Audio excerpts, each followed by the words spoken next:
Hello, everyone, and peace of Christ, all of you. I hope my voice is coming good and clear. Please invite your friends and share the link with whoever you know.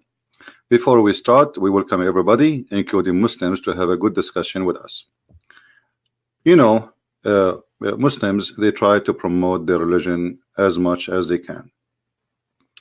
Almost every second, there is somebody posting either in Facebook or in Twitter something about Islam. And, you know, that thing sometimes is like, you wonder, I mean, what the Muslims are talking about. If you try to read the comments, I mean, even you cannot read them because they are fast. They come, you know, one after one. But I find that, you know, like as an example here, the person saying the Quran is speaking about the water which is fresh and which is salty and they don't mix together. So what we can say that Muslims in every form, they try to promote their religion using mostly 99% of fabricated verses in the Quran, or let's say fabricated meaning, to promote their belief. I never saw one article speaking about Islam was truthful, not a single one. And that is always, you know, will raise a question. Can't you find one Muslim is saying the truth about his religion? Why always we see a fabricated article speaking about Quran, speaking about Allah teaching, speaking about Islam, and we cannot find, and if we find somebody is truthful, actually, they will say he is not Muslim, he's ISIS. That's the truth. So I don't know if those is it Twitter clear for you guys? You can read. Is the tweets in Twitter are clear? Can you read from your side? Let me know if you can read them. If not, I can resize the tweet. So as you see here, the promotion never stop. The promotion to Islam never stop. But still, Islam is the most funny cult ever you can imagine. And the Quran, it doesn't matter how much you try to fabricate stories and try to false fiction translation of the Quran, still the Quran is the most funny book, and we can prove it in 2 seconds. Now look how many tweet, but how many Muslims are willing to call me, prove me wrong? How many Muslims are willing to call me right now as we speak? Like this guy here says, praise be to Allah, the one who sent the book without awaj, which mean in the language, but the Quran, the word Quran itself is not Arabic. I mean, imagine they say that this is a book have no no problem in the Arabic, but most of the book is not Arabic. Actually, the first verse Allah he sent to Muhammad, he used many words which is in Arabic. As an example, qalam, pen, you know, this is not Arabic word.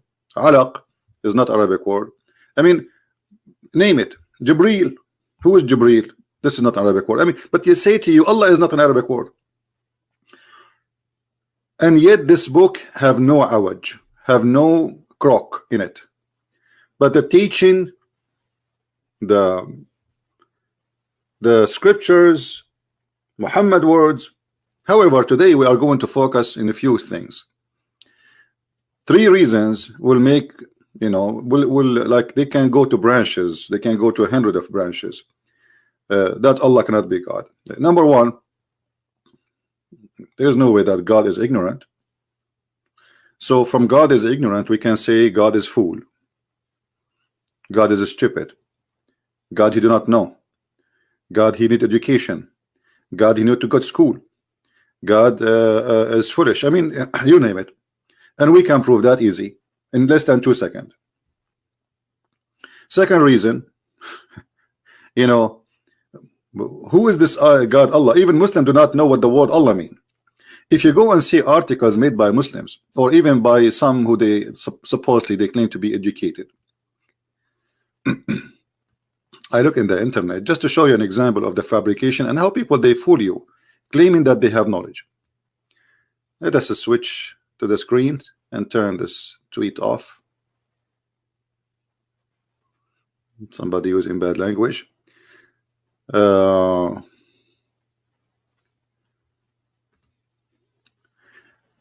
This is an article about who is Allah.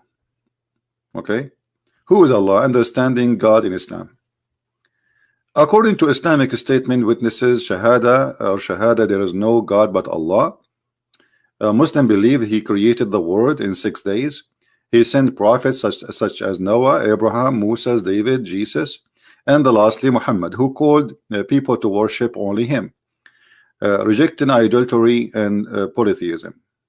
Now this is Islam is a promote idolatry, and Islam speak about one God, but they don't know who is their God. So isn't it Muslims, is it Muhammad who taught Muslims to kiss the black stone the same as the Arab used to do before? Is it Muhammad who says the one who kiss a black stone or touch it and the Yemeni corner, Allah forgive his sin? You don't like to say things without proving it, but just to show you how they give you definition for things which is far away from the truth. But you know, people, they are copy paste. Copy paste is very popular these days, and everybody claim knowledge. Like, you know, you want to debate somebody, he says to you, give me 2 months, and then he go to the internet, he print 1,000 pages, and then he go to the stage and he read them, and supposedly this is a debate. This is why they want to know the topic, because they have no knowledge. As you see here, Muhammad saying, Abu Abdul Rahman, I ask him, why do I only see you touching those 2 stones, 2 corners, which is 2 stones? He said, I heard Messenger of Allah saying, touching them erases sin. And I had him saying, whoever circumambulate around the 7th time is like freeing a slave. So don't free a slave, just go around the Kaaba 7 times. So Muhammad, he, in order to stop freeing slaves, you know, he told them, okay, well, go around the Kaaba. I have a trick for you. And in order for him to say, to the Arab, to say, I believe in the same as you believe, okay, I believe that those stones will forgive your sin. How Muhammad is against idolatry, and then yet he believe that kissing stones and touching stones will erase your sin? You tell me.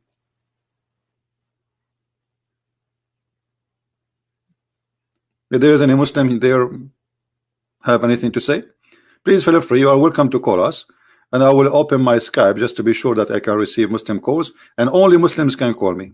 If anyone is not a Muslim, I will hang up on you.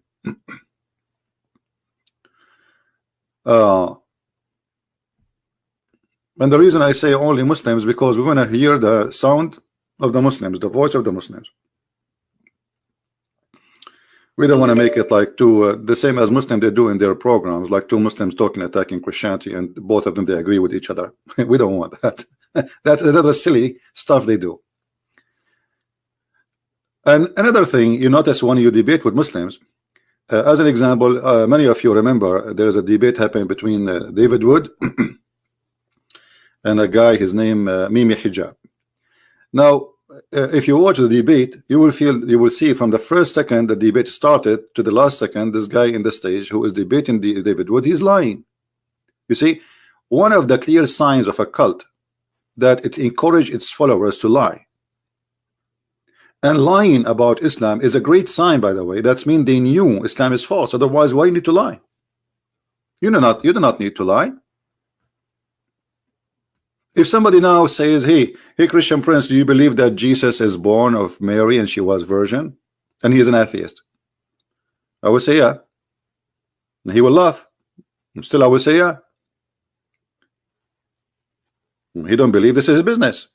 So Muslims, in order, because they knew that Islam is false, in order to defend, they lie. And this is the funny, will take us to other side of Islam, which is the second reason Islam cannot be from God.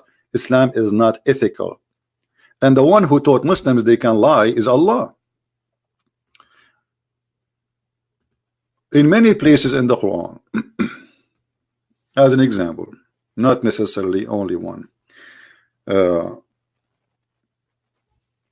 you can take a false oath and you are fine.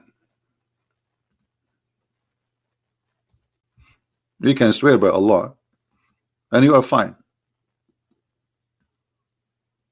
as long as you don't mean it. So Muslim, he swear to Allah, when he speak to me, I swear by Allah that this is what we teach in Islam, but as long as he don't mean it, it's okay.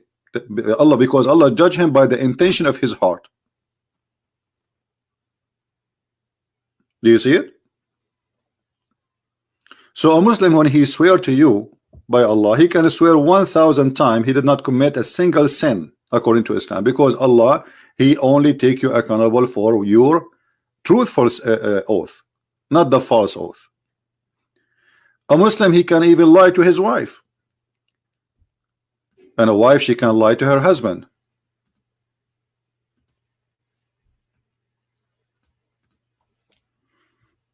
Not only lying to non-Muslims,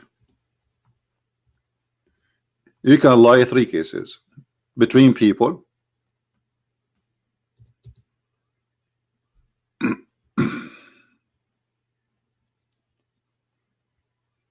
let us see. And the funny, Muhammad is saying that lying is bad, but he is the one who's teaching Muslims that you can lie. Let us see, where is the hadith?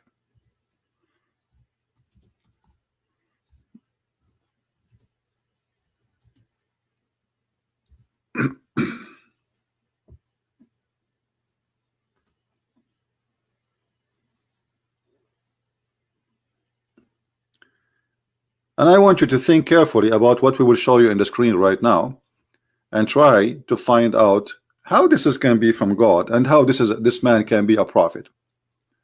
Read carefully, and this is Muslim translation, not my translation. You know, I have nothing to do with it. This is what Muslims says. All right.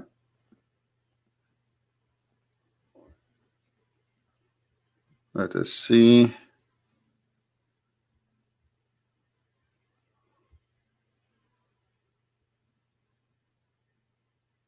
Let us see the one in the top.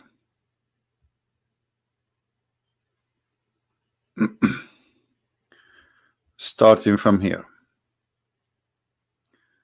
Look at this teaching. If a man, he asks his wife to come to his bed, Allah and the angels will curse her. Muhammad, he is subjugating women to be a sex slave, and if she refused to come to the bed, but remember, the Muslim man have 4 wives. But if the Muslim man refused to come to the wife bed, nobody will curse him. Here you will see another ethical problem. Okay. Where is the hadith? Let's see.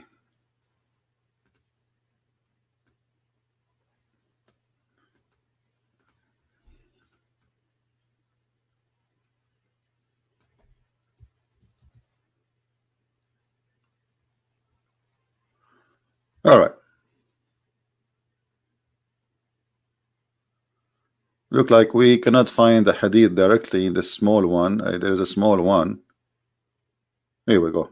Yeah, this one is fine.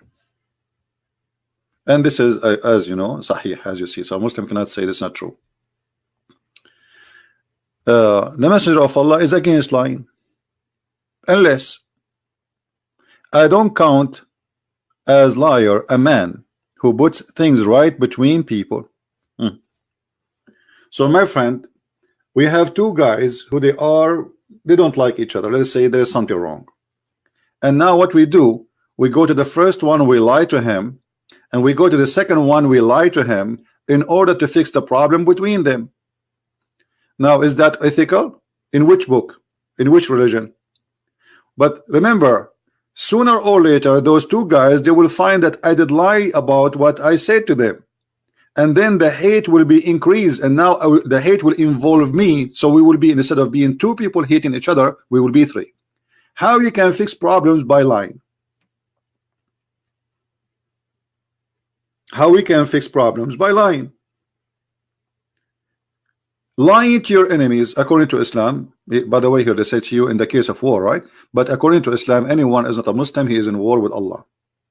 War in Islam is not you carrying a sword when I kill Muslims. No, war in Islam, that there is a Muslim and there is non-Muslims. Those who are not Muslims, Allah, he wage war in them, and we can show you tons of reference, so people will not say we are making things up.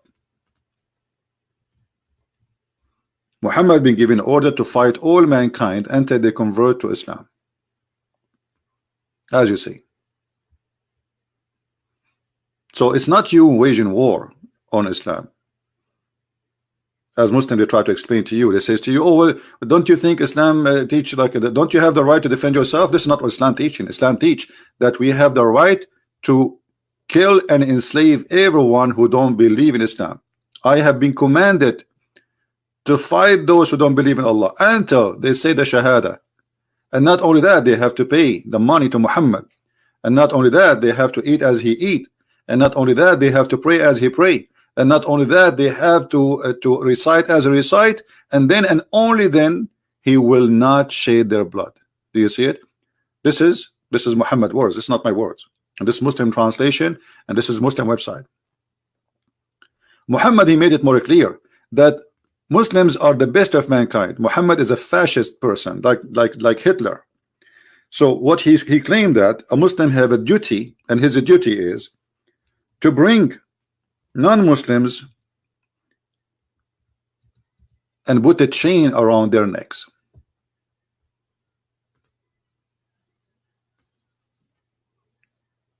This is Sahih al-Bukhari. This is very, very authentic according to Muslims. So Islam, not only the God of Islam, not only is a fool, he teach fiction in the Quran, and we go there later. The ethic of the Quran is bad, it's horrible, and it's a fascist cult. This is what fascism is.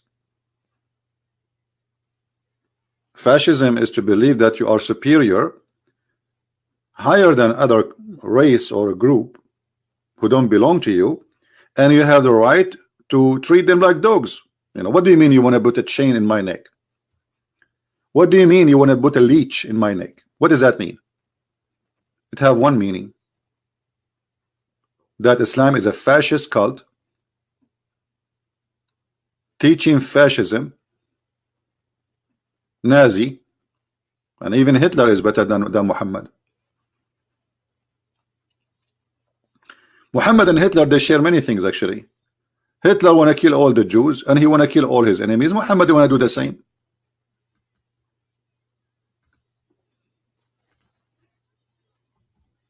Muhammad, he said, time will come and the Muslim will kill all the Jews. All the Jews. Genocide. The earth will be zero Jews.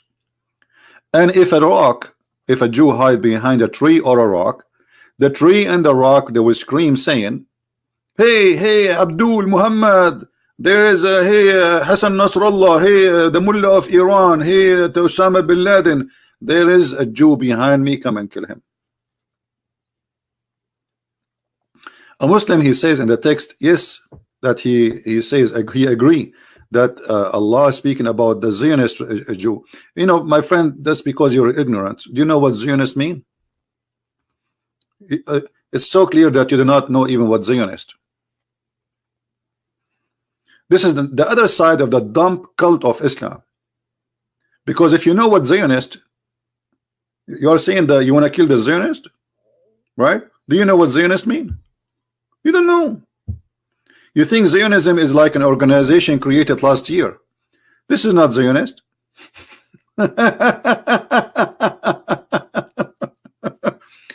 This is the other side of Islam. Muhammad, he taught his followers to copy paste, and he himself do not know. As an example, Muhammad, he took a lot of things from the Jews. Do you know what Yahudi mean? Look, Muhammad here says in Arabic, it says Yahudi. Do you know what Yahudi mean? You do not know. What Yahudi mean? You do not know. Okay, what Jibreel mean? You do not know. What Allah mean? You do not know. What Mikael mean? You do not know. What Abraham mean? You do not know. What Moses mean? You do not know. Because another side of Islam, that Islam is a theft. Islam is not a real belief. Islam is nothing but a collection of theft of stories and beliefs of others. Now, as long as Muslim in the chat, he agree that Islam teach to kill the Jews, and he says that Zionist, but as you remember, if you mean the Zionists, those who made the organizations called Zionism, this is something happened last year, you know what I mean, a few years ago. But Muhammad here says Yahud, the Jews. He did not say Zionist. So are you saying your prophet is an idiot? You do not know what Zionist is? Why he's saying the Jews? This is another side how Muslims they try to cover up to the hateful teaching of Islam. What kind of a prophet he is saying that you should kill all the Jews? Why? They are not created by God. They are not human like us. Because they refuse Muhammad.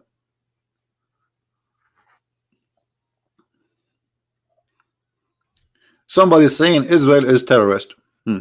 Okay, let us show, you see, I want to show you the logic of the Muhammadan. Well, as long Israel is terrorist, so how come Allah is the one who created Israel? Just to show you how those Muslims, they do not know what they are talking about. You know, the second you say you are a Muslim, it means you are ignorant, literally. And I will show you. Isn't it Allah who created the state of Israel?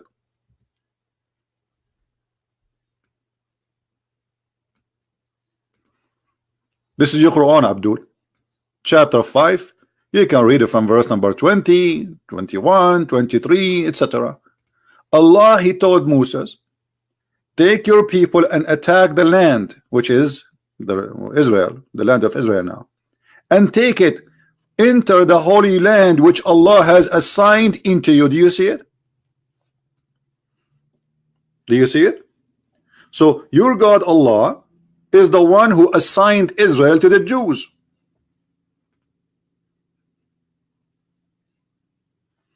Why Orthodox Jews against the state of Israel? This is religious opinion. They are not against the existence of the Jews there.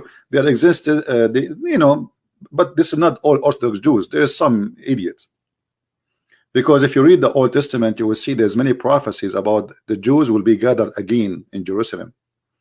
So those who call themselves Orthodox Jews, they are Orthodox idiot, because they are going against their book. But not all Orthodox Jews, they believe in that. There is a few, you know, little tiny minority.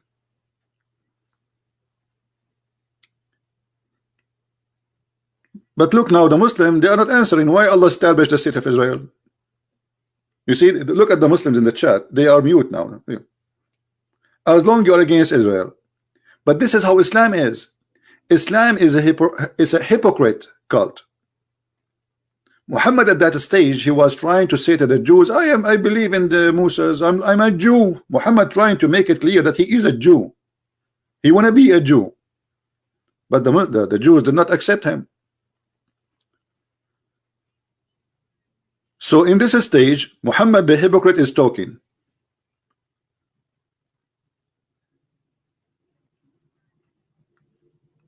In the whole Quran, the word Palestine never mentioned. Any Muslim can tell me why?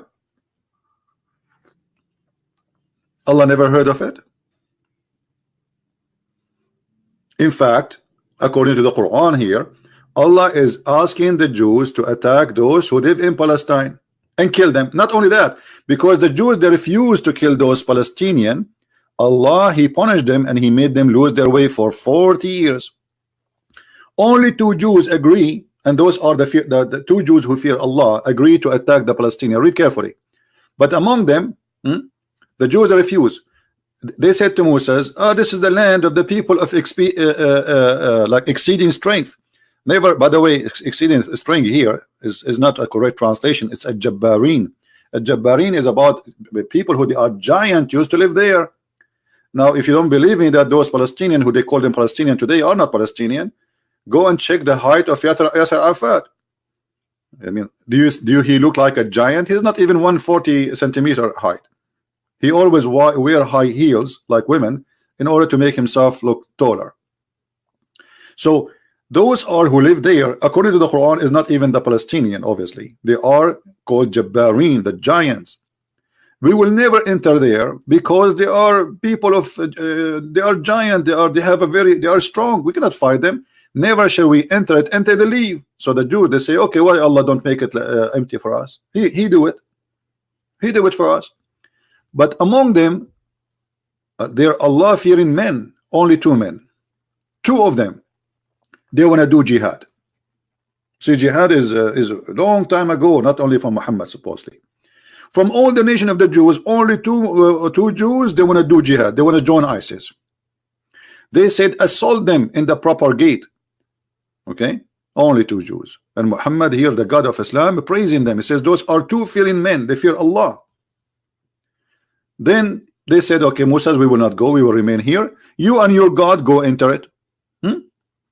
You and your God go enter it and fight with those 2 men, and you and your God. And then Allah, he get angry from the Jews. So he said to them, therefore the land will be out of their reach for 40 years. Do you see it, Muslims? So as you see, only the only educated one, and they have honesty, they will say, well, the one who established the state of Israel is Allah. It's in the Quran. Allah never mentioned the word Palestine, not even a single time in the Quran, and we cannot even find it in the Hadith.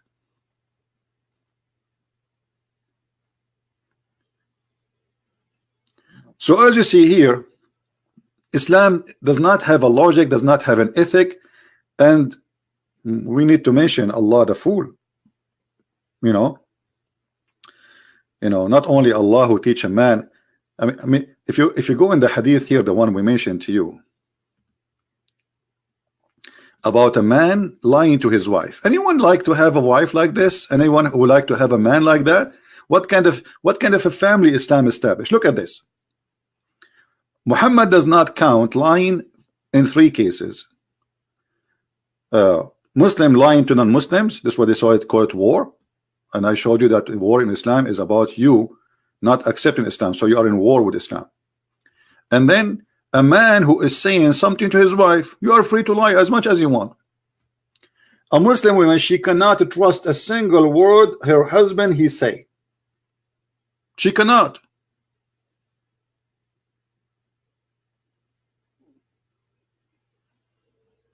And then, or a wife saying something to her husband, you cannot, if you marry a Muslim woman, you cannot trust a single word a Muslim woman saying.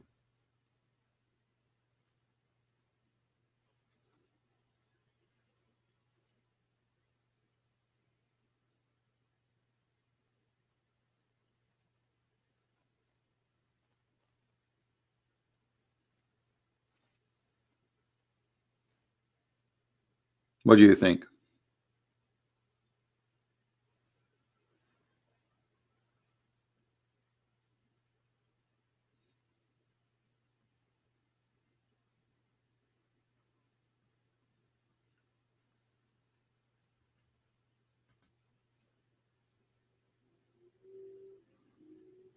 Any Muslim?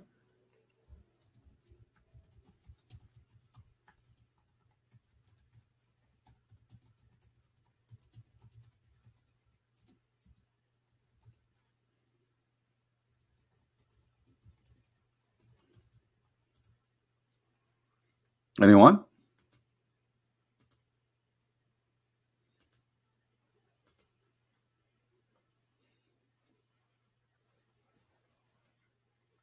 Let us see.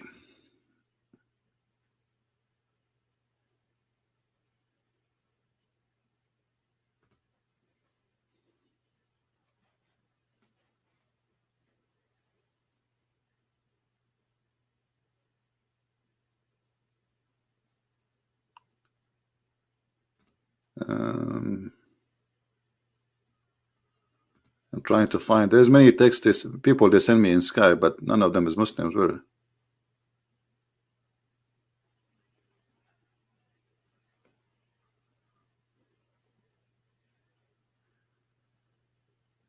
I recently watched Ishmael video, and who is Ishmael anyway? I was working.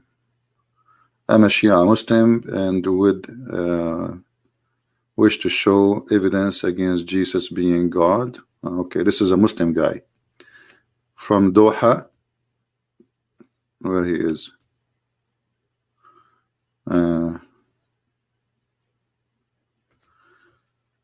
His name is Jihad and sword is the way to Allah. This guy, he wanna call me to prove to me that Jesus is not God. In Arabic it says sword and jihad, the way to the family of Muhammad. He is being truthful. Exactly. I told him, sure, call me. Let us see another Muslim. We have this guy here. He called me many times, but looked like I was offline. Let us see.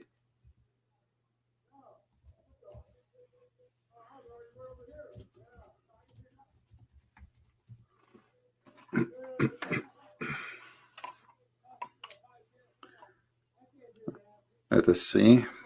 Will look like we are out of all text. That's it.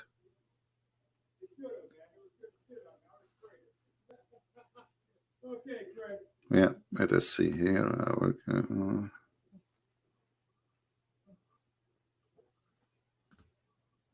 Yeah, look like we are out. We are out of text in Facebook. I mean, in Skype. We are waiting. So anyway, this is God teaching. The family is broken. The Islamic family is broken. A man lied to his wife. The wife lied to her husband. There's no honesty. You can lie as you wish. Two person who they are married, living in a house together. They are in competition now. Who wanna lie more? Remember, the Quran says a man he can beat wife if she is rebellion, but he cannot beat his wife if she is lying.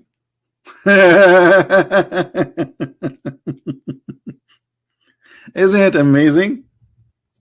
For sure, beating is very stupid, because that will cause another problem to the marriage. And here again, you will see that logic of the God of Islam is a stupid logic. Because what kind of God he think he can fix a problem between a wife and husband, making the wife obeying the husband by beating the wife? That will not.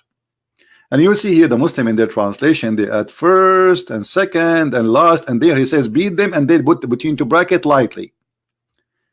Beat them lightly. Who is a Muslim would like to call me, I would like to beat you lightly? What lightly? Where is the word lightly coming from? And what lightly mean? They put it between two brackets to tell you it's not there. We are lying. Are you saying beat them until you don't break their bones, as Muhammad said? He said, he says, don't beat your wife as you beat your slave until you break their bones, which means Muslim, they used to beat their slaves until they break their bones.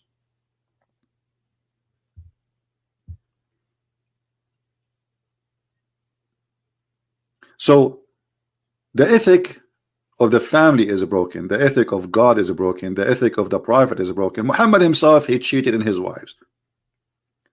Muhammad himself, he found having sex with the slaves in the bed of his wife. And his wife, she says, Fi bayti wa ala sariri ya Muhammad. In my house, in my bed, Muhammad. Muhammad, he stole his own son's wife. He went to her house, and we made many videos about it, and you can go and hear the Muslim debating me. And actually, there's the last one. We have a Muslim who called me to prove me wrong. He left Islam after we did read the story together and other reference. So what kind of religion we are talking about? Now, we did not go to speak about the foolishness of Allah, but this is foolishness, because you know, you are a fool if you think you can have a fixed marriage by beating your wife. How many of you here agree that beating the wife will make your marriage better? Be honest. How many of you believe that if you beat your wife, if you are a savage person who beat his wife, will make your marriage better? I mean, this is stupid. That is additional proof that Allah cannot be God, because not only this is stupid, this is dangerous. Violence will bring violence. What if your wife should decide to seek revenge? She's a human, she have a feeling. Even animals can have revenge from you. If you beat your dog, he can kill you. A dog in America have more rights than a Muslim woman in Islam. In America, if you beat a dog, you go to jail. If you don't believe me, go check Prophet Google, peace upon him. So the Islamic ethic and the Islamic solution of a family, allowing the man to lie to his wife, the wife lying to her husband, and then we can beat the wife. But the woman, she cannot beat the husband. No, you cannot. Only the man he can. Why? Because he spent some pennies on you, as if you are a hooker, as if you are a prostitute. Why the man he is in charge? Because, read carefully, not my word, because they spend of their property to support women. So the second the man he support you by few pennies, he feed you, you are owned by him. So good women is obedient, God in the secret of Allah. As for those who you fear, she did not even do anything. You fear, like you suspect that she is not happy with you.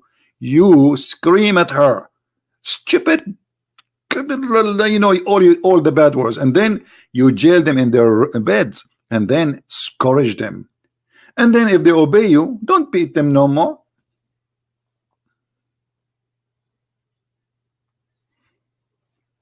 How this can be God? So what we learn now from two teaching of Muhammad, the Quran and the Hadith, that lying and beating women will make a perfect family. I mean, who is the fool want to believe in such a thing?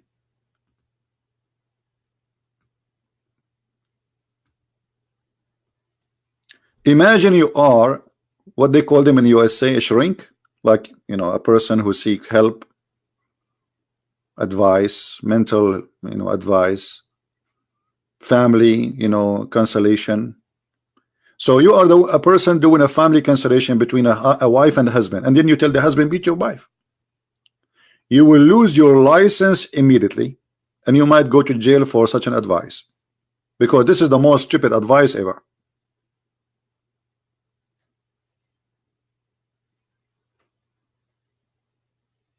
How this can be from God, and how this can be from a prophet. And again, if we turn Twitter on, you will see how many posts the Muslim they post every second trying to promote Islam for us. Look at this.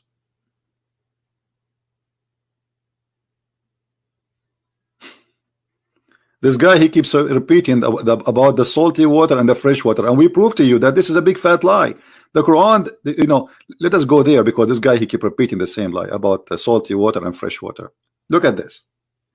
Actually, this verse in the Quran proving Allah is ignorant.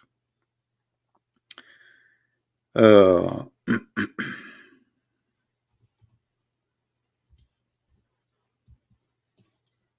we go. This is appear in the Quran twice. Chapter 25 verse 53, chapter 55 verse number 20. We go to 25 53. The Muslim, they make if you go and see if you search Google and YouTube, you will see tons of article about the two waters are not mixing. Actually, here there's a website. Let me see if I can find it here. As you see, Miracles of the Quran, which is nothing but a lie. Let us see where we can find this water thing. Where is the water lie?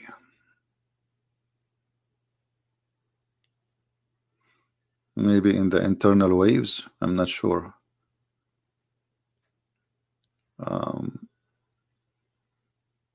Look how many. I suppose this is all in the Quran.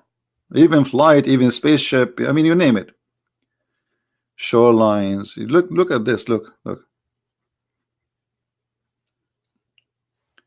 Fresh water, mountain have a frozen fresh water. We will go back here.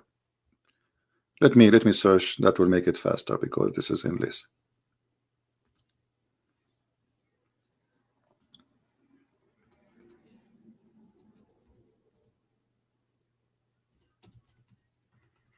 Research Prophet Google.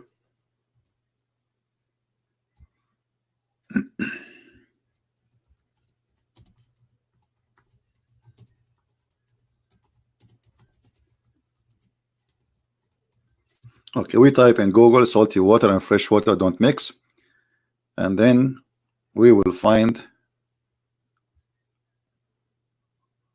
Here we go. Look at this. All those videos made by Muslims. Fresh and salt water, between them a barrier. Quranic verse.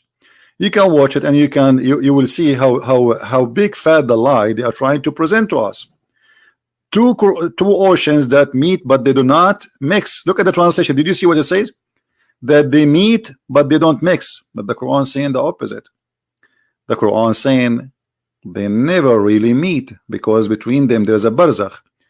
If we go and click at any of those websites about Islam, a barrier between two Islam, between two seas.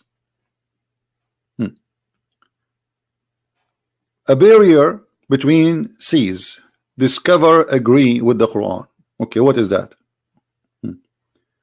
He has set the free, the two bodies of a flowing water, meeting together between them a barrier which do not transgress. Expression of the verse, blah blah blah blah blah blah blah blah. You can read it. You can search the article and you can read it.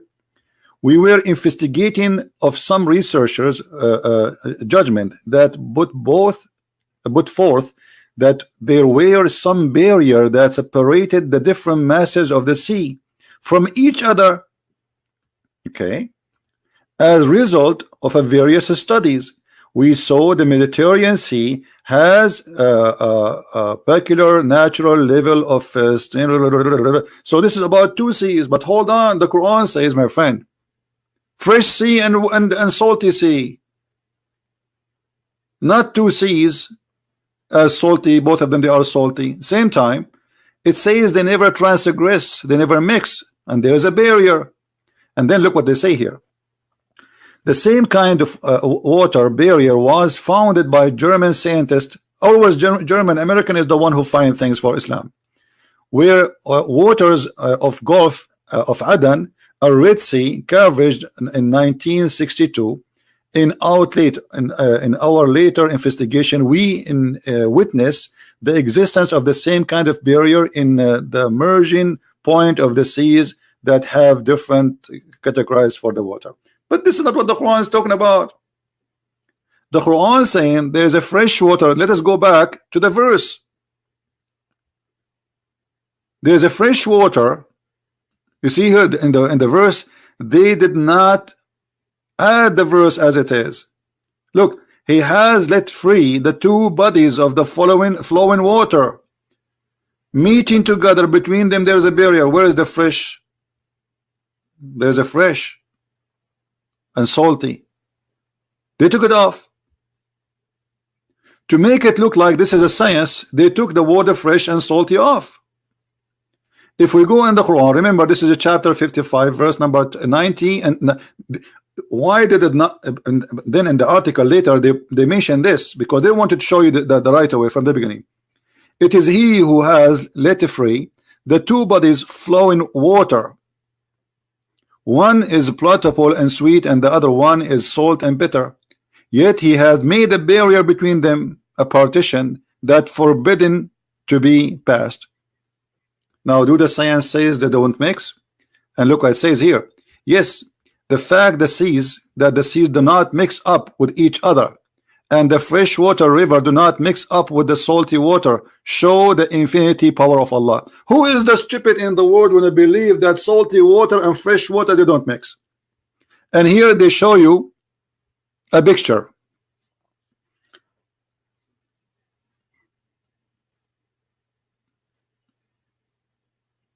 About salty water and fresh water, supposedly. That is the most stupid statement ever. When there is a river coming in the sea, because we have a current of water, so always you will find the fresh water there, but this water here in the side is mixing every second. If you don't believe me, take some salty water and put it in a container, have a fresh water, and I challenge you to find me where the salty water and the fresh water are located. You will see all the water will become salty.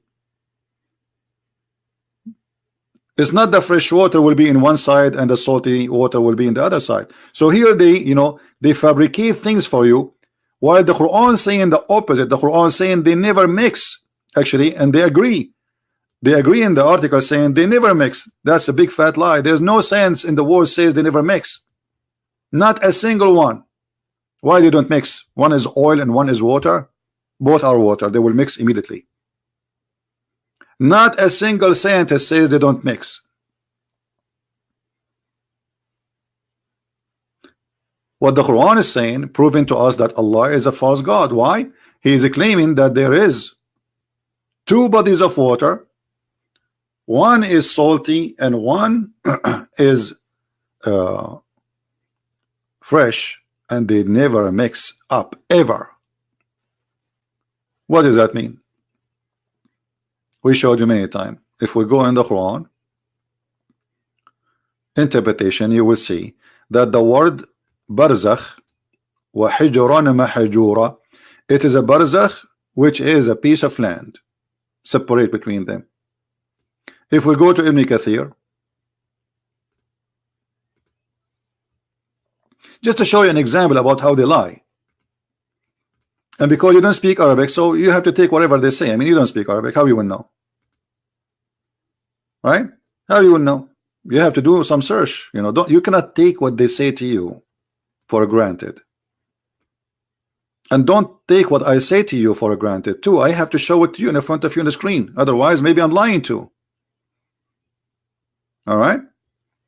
And he said, and that salty, and like this is the verse, meaning that salty, it is salty and bitter and not easy to swallow. This is like seas that are known in the east and the west, Atlantic Ocean and etc. But as you know, remember, the Quran says that two seas, one is a fresh and one is salty. And this is Ibn Kathir, who came more than 800 years after Muhammad, saying, well, there is no freshwater sea. Where we can find that sea? So the Prophet, obviously, he meant something else. And here he's counting for you the seas: the Red Sea, the Arabian Seas, the Persian Gulf, the China Sea, the Indian Ocean, the Mediterranean Sea, the Black Sea. But all of them, those are not fresh. Not even single one of them is fresh. So what is the one which is a fresh? Go down, you will see the answer. And he has set a barrier, complete partition between them, meaning between the sweet water and the salty water. Here the word barzakhan, this is from the Quran. It means a barrier, partition, which is a dry land. So do you see how they lie to us? The Quran using the word barzakhan, which is a dry land. The Muslim, they claim that this is about two water meeting together, but they don't mix.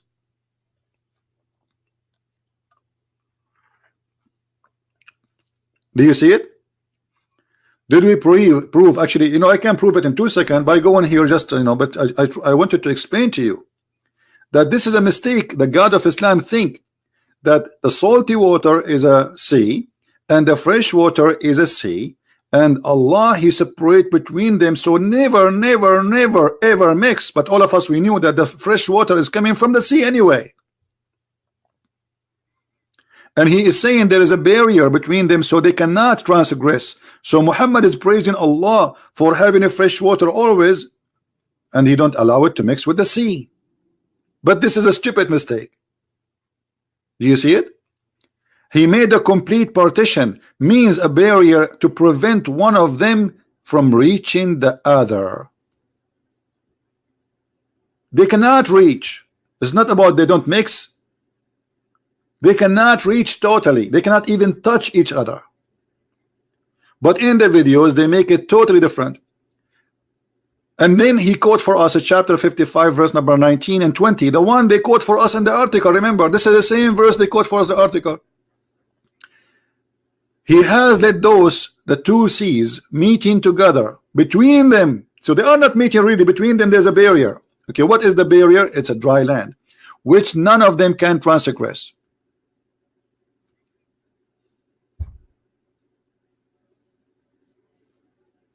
Do you see how they fabricate for you stories? Do you see it, my friend? They knew that many of you will be impressed if we make Islam look like a religion of science. And here there's a mistake. What they are trying to make it science for us, it's an error, because the God of Islam believed that the salty water and fresh water never mix. But the fact, all the fresh water we have is a salty water originally.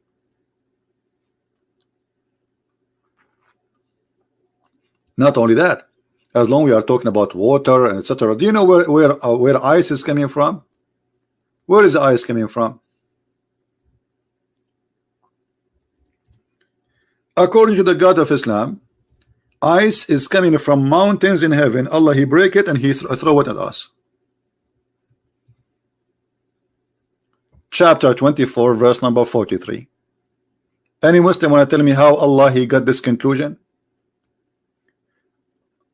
You see, Allah is God, right? Okay. Allah the God, he think that there is mountains of ice where hail, when I say ice I mean hail here, actually the word specifically hail, not ice only, hail, and Allah he break from those mountains hail and he throw it at us. Okay, this is God. Is that God, Muslims? Is that your God saying that Allah he break hail from mountains in heaven and he throw it at us to punish the one who don't like?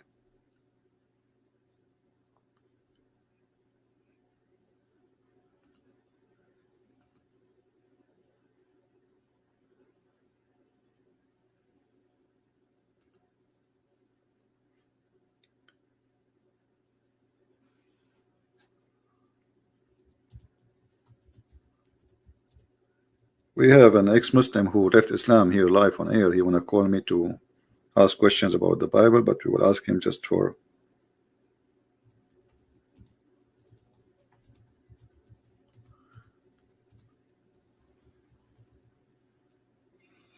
we will let him call us after we finish the topic. Do we have any Muslim want to say anything? So let us say, you know, for the sake of argument, that all the videos Muslims they make about science and the Quran is true, which is absolutely false. How Allah he says that? And by the way, if the Muslim try to say, "Oh, Christian Prince is lying to you," doesn't mean that. You know, it's in front of you. Even this is the Muslim translation, but we can go to the Quran interpretation by their scholars. How the Muslim understood the Quran for the last 1400 years. This is a chapter 24, verse number 43, and this is the Abdul ibn Kathir. Here we go.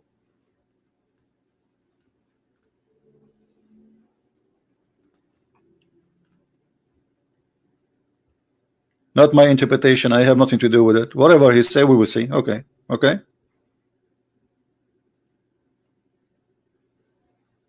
Oh, hold on. 43, sorry, it's not 53. Okay, it is 43. See what happened when you get older.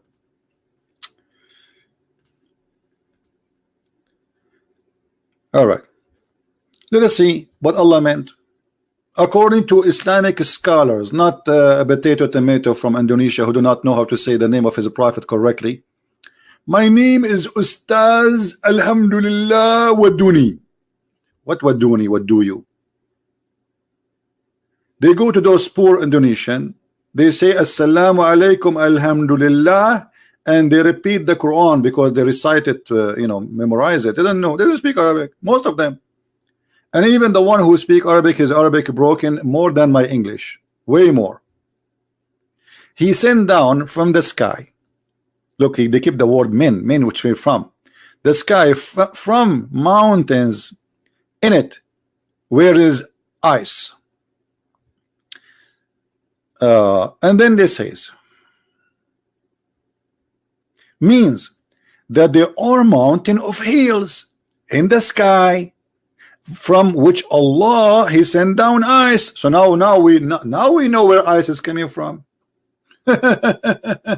You see, Allah is God. Otherwise, how Allah he knew this? You tell me. You tell me how Allah he knew this. How Allah he knew that there's a flying ice mountains. Guys, imagine if we discovered in the sky that the ice, the hail we have, which is coming from the sky, is really coming from mountains. Muslims will make a tons of videos about it, millions of videos, but nobody is talking about this one. Who is a Muslim want to make a video about Allah discovering where ice coming from? Any Muslim?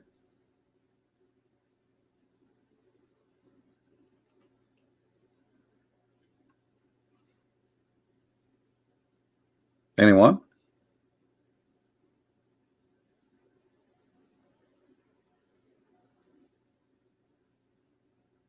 Who is a Muslim agree with Allah statement?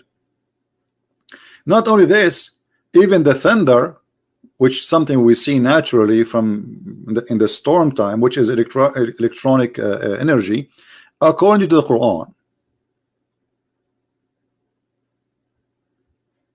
It says in chapter 13, verse number 13, a Muslim is asking me, can you read this? Your prophet, my friend, he cannot even read his name. So are you saying to me that I am ignorant like your prophet? Thank you. And yeah, I can read. What about you? Call me and we will read Arabic together. Can you do so? Do you dare? The one who's asking me, can you read this? Call me. Call me in Skype and we will laugh. Look at this. In chapter 13, verse number 13, the thunder is an angel. Where is the thunder?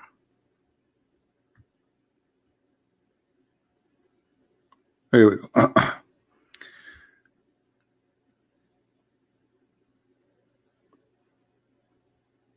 You see, they took the Arabic part of it. Where is the? You see the liars? They took it off. Where it says that thunder is an angel. But don't worry, we will show it to you in different place. In a second.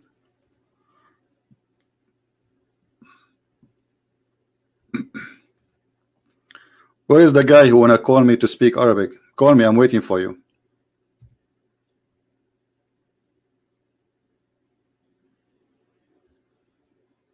And get ready.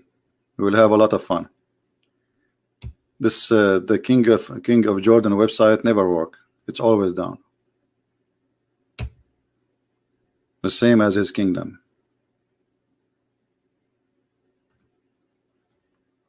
Give me your ID. The guy who want to speak Arabic. I want to call you. Don't run.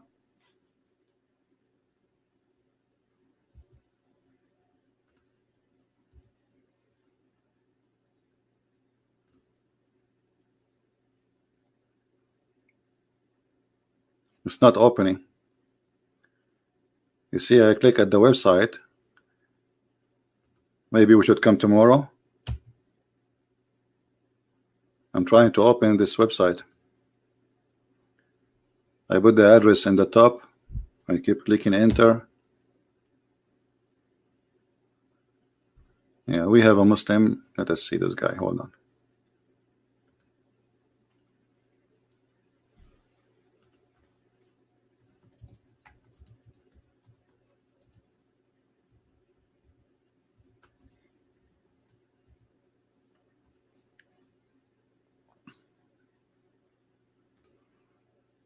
This is a Shia guy.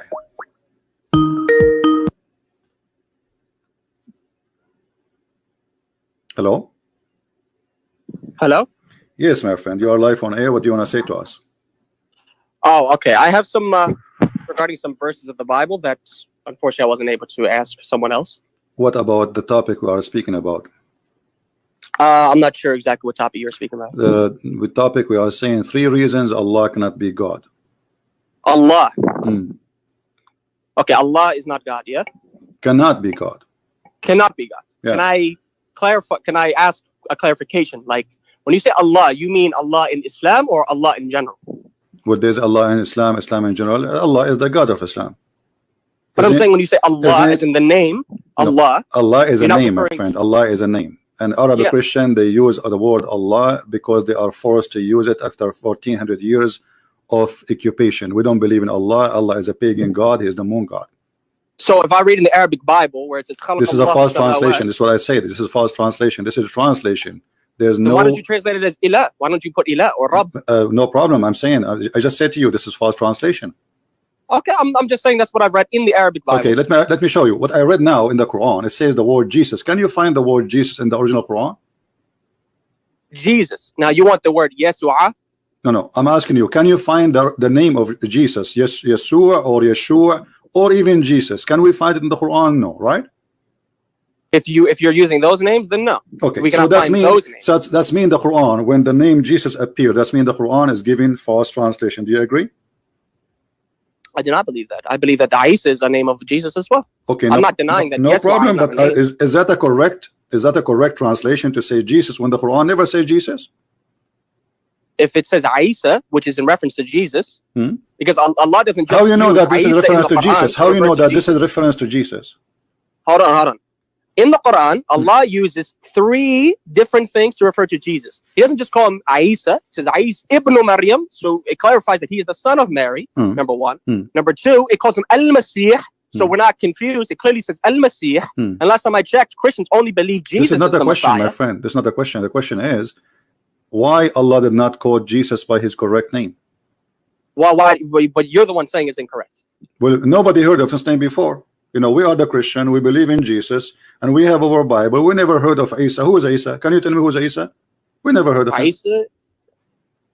So you're saying that Isa cannot be a name of Jesus? Do you have an like a pre-name for this? Like any history reporting the name Isa before? Any book before Muhammad? But I'm saying, did you hear what I said before? I said Allah in the Quran, he does not only mention the name Isa to refer to Jesus. No problem. He no says problem. Al-Masih. Do you know where the name is coming from? What Isa mean? Can you tell me what Isa mean? What does the meaning of the name? Yeah. I would assume that the meaning comes from the original Aramaic, which the name derives from. What his name? What? I said I would refer to the meaning in Aramaic in which the actual name derives from. Okay, but what the meaning of the name? Isa? Yeah. I'm not sure. What Allah mean? At the meaning in Aramaic. Okay, what Allah mean? Don't tell me you do not know what the name of Allah mean. What Allah mean? Allah is a contraction between El and Ilah, meaning the God. No. Okay, you see, you speak Arabic, right? Which will make it a lot easier for me. I do not Arabic. I do not know Arabic. So why you are typing your name in Arabic in the top of your Skype? Because I mean, because I can understand what I wrote. I mean, is there something wrong with putting somebody's name in Arabic? How you can understand what you wrote if you do not know Arabic? I said I don't know Arabic in depth. I said I know basic Arabic. I know. So here we go. You see, you type your name in Arabic, but you do not know Arabic. Does it say here in front of me? Look at this. Chapter 1, verse number 2. It says, Alhamdulillah. Do you agree with this? Yeah, Alhamdulillah. Okay. Li, what li mean? Two. And lah. Allah. Thank you. So guys, Allah, his name is, and here we go, Mr. I don't know what to call you. What's your name? Amir. Mr. Amir, he agree that this is Alhamdulillah. This is, which means thanks to Allah. Li, he said, and I'm just quoting what he said. I will type it in the screen. Li, and then the name is Lah. Everybody heard you. So your name, God, is Allah. Is not Allah, and it's not Al-Ilah. And everybody heard you. Li lah. So no, li lah. You know, li. This lil. When you say lil, you are repeating the same letter twice. Lil. You see it? There's 2 letters. Li lah. So we say it fast. We say lillah. But the fact is li, and you said li mean 2. Everybody heard. Okay. How do you say lillah? How do you spell that in Arabic? My friend, you just did. Here we go. Li. How do you spell it in Arabic? Didn't you agree? My friend, didn't you agree? Didn't you agree and says this is mean to Allah? Okay, but here where is Allah? Where's the word al? Lillah. There's not. It will be grammatically incorrect if you put an alif there. Will be. What do you mean? You cannot take a name. You cannot take a letter out of the name, my friend. If the name is Allah, the name is stay Allah. So when people take out the alif, they say, like for instance, the actual. I'm sure you've read it. It says Alhamdulillahi Rabbil Alameen. My friend, didn't you say li mean 2, and then the word after it? And I'll give you an example. My friend, in the Quran, no problem. Allah says, but aren't you the one who said that li mean 2, and the word after it is the name of your God, and you said to me Allah right away? Allah, yeah, it's Allah. Okay, so li lah, your God name is lah. Hold on. Okay, let me mention this. Li, adding li to it, by the way, is just part of his name because there's a lam in it. But I'll give you an example. When Allah says Muhammad rahmatul lil alameen, yeah, when he says rahmatul lil alameen, lil, what is lil alameen here? To the worlds, yeah. Are you gonna say that Lil Alameen doesn't mean to the world? Alameen is not a name. What's wrong with you? You cannot take. It's a word. It's a word that it's a word, but it's not a name. You cannot take the word out. You cannot take out of the name. As an example, you say Al-Masih. The name is Masih. Al is definition. Who is he? So Al-Masih. So here, in order to take the letter off, you cannot take a letter off from the name. The name stay as it is. You can take letters off if they are additional anyway. So if we attach them to something else, then we take it off. So, and you are the one who said to me, I said to you, Lil, what Li mean? And you said to. The other one is Allah. The name of your God. Okay, now, listen. Alhamdulillah, and you said that Allah is a word divert. So what is the name of your God? Allah. Which is one name. What that name mean? Which is one of his names. What that name mean? Allah. I just told you what it meant. The God. The God. So the Allah is just a word meaning God. It's a name. It's a title. Is it a name or it's just a word meaning God? It's a title. It's an attribute. It's a name. No. Is it a name or it is just a word can be used? So can we call Buddha or the God of the Hindus? Can we call them their God is Allah? If they believe that is the divine God, then I don't have a problem with somebody using Allah as long as they say Allah in the context of using it with just their God. And I can show you in the Bible, Elohim is not just used for your God in the Bible, it's used for pagan gods. Elohim is not the name. That is the name. No, it's not. Show me another name. It says Elohim and Adonai. My friend, the whole Bible does not have no. Don't teach me my belief. You see, when you say something, you do not know what you are talking about. Okay, so then what is the name of God? What is the name of God in the Bible? I am. He said to them, I am.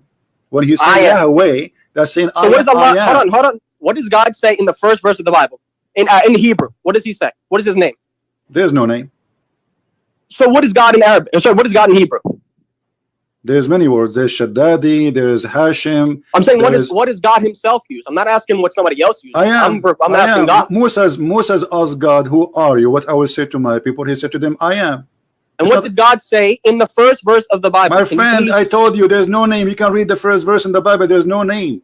What does it say in Hebrew? What is no the word name. used Show for me God? Name. Don't tell me what says in Hebrew. What is the word used for God? Tell me. No, you tell me what it says there. Go ahead. I'm asking you what it says. What is the name? I'm learning from you. No, you tell me. No, you tell me. No, you tell me. What is the first? The word that God uses in the first verse of Genesis. Let me ask you first. Before we continue, do you agree with Genesis, the book of Genesis? Do I agree? Why do I have to agree with it to use it against you? Okay, I'm not believing your book to use it against you. Okay, I'm just asking you when you ask me, what is the name of the God of heaven? Are you a person who did read the book? Who is the name of the God of heaven? I told you Allah. There's no name. It's a word meaning God. There's no name there. In the beginning, my friend, in the beginning, God, He created the heaven and the earth. This is why in the translation it's appear as God. We don't want to stay here for 10 hours. My friend, listen. Can I ask you a question? No. Listen. When you debate somebody, you need to get him busted. I said this word there mean God. Prove me wrong. What? I'm asking you a question. I said you just admitted. Did you just admit that the word used for God in the first verse is Elohim? Yes, is that correct? My friend, it's a word being God. Doesn't matter what word. It is. It's a word, yes. So what's the name yes, of God? It's a word. It's not a name. I just told you what's wrong with you. What's the name of God? What's the name of God? It is not a name. I am. Are you stubborn for? Call me I am. Okay, listen. How old are you? 18, almost 19. No problem. Listen, you are a person saying to me, let us say they use whatever word there, but as long as it's not a name. So what's your problem? I'm asking you, what's God's name then? And you cannot say it's I am. I said to you in the whole Bible, God did not say He have a name. God, He says, I am who I am. So when you invoke God, this is why Jesus, each time He say I am, He is saying I am God. He only said it once, by the way. He never said it more than once. Where? But the verse in which He says, before Abraham was, I am. Yeah? No. How come He didn't say before Adam He said, I am the truth, I am the Alpha, I am the Omega, I am the beginning. Hold on. I am the gate. What are you talking about? Let's go to the Gospels. No. You are trying to change the topic. Hold on. We will go to the Bible. Now let us go focus here. So what is the meaning of your God name? If I show you right now from your Islamic website, it's saying that Allah is a unique name for Allah as the only God. Unique name. Are you going to agree with your Muslim scholars or you will refuse? Which scholars? Which scholars? Which sect? Shia. Are you Shia? I am a Shia, yes. Okay, give me the names of your scholars, please. The names of my scholars, if you can find me, this is the marja' that I follow. As-Sayyid Sadiq Al-Husayni Al-Shirazi, Hafidhahullah. If you can find what he says about the name of Allah in one of his books, I don't know, I haven't read a whole lot of his books, I've only read a few of them. Get his opinion, and then I'd be glad to then answer. So only from Ash-Shirazi, this is your scholar? He is my marja'. He's not just one scholar I rely on, but he is the main scholar I rely on. All right. Hopefully, out of respect for me, please do not quote from Sunni books. That's the only thing I ask. Because unfortunately, people, they just quote from any book, and unfortunately, it's a Sunni book. But good thing you're sticking to the Quran. I can respect that. All right. Well, here we go.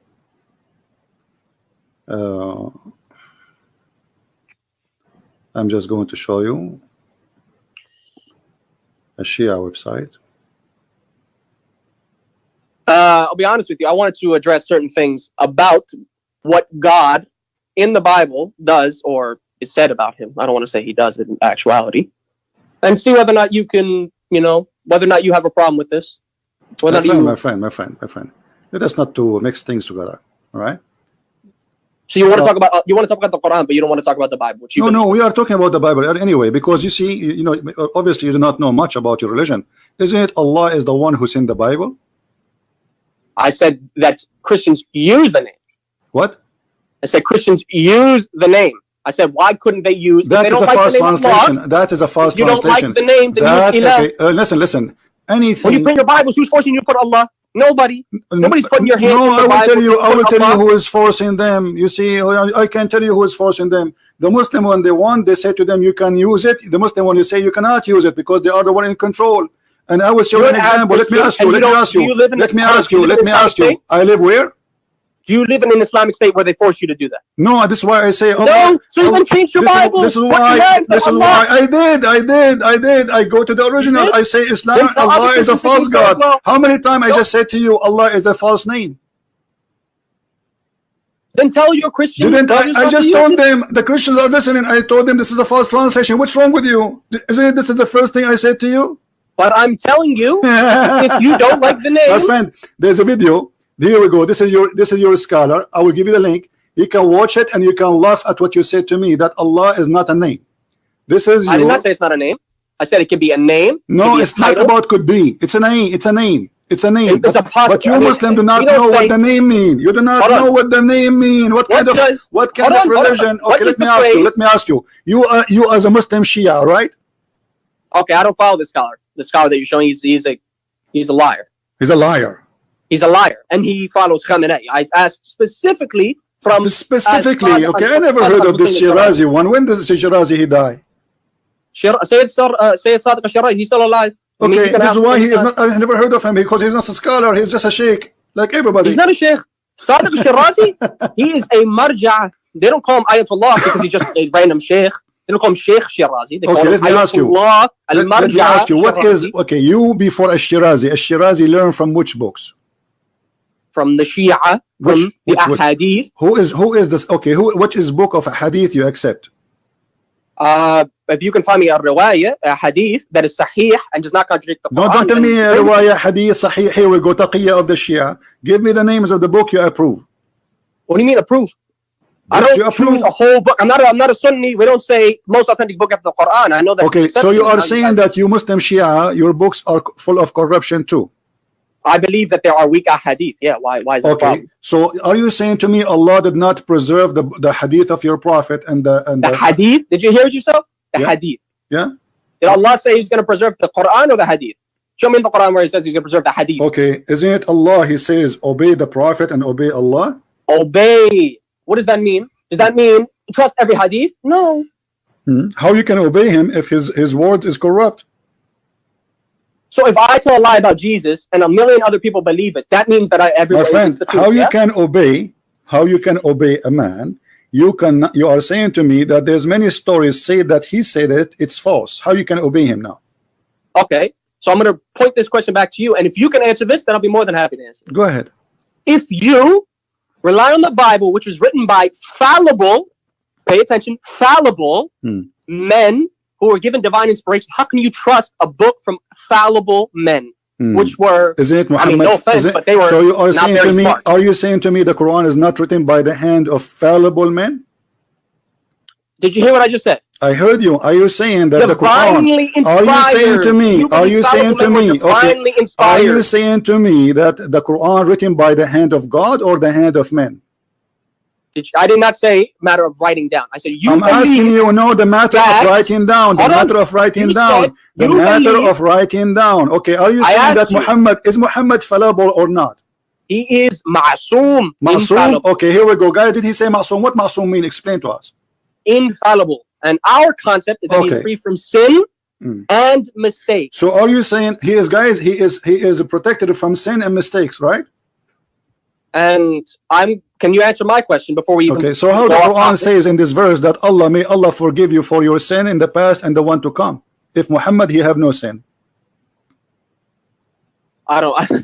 Praying for forgiveness of a sin, or Allah saying to forgive you of your sin, does not necessitate you had to commit a sin. My friend, it says forgive thee the sin in the past. In the past, if you have no sin, how you will forgive the sin in the past and the one to come in the future? So you're not going to answer my question. I'm answering you. You said to me that the Bible is written by men and they commit sin. No.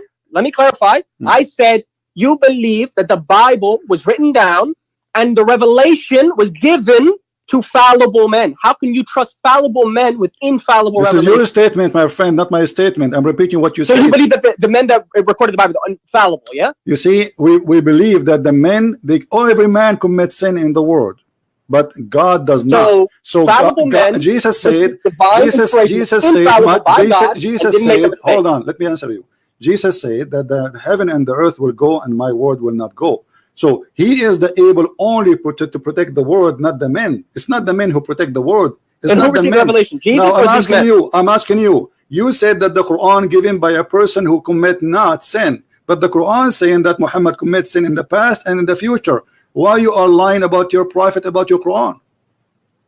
But you're not going to accept what I just asked you. No, you did not say anything. I'm waiting for the answer. How do you believe when Allah he says he will forgive? You are trying to change. You have to prove it that they are.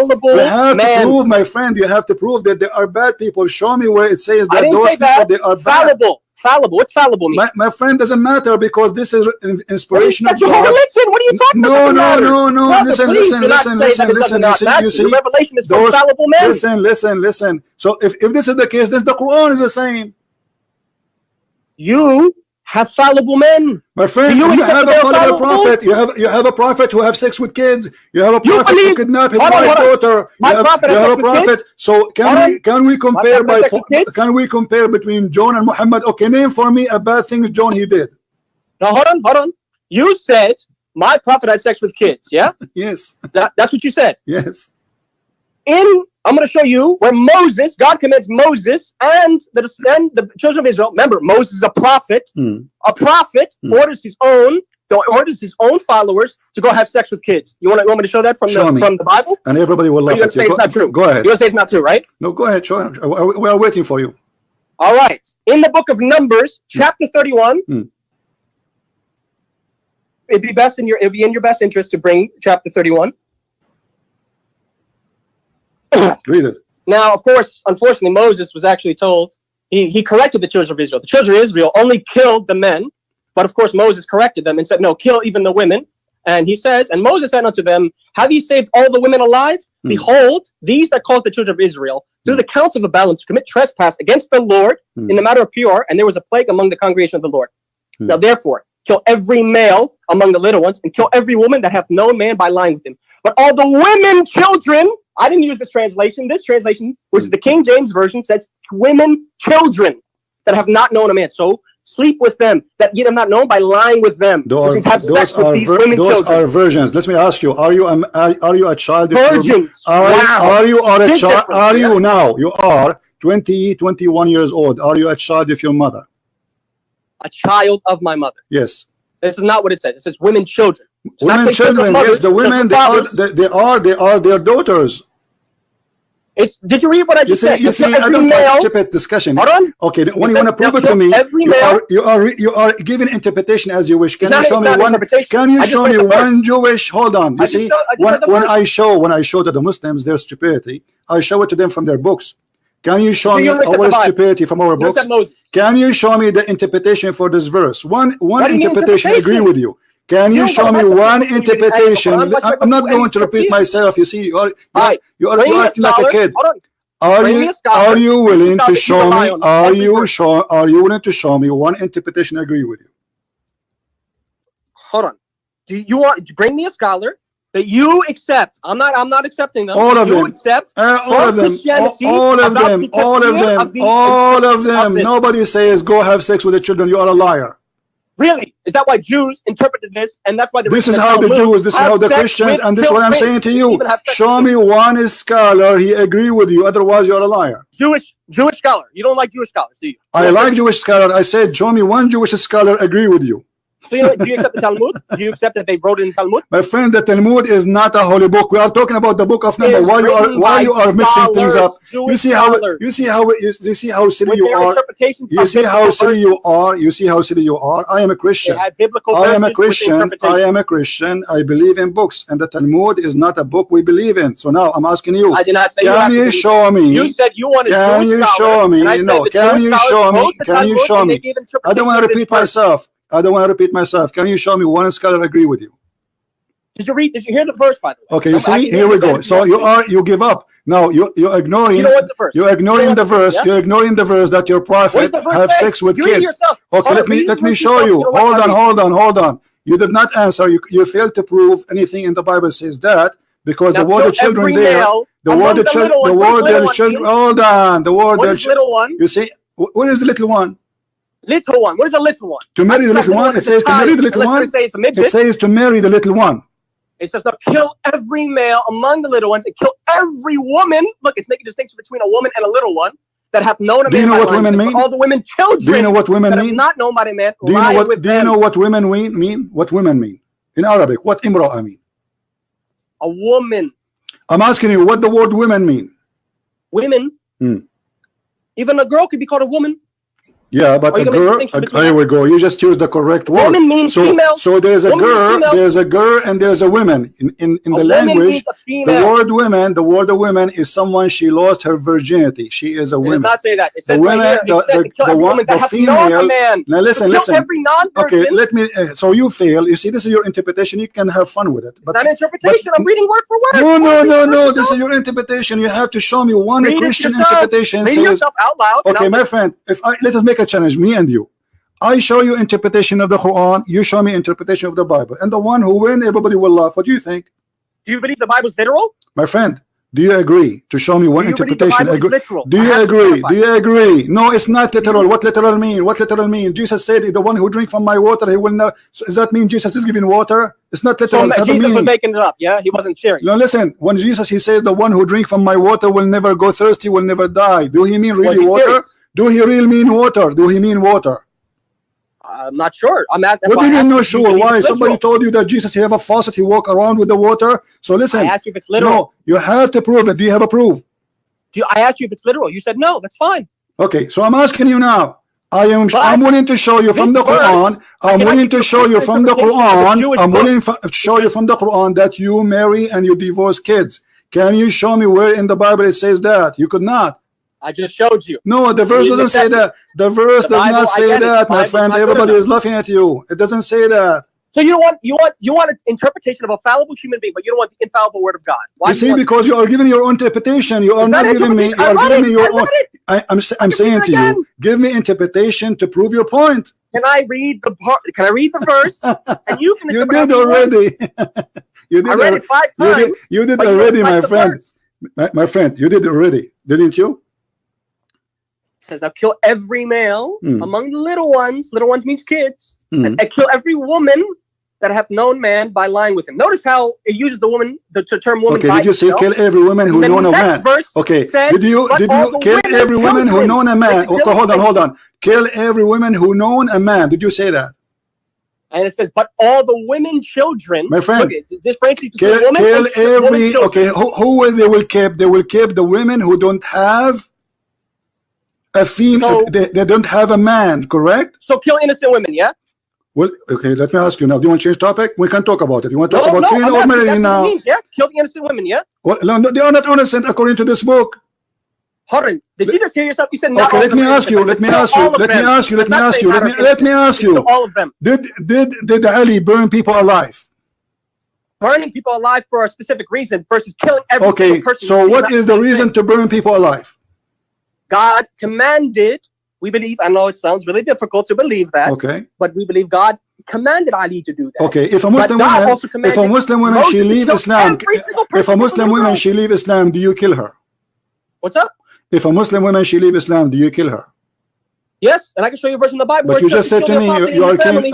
But you are saying to me, you see the hypocrisy now. You are saying to me, the verse of the apostate. Okay, let me ask you. Let me ask you. When they asked the prophet, we are going now to attack, and we killed children and women from the enemy. Never says that. Never did says he children. say? Did he say? Wahum minhum? Never says children.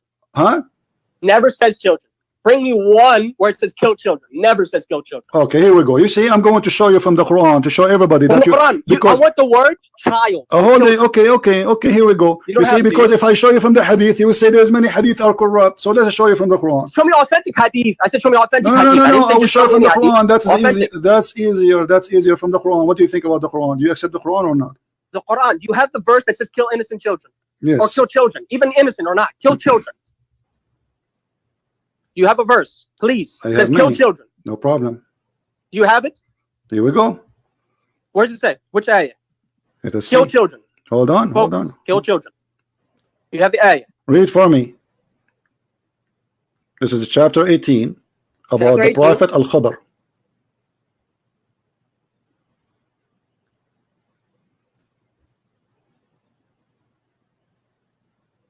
Let me read from here. Now I'm expecting to see the word child. Just no problem. Or children, doesn't matter. Be plural.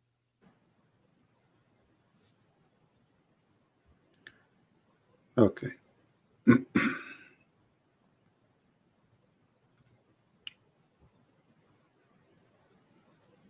Read for me. Do you have what's the verse? Because I don't have the screen in front. Do you have the verse? Chapter 18, verse number 74. 74. Okay. But you notice how you are jumping from place to place or all over the place when we are laughing. I asked you a simple question. I said, what does it mean? When you see, here we go, okay, no problem. People are laughing. Read, okay. This is Quran. This is not Hadith. Because I know you are a Shia, and they love to lie day and night. Their bread and breakfast is lying. Taqiyya. Now, read it. This is Quran. Are you going to say this is weak Quran? Did you read the context of the story? Don't tell me the context. You said to me, show me what it says a kid. Okay. It's a kid. Okay, yeah, let's see what it says. Read it. So they set out until they met a boy. Now, of course, it says boy. I mean, I don't know if that means anything to you. But so now boy is not, you do not know what boy mean? I said, what does child mean? Because I can call an older person a boy. Really? I call somebody an older person a child. Why this boy was killed? Explain to us.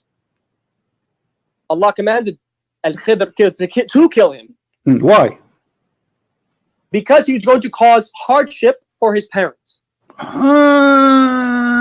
know what's funny is that your Bible also tells to kill your children if they disobey their parents. So it seems like he was justified in that, wasn't he?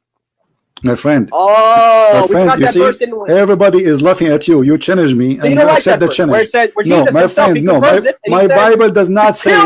My Bible does not say if a person disobey only. If a person he insulted his parents, is the punishment is death. But this child did not insult anyone. He did not even do it yet. Read the verses. Read. Don't change topic. Did he insult his parents? Did he do anything? Why does it matter? Allah knew he was going to do it. What do you mean doesn't matter? No. Hold on. So are you saying in Islam you can punish a person before he commit a crime? If Allah reveals it to you, yes. Really? Allah is the judge. I mean, are you going to say that God is not your judge? But you notice a second ago you were challenging me to show you where it says that you can kill children. Kill children. And you are the one who said innocent. And you know aren't you innocent until you commit guilt in Islam? What was the reason why he killed the child? Why? Tell me. He did not do anything. It says he was going to cause hardship. He is going to. Thank you, guys. Did he say he is going to? He did not do it yet. We're not talking about some random person saying, "Okay, let me just kill my friend." But he did not do it yet. We're talking about Allah, okay, who knows what's going to happen. My friend. First of all, isn't it Allah? He says Allah is all forgiving. What if this person he do something and he asks for forgiveness? So you punish him. Listen at the stupidity you say. You just say Allah is not this guy is this kid is a Muslim kid. Is he? No, it does not say Muslim kid. It does not say that. It says boy. It says boy. It does not say Muslim. Okay, let me show you that he's a Muslim kid and you are an ignorant. From what books? From the same book. What's wrong with you? You do not know your book, don't you? From what? From the Quran, you said? Yeah, says from Muslim? the Quran. From the Quran, it says Muslim? Yeah. Where does it say the word Muslim? Verse number 80. His parents were believers. Never said he was. Isn't it your prophet says everyone is born as a Muslim? Born? Did you hear what you just said? You said born. Yes, born as a Muslim. It says. Did you hear what he says? And do you know what he said after? And do you know what he said after? Listen. Just to show you how silly. Just to show you how ignorant you are. Listen. Your prophet he says everyone is born as a Muslim, and then his parents. Listen. And he said, and his parents and his parents will make him believer or not. Do you know the difference between his parents? He said, did your prophet says his parents will make him believer or not? So does the verse say he was a Muslim? Okay, so yes, because the parents are Muslims, and he is born as a Muslim. Your parent is a Muslim, and you are of age where your sins are. Now listen. Okay, so now this kid is going to be killed for what reason? It says, did you read the verse? It says, we fear that he would overburden them by transgression and disbelief, meaning he's going to be a disbeliever. He's going to be a disbeliever. So according to you, a child who disbelieves in Allah should be killed? According to you, many people should be killed, but I'm not judging you, am I? No, I'm asking you now. Don't change the topic. According to your religion, if a child he is not a Muslim should be killed. Everybody heard you. That's not what it says. This is what you just said now. You said because he will not be a believer. The verse says that. I did not say that. Didn't you say it's recorded? It's recorded. You said he will be killed. He will be killed because he is not a believer. It says that we feared he would do so, which means Allah already mentioned that he was going to do so in the future. He was going to do so, which means Allah already knew it, and Allah ordered Al-Khidr alayhi salam to kill the boy. Okay. So now, is it Islamic rule? Is it Islamic rule to punish somebody before he commits his crime? I just told you this has a context. Did you not hear what I just said? I'm asking you, where's the context? I'm not saying Moses says kill all children. Did I say that? No, I said Moses was ordered to kill a specific group of children, and he slaughtered all of them because God told him. I'm asking you how you punish a person. That God cannot say to kill a boy, then you must reject that Moses is a prophet with divine revelation. Okay, let me ask you. When a child is going to be punished for a crime, according to you, is he aware of the crime? That Moses killed? What were the sins of the children that Moses killed? I'm asking you, is he aware? Those are in war. Those are not just the kids coming after the kids. So you kill innocent children even if you're in war? They killed their kids too. They killed their kids. So that the American soldiers, when they go and bomb children, the enemies, they killed their kids too. The enemies, they killed their kids. They take their women. They enslaved them. They raped them. They took the whole nation of Israel. Listen. Is it true? Let me ask you. Is it true? They took the whole nation of Israel as slaves? Yes or no? What do you mean? Is it true that the Jews will enslave the whole nation? Yes or no? Will enslave? Yes. They were enslaved. They were enslaved. They were slaves. Okay. Okay. So the whole nation, this is what they are doing to them. And Moses believed killing innocent children because here we go. So you see, now you are saying to me, if a child who don't believe in Allah, we can kill him. Those who don't believe in their God. Specific context. Do not say I'm going to kill all of these children because of something they didn't do. This is one boy. Okay. You have Moses kill. No, but this is an example. This is an example how Muslim believe. So the boy here resembles any boy. Is he a specific person or just a boy? It's a specific person. What do you mean specific? What do you mean a specific person? The boy. What do you mean? What do you mean specific person? He's just a boy. Boy who will the boy. It says a specific boy. The boy. It doesn't say a boy. It says okay. I'm asking you, this boy Al-Ghulam. can be your son. Okay, if Allah revealed to you that your son don't believe in Allah, are you going to kill him? Again, I asked you, does the verse say don't a boy or every boy, or does it say the boy? A boy, it's a boy. It says the boy, do not lie. This is why he don't have a name, my friend. This is why he don't have a name. A ghulam. Read the verse in Arabic. Read the verse in Arabic. Ghulam. Here we go. Here we go. What is boy in Arabic? In this verse, what is the boy? Ghulam.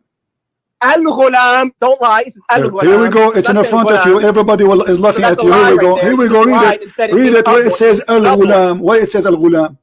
Al-Ghulam is the boy. Where is the word Al-Ghulam? Read it. Read it. Where is the word Al-Ghulam? Read it. Lied and said it means every boy. Abdul, where is the word? Where is the word Al-Ghulam? What's wrong with you? Read it. Where it says. Where it says Al. It's in the front of you. Here we go. It's in Arabic. Okay, read it for me. No. I want you to show me the word Al-Ghulam. It says Ghulam. Al-Ghulam. Read it. It's in the front of you. It's in the screen. It's in the screen. It's in the screen. It says Al-Ghulam. It says Ghulam. Okay, read it for me. Where it says Al. I want to show me the word Al. My friend, this is the answer because now he is in the past. Now read it for me. Verse number 74. We met a boy. We met a boy. So it's a specific boy. A boy now became a specific boy. And then verse 80 clarifies that it's specific. Did you just say in your translation it says a boy? You don't like context. Okay, so listen to this. Listen to this. You don't like you call me in the beginning. You call me in the beginning. You direct that topic to speak about something far away from our topic, and now you are in trouble. Your Quran says you can kill even your child if you don't believe in Allah. And you admit it, or you're not going to admit that Moses was commanded to kill every single little boy of all of the specific nation. Well, this is what they are doing to them. Moses also no problem. Okay, hold on. You see, when we started, listen, Ahmed, Muhammad, Amir. Yes or no? Listen. When I started our topic today, when I started my topic today, do you know what I said? When I said when Muslim we speak to them, they deny because they are ashamed. We don't deny because we are ashamed. So this is the difference between us. You said to me in the book of Moses it says that. I said yes, it says that, but you deny because you are ashamed of your God teaching. So you should do it. You deny. You are ashamed of your God teaching. No, I should not do it because this was for a certain people thousands of years ago who they are trying to survive. Everybody want to kill them. Everybody want to slay them. Everybody is their enemy. Now let me ask you: Did Jesus kill anyone?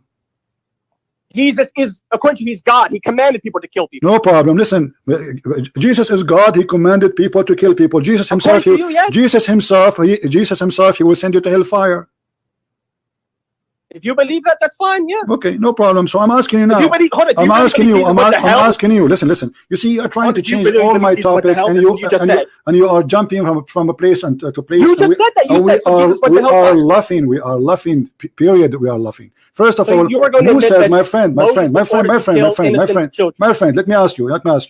When you as a Muslim, why can't you say yes or no? When you are a Muslim, you try to prove to us something. What are you trying to prove? I'm saying, if you're going to say that my prophet is not a prophet because he killed children, according to you, or any prophet. No, I said your prophet is not a prophet because he killed children. No, I did not say that. I said your prophet. I said your prophet cannot be a prophet, for he's a liar.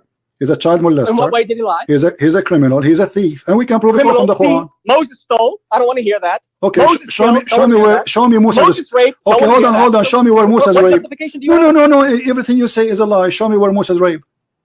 Moses raped. I just showed you the verse. No, it doesn't say. It doesn't say rape them. Show me where it says rape them. I can show you from the Quran. It says rape them. All the women, children that I not my friend, show me where it says rape them. You see, you are fabricating things. Okay, listen, Amir. A challenge between me and you. If you can show me where in the whole Bible it says you can rape a woman, you are my hero. In the same time, I will show it to you right now from the Listen. No, they marry them. They don't rape them. I can show you from the Quran where it says you rape women. Deuteronomy. You ready for this? Read it. Deuteronomy 22:28-29. And if a man finds a damsel that is a virgin, which he is not betrothed to, which means he's not married to, and lay hold of her and lie with her, which means rape her, because she clearly didn't consent, and they be found out, then the man that lay with her shall give that father, obviously this is your punishment. You pay the father, and she shall be his wife. So he raped the woman, and now he's his wife forever. Okay. Because he shall have okay. So you hold on. It says he lay down. Listen. You are just being a kid.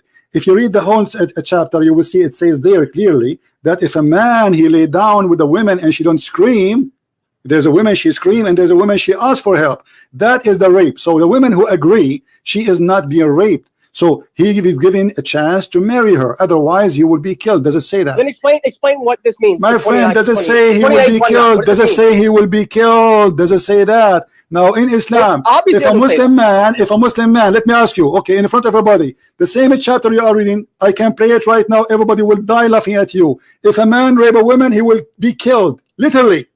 Yeah, I believe that. Okay, now I want to ask you, in Islam, do you have a rule for rape? Where is the punishment of rape? Death. You rape a free woman. Okay, this is my challenge for you in the whole Quran, where we can show me the punishment of rape. Why do you need the Quran? I told you I'm not a Qurani. I don't believe. You told me the Quran is the only book is preserved. Are you saying to me Allah he forgot to mention where to say not to rape? In the whole book? So you're looking for an ayah that says it, yeah? Any verse in the Quran says don't rape, and if you rape, there's a punishment. The Quran is a hujjah. Is that what I said? Did I say I'm a Qurani? I've never said that. So you don't follow Quran now? I said, can you show me? I can show you from a hadith that says it, but you don't want to accept that I can believe in that. Okay, here we go. Chapter 4. Okay, chapter 4, verse number 24. It says you can rape women. What does that say? Chapter 4, verse 24. Yeah. Okay. What does it say? Read it. You want me to read it? You don't want to read it yourself? No, I do not know. My English is bad. Okay, 434. Yeah. No problem. 34 or 24? You sure it's 4:24? 24. Okay. And also prohibited to you are all married women except those who your right hands possess. For what? Well, I mean, we can read the previous verse and that might give the context. This is the decree upon this is the decree of Allah upon you. Allah for you are all others beyond these, provided that you seek them in marriage, which is also this is the verse of Mut'ah. Beyond these, provided that you seek them in marriage with gifts from your property, desiring chastity and not unlawful sexual intercourse. What are you doing with these women so that you do not seek lawful unsexual intercourse? So for whatever you enjoy of course, it doesn't say this word, but we can interpret it as that because this is actually derived from the word. It says enjoy. It says enjoy. Okay. It says whoever you enjoy of marriage, because mut'ah is marriage. There's no marriage there. The word marriage does not appear there, my friend. Where's it? No, I don't want to go to the mut'ah first. Let us finish here. It says, this is the mut'ah, my friend, I know we are not talking about it. It says here it's forbidden for you married women except those who you capture them. Does it say that? Oh, but Moses did that. My friend, no, he did not do that. Those women, you just said to me, you're the one who told me they are children, you liar. They have no husband. It says women, children. I didn't read the verse like that. My friend, it says very clearly, women who never lay with a man, they are virgins. Stop lying. Stop lying. Now here, those are women who they have husbands. Verse 18. Does it say that those are women who have husbands? All right, which version of the Bible do you want? And I'll give verse 18. My friend, doesn't matter. Read from any version you want. None of them says what you says. My friend, it says that women kill. Aren't you the one who says to me, kill all except? Did you say that? It says, now kill every male among the little ones, which is kids, and kill every woman that hath known man by lying with him, but all the women, children, I did not use the word, this translation and this version uses the word children, so don't say I'm lying, the word says children, I didn't create the word. Okay, read, okay, read, let us read together. But all the women, children, that have not known a man by lying with them, keep them alive for yourselves, so kill all the men, women, and keep them alive boys. For yourself to do what with them? They take them as slaves, right? Slaves. Okay, does it say go rape them? Slavery, yeah? Okay, does it say go rape them? You want to rape? No, does it say go rape them? Where do you get to do? Keep them for yourself. God, okay. hold on, so you see how hypocrite liar you are. Okay, so now those are women. So no women should be raped. So you see the verse you gave me. No women be raped. No women be raped. Now I'm asking you. Listen, Abdul, don't make me hang up on you, losing my patience. I'm asking you. Why the Quran says it's forbidden for you married women except those who you capture? Why you are raping? Why you are raping married women? Quran does not say rape.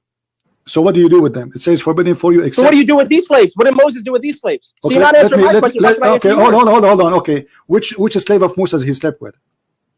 I didn't say Moses specifically did it, Well, but you Moses just said that commanded to the me. children of Israel to Here do the it. verse is speaking about specifically sleeping with them. It's forbidden for you, women, who they are, etc., etc., except women who they are married, but they are slaves.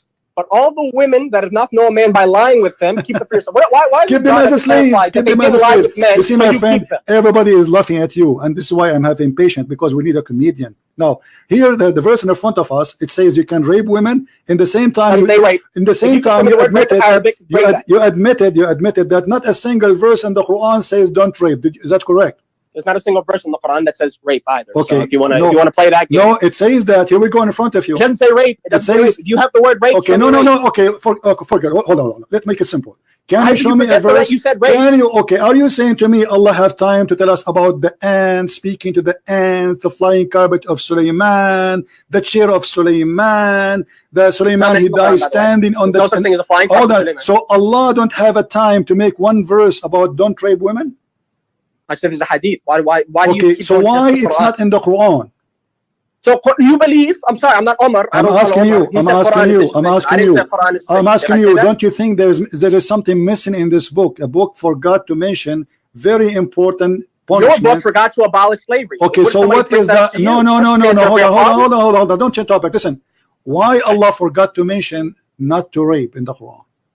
Why did Allah forget not to mention that any man could just rape a woman, pay his father, and then he's married to her forever? Why didn't God get rid of that?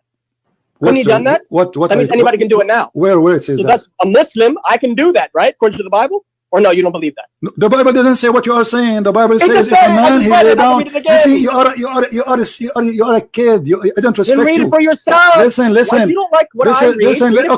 Okay, hold on. I'm going to put the verses on the screen.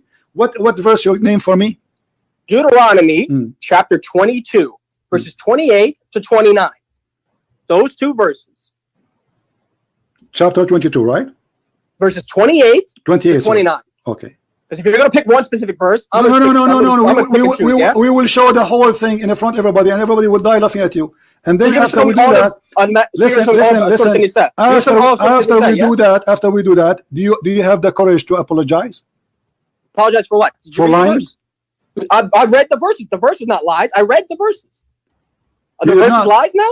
You did not. If a man find a damsel, which means a woman, that is a virgin, which is not betrothed, she's not married, and lay hold of her, which means capture her and lie with her, have sex with her. I don't know if you know what lie with her means. Have sex with her, and they be found. And the man that lay with her, because he committed rape, did he say he raped her? Where does it say rape in the Quran? See, you're not going to be able to get out of it. Here we go. You are a liar. You see, no. The Bible you are reading from, my friend, is very clear. You are a person. Everybody will laugh at you. I will open the verses in front of me, and everybody will laugh at you. I can give you a reason why this refers to rape. No. Listen. You see, what we discover here is very important. That Muslims, they try to quote something. They did not read the whole chapter. Did you read the whole chapter? I have to read the whole chapter. No, I'm asking you. Did you read ever the whole? Not the chapter. Okay. Did you read the whole page, or only a verse you are quoting from a website? I quote two verses. I quote one. Okay. What is the first verse? What is the first verse? The first. You want to go all the way to the first beginning of the chapter? No. Yes? What is the first verse? 28 to 29. It's literally the chapter 22 of Deuteronomy. Okay. Which means the second law. Did you read the verse after the verse you are quoting for me?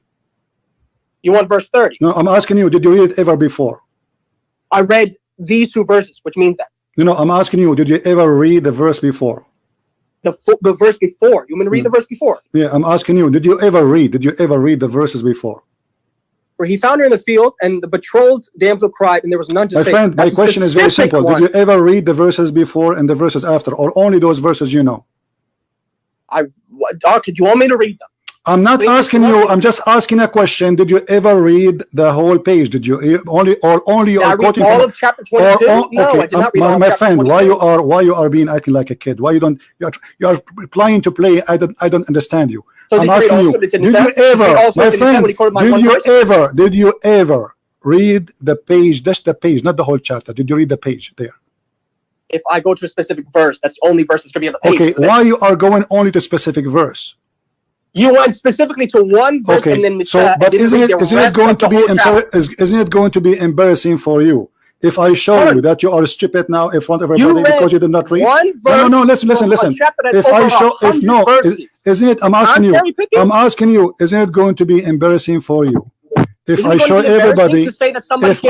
everybody, my friend, if I show everybody that you are an ignorant, isn't it going to be embarrassing? Because you just said. Can you read the verse? Because you just said, yeah. Read the verse. You see, I did not show it in the screen because we need a love. I'm trying to. You don't want to read the verse. I want you to be stubborn. I want you to say, I did not read to show the people the verse. I did not read anything except that verse. Did you say that? And you did not read anything. Did you say? Okay, here we go. Except for okay, verse 24. The first verse you said the 22, right? 28 to 29. 28, 29. Only you want to read those, correct? And you only read verse 24 from starting to 27. Okay. Would you admit that? You only did hold on. Here we go. Did you only do that? Okay, hold on. Everybody will be laughing at you. You said that a man, he can rape a woman. You said that. Okay. This is the Bible in front of us. Read the verse and explain it. If a man, he found a woman in the field and he forced her and he lay down with her, he shall die. Does it say that? Where does it say? Which verse is that? Verse 25. 25. And then read 28 and tell me what that means. My friend, does it say if he forced her, she shall die? But if a man find a betrothed, okay, you see, you deceive the people. Okay, listen. Does it say if he forced her? Okay, does it say if he forced her? Yes or no? It's adultery. You just admitted that my this friend. verse is No. He forced her. It says a man he forced her. Does it say he? Does it say? Listen. Does it say he forced her? In verse 25? Yes. No. Yes, verse 25. In verse 25, but if a man find a betrothed damsel in the field and the man force her, that means forcing her, and lie with her, then the man only that lie with her shall die. Okay, so the woman, she will not die. Okay, hold on. So the man, he will be killed if he forced the woman to sleep with her. A betrothed woman. Doesn't matter. Okay, now here. Okay, no problem. Married okay. Yeah. Okay. The other verse, what is the difference between the verse before it and the verse after it? If a man find a woman, which is a virgin, and he lay down with her. To 28. My friend, and he lay down with her. Okay, what's the difference between that woman and this woman? One is betrothed, one's a virgin. Yeah, but you see that there it says he forced her. Why is it the other verse doesn't matter? Why would hold on? Okay, so hold on. Okay. Hold on. Okay, hold on. You're not gonna let me finish. No, I'm letting you finish. You asked me a question I can't answer. Okay, I'm asking you. So if a man he forced a woman, what the punishment? If a betrothed woman, according to the verse, says death. A betrothed. Please don't forget that word. My friend, no problem. Keep saying a woman. Doesn't matter. Doesn't matter. Does it say? Does it say? Hold on. Does it say? Doesn't say. Don't hurt the women because she did not commit any sin, because he is the one only should lie because he is the one who forced her. So when a man has sex with a virgin who is not married to him, why is the man only punished? You just said that. You see, you just get yourself busted. He has sex with her. Sex with a virgin. Sex with a virgin. Yes, he had sex. He which is not betrothed and lay hold of her. What is hold on. So he had sex. Man. He did not rape her. Does it say he raped her? I'm going to read it again. If a man find a damsel or a woman that is a virgin, clear cut, says virgin, not married, virgin, which is not betrothed. See, did he rape her? And lays hold of her. What is lay hold of her? Please tell the audience. Okay, I don't know. You tell me. What does that mean? He sleep with her. Hold of her to capture her. He sleep with her because she did not scream. You see, a woman. What the difference between the first one and the second one? He forced her. It's against his will. My friend. Listen, you are trying to find. You are trying to find your own ideas. However, look what we discover now, based on what you say, that in the Bible we have verses saying if a man he forced a woman. And you said because she is married, right? Married woman. He will be killed. Married. Hold on, married woman, no problem. But it says if he forced her. Now, the other woman who he laid down with her, he will marry her as a punishment. Now let me ask you. Hold on. What is the solution if this man did not marry her? If he laid hold of her, which means he captured her. Okay, listen. Okay, I will go with you just for the sake of argument. The man, if he captured a woman and this woman, lied with her. No, listen, laid with her. It's about like me. I was in the field. I saw a girl. I know her. Maybe I'm chasing her. And she is not forced into sex with me. All right? Because the proof of that, she did not scream. She did not ask for any help. So he did that, and she did not resist. What if I rape a woman, what the difference? Okay, hold on. Okay, you see here it says clearly that the difference between them, the first woman and the second woman, that the first one she been forced, and she did that against her will. It says lay hold of her. What's lay hold of her? Okay, let me ask you. Did you read verse number? Did you read verse number 23? 23. Now you want to go another. Okay, read it. You don't want to stick with 28. Okay, read it. Okay, read it. We'll go to 23 now. Okay. That is a virgin, be betrothed, which means she's married onto a husband, and a man find her in the city and lie with her. So again, this clarifies she's married, which is adultery. But she is a virgin, my friend. She is a virgin. She's a virgin. Okay. That is betrothed. Okay. That means so now listen. Okay. So the punishment of a man, he slept with a woman, she is married, he will die, correct? Adultery, yes. Okay. This is adultery. The second one is not, correct? Fornication. No, which is rape. The first one here, the first one is fornication, correct? This one 23. Verse fornication. 23. My friend, make it simple. Verse 25 is adultery. Okay, verse no. 28 verse 25 is a rape. Don't make me hang up on you. It says there, she is here. This woman, she is married, correct? Verse 23. Verse 23. The virgin be betrothed, which means she's married unto a husband, which means she has a husband. No, my friend. Okay, but she is a virgin, right? But she is married. Okay. Now, doesn't matter virgin if she's married. My friend, she is. The word in Arabic is not even marriage, my idiot. You idiot friend. What's the makhtuba, engaged. She is engaged. She is engaged. According to the Jews, an engaged woman, she is equal to a wife, but there is no sex between them. You are an ignorant idiot. Now I'm asking you. Does it say there she is engaged? She said, do you speak Hebrew? No, I'm asking you. You're saying it says in Arabic. Arabic's not even what I'm reading. My friend, no, it doesn't matter. I'm giving you the word. I'm giving you the equal word. So how she is married, but she is virgin because she is engaged. Even you Muslim, you copy the Jews. You make katib kitab, which means engagement of marriage, which means legally she is your wife, but you have no intercourse with her, correct? So she says, did you hear what you just said? Legally, she's his wife, yeah? Yes, legally, but she is not yet in his bed. She don't live with him in his house.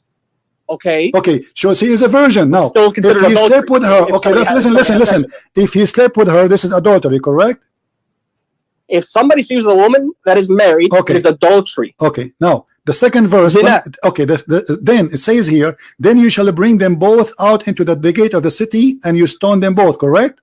Stone them both. Okay, what is the difference between? Okay, hold on. What is the difference? Why here the women she will be killed? No, it doesn't say the woman's going to be killed. It says the man is going to be killed. It doesn't say no problem. No, the women. No, it says both. Oh, in the verse of adultery, it says both because they both consented to the adultery. Thank you very much. So because both of them they commit adultery, no problem. Okay, exactly why in the second verse, why the women she will not be killed? Because she did not do anything wrong.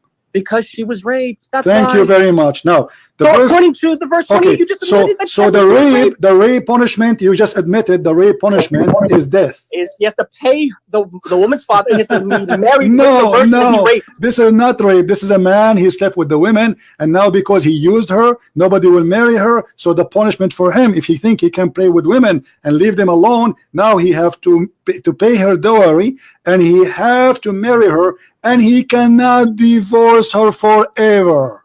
What's the punishment for fornication in the Bible? Death. Is that not fornication? You just admitted that was fornication. Okay, hold on. So why is he paying money when he committed fornication? He's stoned to death. No, hold on. Death, fornication of death is for somebody is married. No, that's adultery. It's in the front of you. Fornication, adultery. It's in the front of you. Fornication has the same, according to the Bible, has the same. Okay, let me ask you. Just show everybody how ignorant you are. According to Islam, if a woman she is not married, according to Islam, of course. Okay, hold on. Okay. Just to show you, your prophet is copying this book. You idiot. You are an idiot. Did your Quran say? Your God says. Okay, let me ask you. Okay, what is the punishment? What is the punishment of fornication in Islam? The punishment of fornication in Islam, according to the Sunnah. I know a lot of Christians. No, according to the Shia. According to the Shia, the punishment for the fornicator is lashing. There's to be lashed. So there's no death. So there's no death. There's no death. There's no death for the fornicator. Okay. What about rape? For rape, there's death. Where? Where? You want me to get you? So okay. you don't so want look what you did. Look what you did. Hadith, Everybody is my witness. Hadith, Everybody my witness. You are the yeah. one who pick up the topic.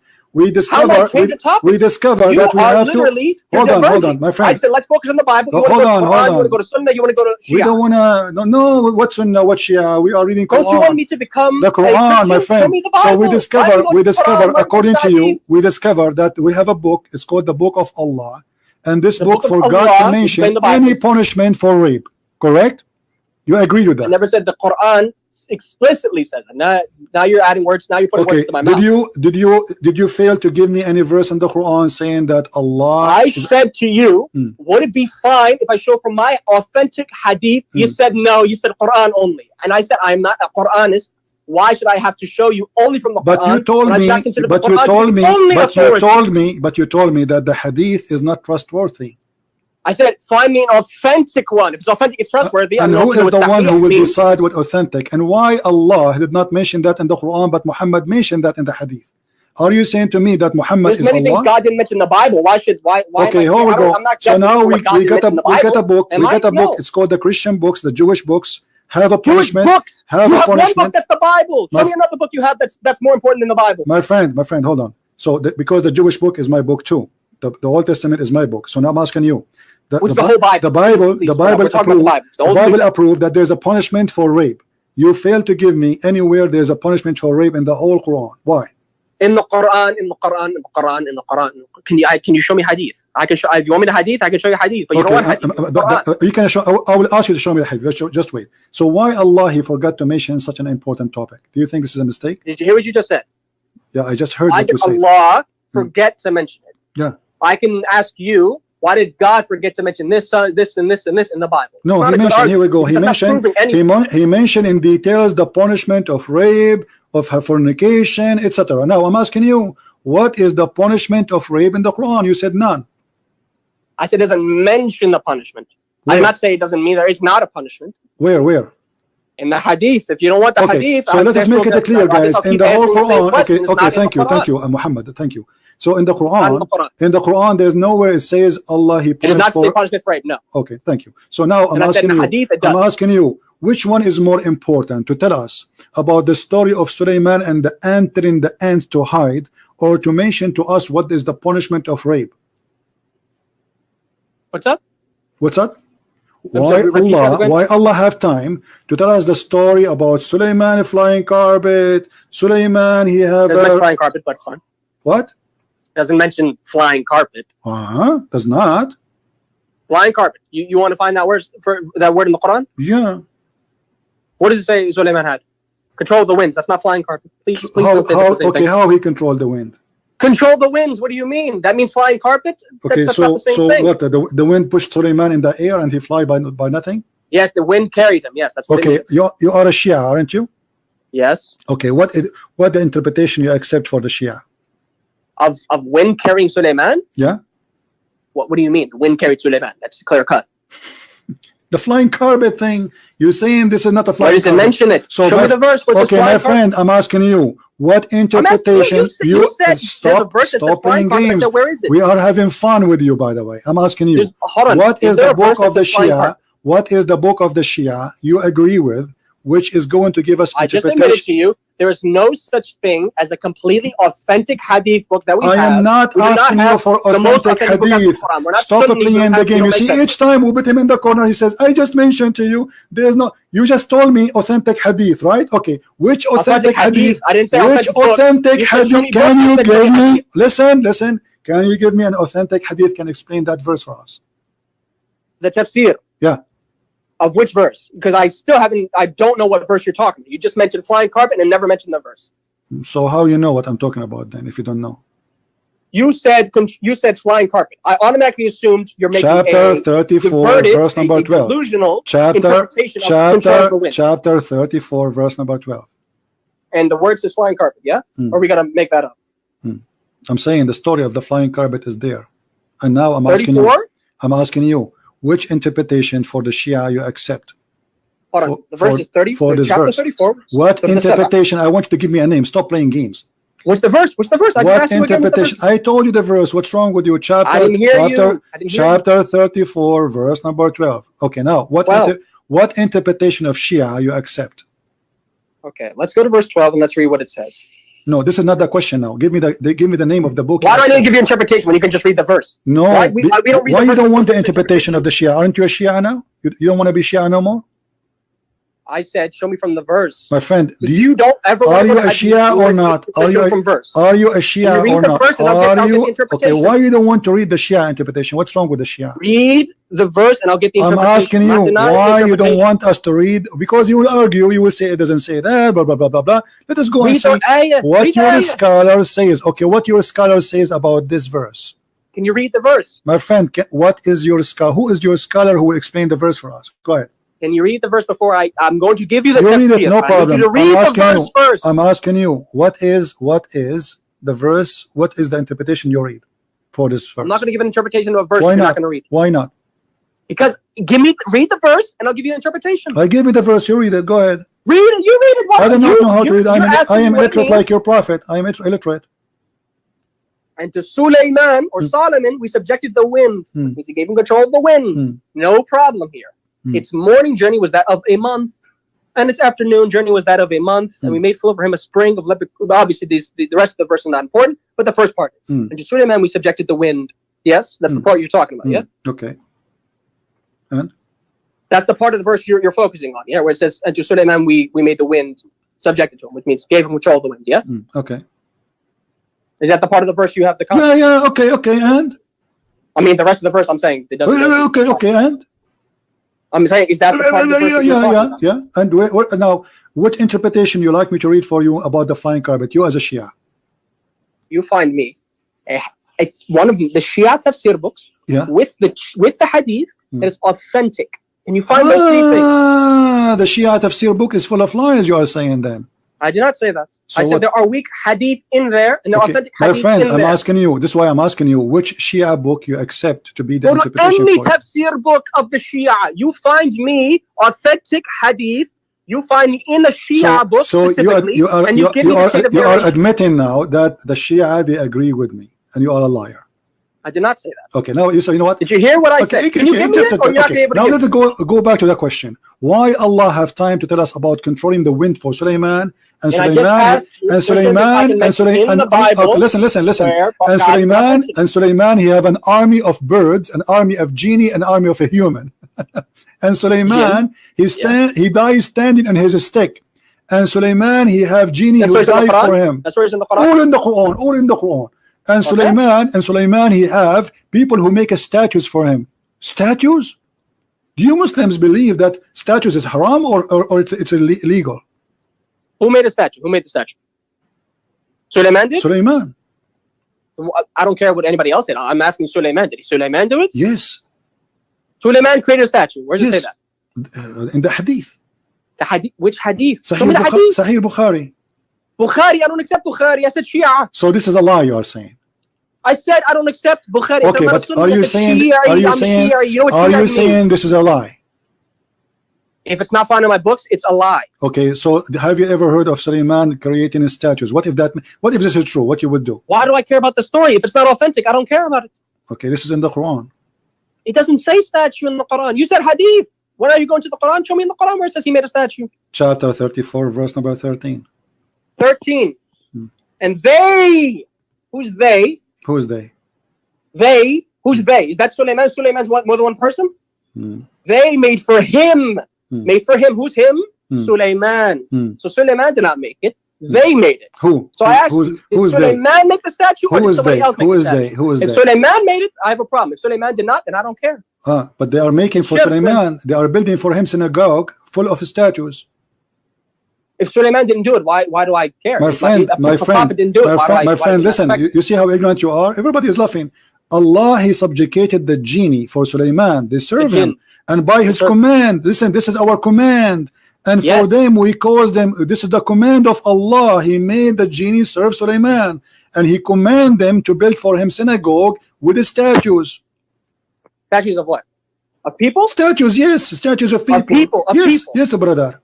Doesn't say statues of people, by the way. Okay, what interpretation would you like me to read for you? I mean, a statue is a statue. I can have a statue of anything.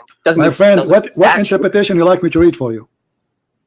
I just told you. Any tafsir book that is a Shia tafsir book that is authentically attributed to one of the Okay, Imams. name for me the Shia tafsir book which you like me to read. Let me give you the list. Okay, hold on. Everybody will laugh at you. Well, you know, the only reason I keep you on the line, by the way, because you're a comedian.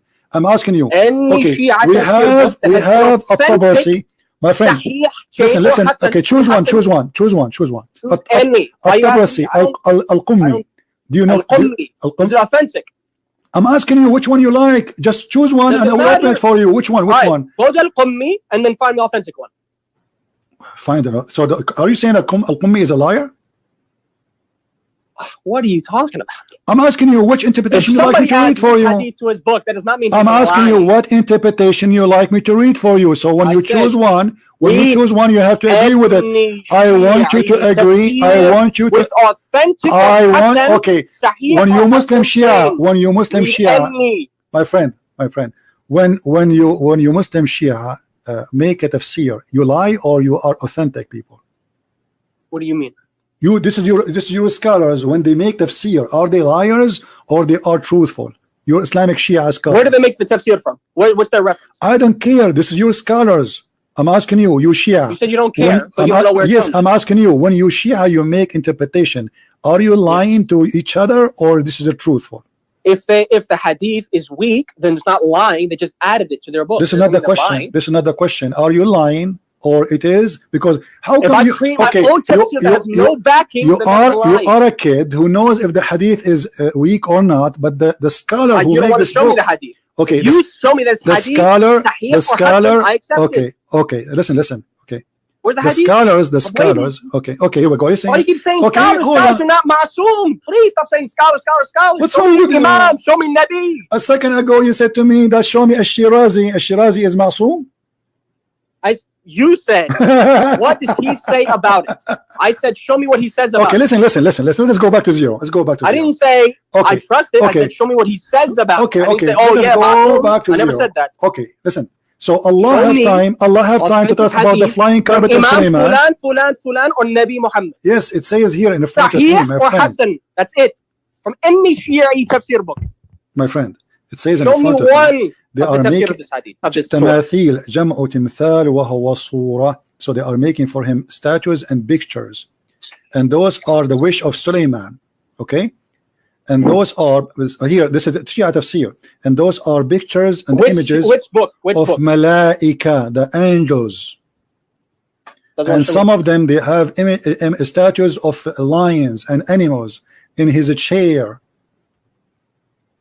So angels and animals and chairs and even eagles. And this is a tafsir in front of me, At-Tusi. And he's a Shia. Which book of At-Tusi? Tafsir At-Tusi. Tafsir At-Tabyan Al-Jami' Al-Ulum Al-Quran. Al-Imam At-Tusi.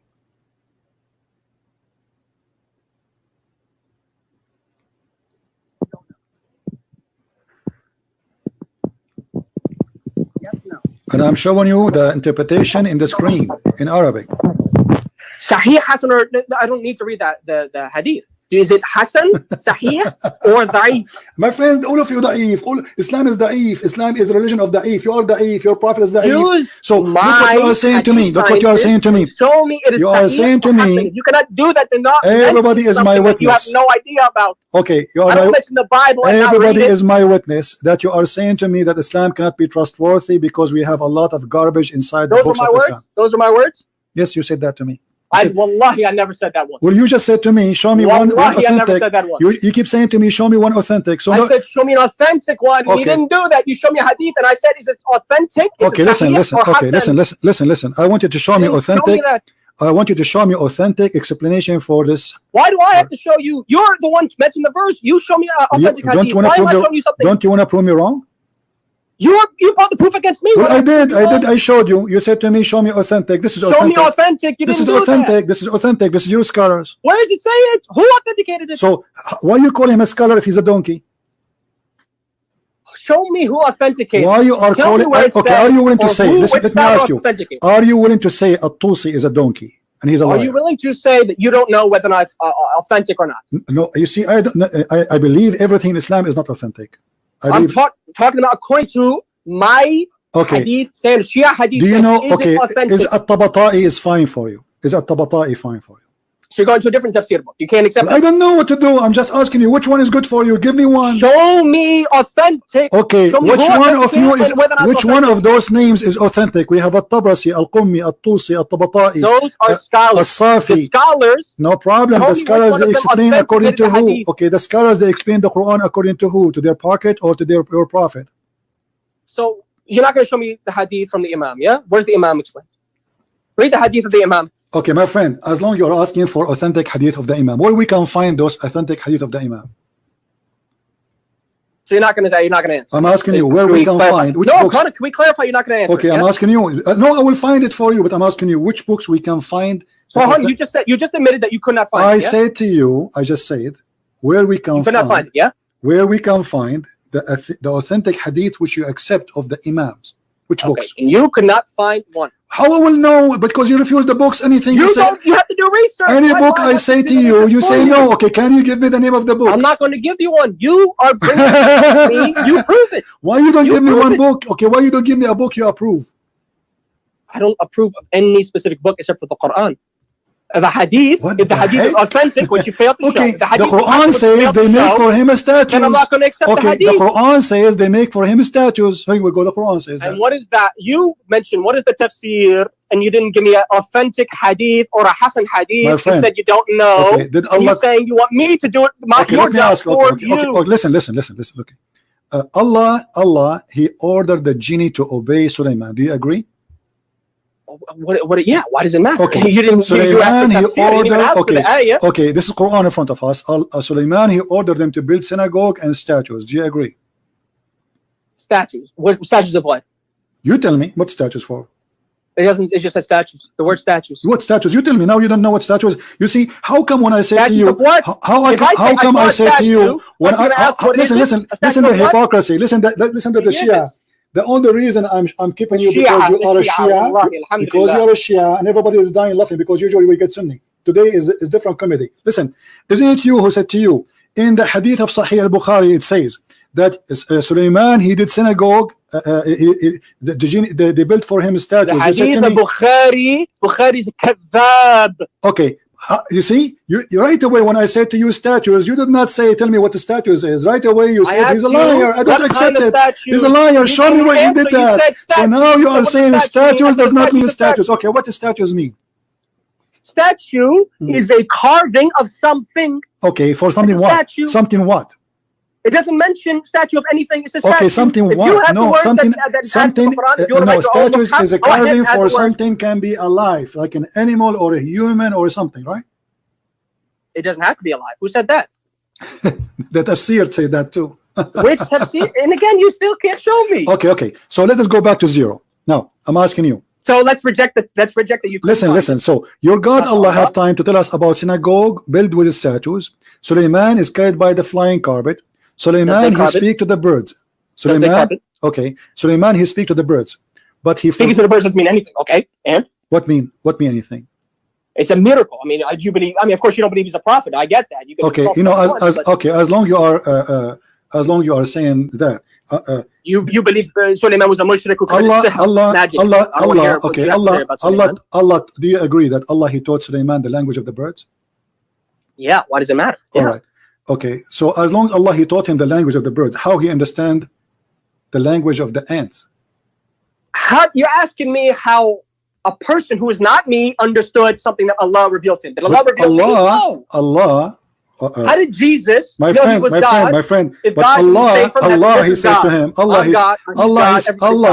he taught him only the language of the birds. Did he? Does it say that? Yes. The only? Yes, it says only. That. Yeah. Where does it say only? It says in front of you. It says only. He's counting what he taught him. Does it say only? Can you show me? My friend, he taught what language he taught him. This is the language he taught him. The language of the birds. Yeah, I agree. Okay. Yeah, is the ants of the kind of the birds? Did he speak with him in the same language that he spoke with him the birds? But the ants don't speak. The ants don't speak. No, you don't. They are deaf. They are mute. They're mute. Yes, but Allah can't do anything. Yeah, Allah is so limited. He can't allow them to speak. Yeah. Oh, so only that. That's how you limit God. Okay, hold on. When you say Allah can't do that, that's when you limit God. And My friend, isn't Allah is the one who created the ants already? He created the ants, but he can make them speak. Or do you deny that Allah can't do that? I'm asking or that you. your God can't do that. Okay, if Allah is the one, do you believe Jesus could do that? If Allah is the one who created the ants, should he knew that the ants don't talk, they communicate in different way?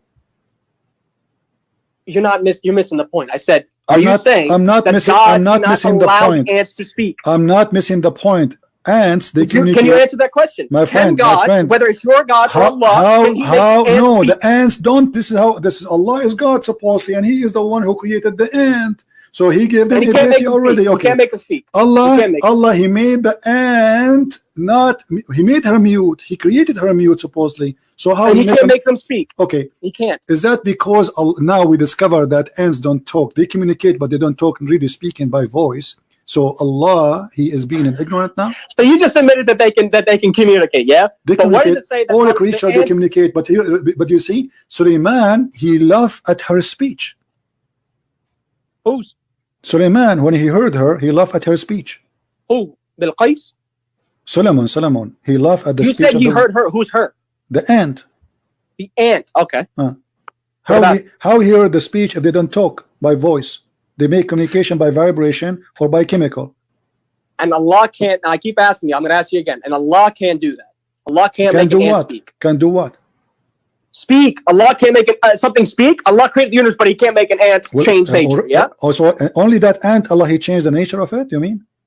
Why can't He? Yeah. Why was the problem? You believe Jesus can't do something that didn't occur before? Okay, let us play this game then. Can you show me authentic hadith? Explain it the way you are giving it to me now.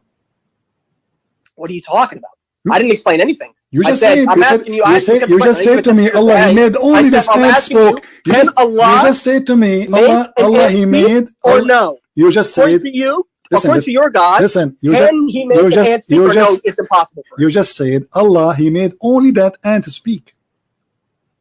Does it say only? Because I didn't see that word in there. Well, you just said to me. You said that to me, not Quran. I'm saying to you. I said Allah can make the ant speak if He wants to. Okay, so is that? I asked you, can your God do the same? Or are you saying that your God can't do what my God can? My friend, no problem. No, my God can do everything your God cannot. But you have a problem with my God doing it, yeah? And you say it's funny because your God made an ant speak, which because He made a mistake. But when your God does it, it's no problem. Your God is being silly. You see? Being silly. Yes, because Allah, He forgot. Listen, guys, Allah, He forgot to tell us what is the punishment of rape, and there's nowhere in the Quran we can find it anywhere. But He have time. He have time to tell us about the ant. She said that the ant and Sulaiman, he laughed at the ant speech. But you failed. You failed to attribute to me. You failed to attribute to me what I believe. You said from the Quran. I said, if I were to bring you a hadith, would you accept it? And you said, no, let's go to the Quran. Okay, my friend, but you don't want to go to hadith. My friend, listen, Amir, I really enjoy talking to you, and I want you to stay with me. I want to ask you a very simple thing. Why Allah have time to tell us about the bird, about the ants, about the flying carpet, but He did not mention anywhere the punishment of rape, which is very important for a human being? And which He clearly does mention it, just not in the Quran. Where? It mentions it not in the Quran. I just said it doesn't mention it in the Quran. Okay, isn't it the Quran is the only book of God? No. Okay. No, Quran is not the only source of knowledge. All right. Okay. Shia do not believe that. Guys, the Quran is not the only source of knowledge. The verse we mentioned. Shia, okay. Do you want me to read our hadith? All right, no problem. Listen. Shia, we say Quran Ahl al-Bayt. I'm sure you know maybe that hadith. Quran Ahl al-Bayt, which means they are our two sources of knowledge, which means Nabi, Allah, Ahl al-Bayt, which are the 12 Imams, including Fatima, who is of the 14 infallibles. Do you know our ideology, or you make stuff up? Are you from the 12 Imam believers? You don't know what Shia believe, yeah? Are you from the 12 Imam believers? I am from the 12 or Ithna Ashari Shia. Okay. I believe in the 14 infallibles as my only hujjah besides the Quran, which is the word of Allah. So do you believe what the Shia they teach, those 12 Imam? If the Imam teaches something and it's authentically attributed to him, yes, I've accepted. Why? What's wrong? All right. You see, when I asked you what is books you agree with, you refused to give me any book. I said, show me a hadith. I said, not every hadith in one specific book is sahih or hasan. So now if I show you any hadith, okay, so now if I show you any hadith, you will say I don't agree with it, correct? This If you show me it's authentic, I'll agree with it. No, because now you are saying to me there is no book of authentic. Not fully authentic, no. Only the Quran is the fully authentic book. Okay, let me ask you: is the rooster is a Shia? The rooster. Yeah. Is that hadith sahih or you don't know? I don't know. You tell me. Is it sahih? You don't know. So why bring up the hadith if you don't know? You bring up Sunni hadith, that's fine because you know they're authentic according to them, but you don't want to bring up my authenticity. Okay, listen. The rooster Shi'i, I don't know because you didn't show me the hadith with the authentic chain. Okay, there you go. That's my answer. I don't know. I'm asking you now. How you as a Shia now, if I give you a hadith, how you will know that this is authentic? If you bring me the chain of narration, number one, which means it's authentically attributed, whether it's Hassan or it's authentic, Sahih, authentically attributed to one of the 12 Imams or the Prophet sallallahu alaihi wasallam or Fatima al-Zahra alayhi salam, any of those 14 that you bring this hadith from that is authentically attributed to them and does not contradict the Quran, then I accept it. Does not contradict the Quran. Yes, that's our hadith standards. You have a problem with our hadith standards now. So are you a scholar now? This is what our scholars have said. I'm not. This is not my claim. This is what our scholars have said. Yeah, this is what the Imam said. Okay. Forget about scholars. This is what the Imam said. What is written? There's a bird. There's a bird in the Quran. It's called al-hudhud. What about it? What is written in his wings? You tell me. I thought you know the hadith, the Sahih hadith. I never said I know. I said bring me a hadith. If you have a hadith, bring it to me. I'm not scared of the hadith. Show me hadith. Chapter 27, verse number 20. What is verse speaking about? 27:20. Let's read. Let's read.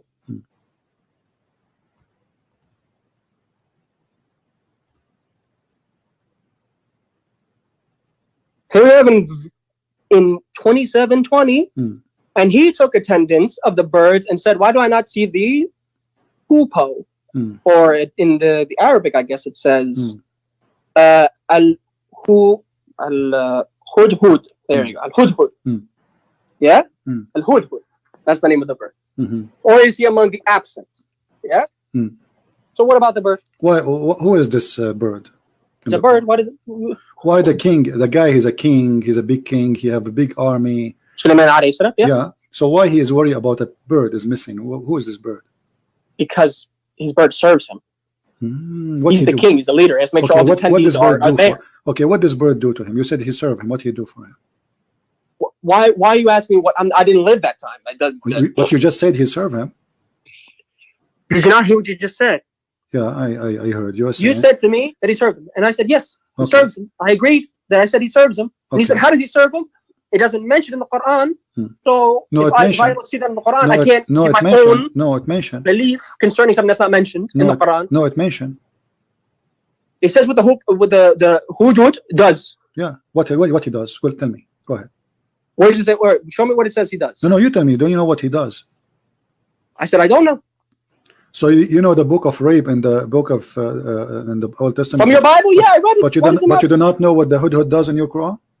You're bringing the proof against me. I brought the Bible towards you. You don't bring nothing. We bring the proof to me from my Quran, from my hadith. This guy, he fly in the wind trying to find women for Sulaiman. Does it say that in the hadith? Yeah, and it says in the interpretation too. Which interpretation? It's a Shia interpretation. Is it authentic? And if you keep saying you don't know, then how can I accept that something that you don't even know is authentic? Is this bird hudhud? Is he an Arab or he is not? It says hudhud. It just gives his name. Okay, what the language this bird speak? Why would I know? Allah knows. What is the language? What is the language of Sulaiman? Sulaiman was the language? Yeah, what is the language of Sulaiman? The original language of some of the language that he spoke? The language of his people. What he speak? Hebrew. Okay, so why the bird in his wings? It's written in Aramaic. Sulaiman also knew Aramaic, but he spoke Hebrew. Okay, but why the bird? Would you deny that Sulaiman only knew one language? I never said that. Is it true? Is it true that every hudhud, every hoopoe or hoopoe, in his wings is written the names of the Prophet and his family? Where's the hadith? Is it authentic? I think so. No. If you don't show me it's authentic, how can I just take your word for it? That's not. We don't even do that with our scholars. You just take somebody's word for it. You have to show us hadith. But you want to bet you will say to me it's not authentic anyway if I show it to you? If you show me it's authentic, okay. Why should I reject it? Okay, let's make a challenge. Can you show me that this is not authentic? This is Bihar al-Anwar, Why do I have to show you it's not authentic? You have to prove it. You're using the proof against me. Prove to me it's you authentic. have to prove it. Here we go. Okay, here we go. Bihar al-Anwar, volume number 27. Bihar al-Anwar, is the hadith authentic? Yes. What's Al-Allamat al-Majlisi? What does he say about the hadith? Read it. What does Allamat al-Majlisi say about the hadith? Show me where it says this is not authentic. Come on, don't stop being a kid. We don't have that concept. We do not have. Show me where it's not authentic. I want you to show me. Here we go. They are mentioning it, and this is a Sahih hadith. Where does it say Sahih? Okay, prove it. It says in front of you. This is why they are mentioning it. Hold on. Who authenticated? Who said it's Sahih? This is Bihar al-Anwar. Do you know who Bihar al-Anwar? Do you know who wrote the book of Bihar al-Anwar? Hadith and has Sahih hadith. My friend, show me which one's okay, I'm asking you. Do you have a proof that this is not Sahih? I don't have to prove it's not Sahih. You have to prove to me it is Sahih. I just did. Here we go. This is your book. Who authenticated it? You haven't answered. Your scholar, Bihar al-Anwar. Who is he? Who? Do you even know who wrote Bihar al-Anwar? Okay, let me ask. Okay, is that you just quoted from a book? You don't even know who. Listen. This guys. You will not find one hadith I will quote for him. It is Sahih. Anything I say to him, then show me Sahih. You keep saying he won't let it be Sahih, but you never proved it is. Yeah, but whatever I say to you, you will say it's not Sahih. If I know. You read the hadith, my friend, I know what you are. Supposed to accept everybody is laughing. Everybody is laughing. Whatever I say to you, you will say it's not Sahih. This is the game. I never said it's not Sahih. Okay, you did. I said, show me it's Sahih. I said to you, it is Sahih. You said, no, it's not Sahih. Everybody saw that. Show me. You tell me it's not the same thing as you show me. It says there. It says that this is a correct hadith. Correct. And who authenticated it? You're a scholar. Who is he? You don't even know his name. How are you just going to say my scholar? You have to be ignorant. Okay, listen, everybody. The book, everybody. To quote the hadith, to quote the authenticity, and you don't even know who authenticated it. Okay, hold on. Okay. Do you see, let me do a little. Do you see the interpretation? For you. Do you see the author of Bihar al-Anwar? His name is Muhammad Baqir al-Majlisi. Okay. Is he the one that authenticated it? No. Is he a donkey? You're not answering my question. You didn't know who the author was because you just said I'm asking you. No. I said no because this is so not. You're being ignorant on that aspect. This is not according to him. This is according to Ali. Who? Ali? Yeah. Ali. You said Ali. Yes. Ali alayhi salam. He said it's authentic. Yes. Where does he say it's authentic? Because the hadith is not the hadith is not this guy. And the one who wrote recorded. You said it's recorded. And the one who wrote this book, my friend, by Muhammad Baqir al-Majlisi. And he said it's authentic. Okay, but this is not according to him. But this is not according to him. Al-Allam al-Majlisi. He is not. He recorded the hadith. I said who authenticated the hadith. This is coming. It shows to you the reference. Do you see Can you show me authenticated the hadith, or you can't? Yes, it says, here we go. It says in front of you who is the one reporting this. This guy is he is reporting what he heard from your imams. He is not the one reporting the hadith. So if I say anything from the imam, that means true, yeah? Who is Sulaiman ibn Ja'far? Who is Sulaiman ibn Ja'far? Who is the father of Ali? Who is do you see the names? They are the one who said that. So this guy is copying what he heard from Ali. That the hudhud in his wings is written the names of the family of the Prophet. Do you agree with that or no? So you brought a hadith. Okay, let me ask you. Chain. Okay, yes. Let me ask you. Is the pig a chicken? Is the pig a chicken? Yes. Now you're gonna show me a hadith where it says it's authentic. That was the Imam said that. Well, I'm asking you. Is the pig a chicken? By logic, a chicken can be a pig if Allah allowed it, but by nature, meaning usually. A chicken is not a pig by nature, usually. According to you as a Shia. But Allah can alter it, yes. Okay, this is not the question. According to you as a Shia. You just said is a pig a chicken, I just answered you. What do you mean? No, I just said usually it cannot be unless Allah allows it to be. Means Allah can change it. Okay, did Allah allow it or not? Is the pig a chicken? Is the chicken a pig? Where is this mentioned? The same book. The same book. The same book. The same hadith, yeah? Yeah, the same book. The same book. So not even the same hadith. So you brought me authentic. According to Ali, Ali Amiri al-Mu'minin Ali bin Abi Talib, from Ali, the caliphate, may Allah pray on him, says that the chicken is kind of a flying pig. So did you hear what you just said? Yeah. Yeah. What you said. What? Read it again. Read the hadith one more time. The chicken is a kind of a flying pig. Kind of, yeah. Is he a flying pig? Hold on, kind of, yeah. Yeah. Is he a flying pig? So he's making a comparison my friend. between the chicken and the pig. Is he one of the kind of pigs? You're missing the hadith. I'm not. He didn't say the chicken is a pig. Did he say that? No, he said yes. A chicken is kinda like a flying pig. Is a kind of a pigs. Is a kind of pigs. He's one kind of the pigs. And the hadith is sahih. Yes, it says he's a big bird. He's a big bird. Big bird. Is the hadith sahih? Yes, it is. Here we go. We keep playing the game. You're reading the chain of narration, but you don't even know who the narrators are, and you don't know if they're trustworthy. That's not authentic. You told me to show you the narration. I just showed you the narration. The narration with the chain, and you proved I showed you that. Authentic. Okay, let me ask you. You can't prove the chain is authentic. Okay, listen. So you are asking me to prove to you that this. Guys, listen to this. This guy. Trustworthy? Okay, yeah, I don't know. Is Ali trustworthy or not? You just admitted that you don't know. No, I don't know for sure because all Muslims are not trustworthy. Have you ever heard? Have you ever saw a Muslim is a trustworthy? Have you ever yourself? You just lied and said it's sahih. You just said to me. You don't know. Everybody heard you saying that Muslims are not trustworthy. You are saying that to me. You just said. Okay, let me ask you: Is the Imam? Is the Imam? Is the narrator trustworthy? You said you don't know. Is the Imam al-Majlisi? Everybody laughing at you. Is Imam al-Majlisi? Is he a trustworthy or he's a scam? So what reason are you saying he's not trustworthy? I'm asking you. You are the one because you are the one who keeps saying, my friend. You are the one who keeps saying to me, this is not true. Prove to me this is trustworthy. So obviously you are saying to me that this guy. You are saying to me, okay, you are saying to me this guy is a liar. Why he is saying? Never said he was a liar. Never said that. So when he say that, are you accusing him of lies?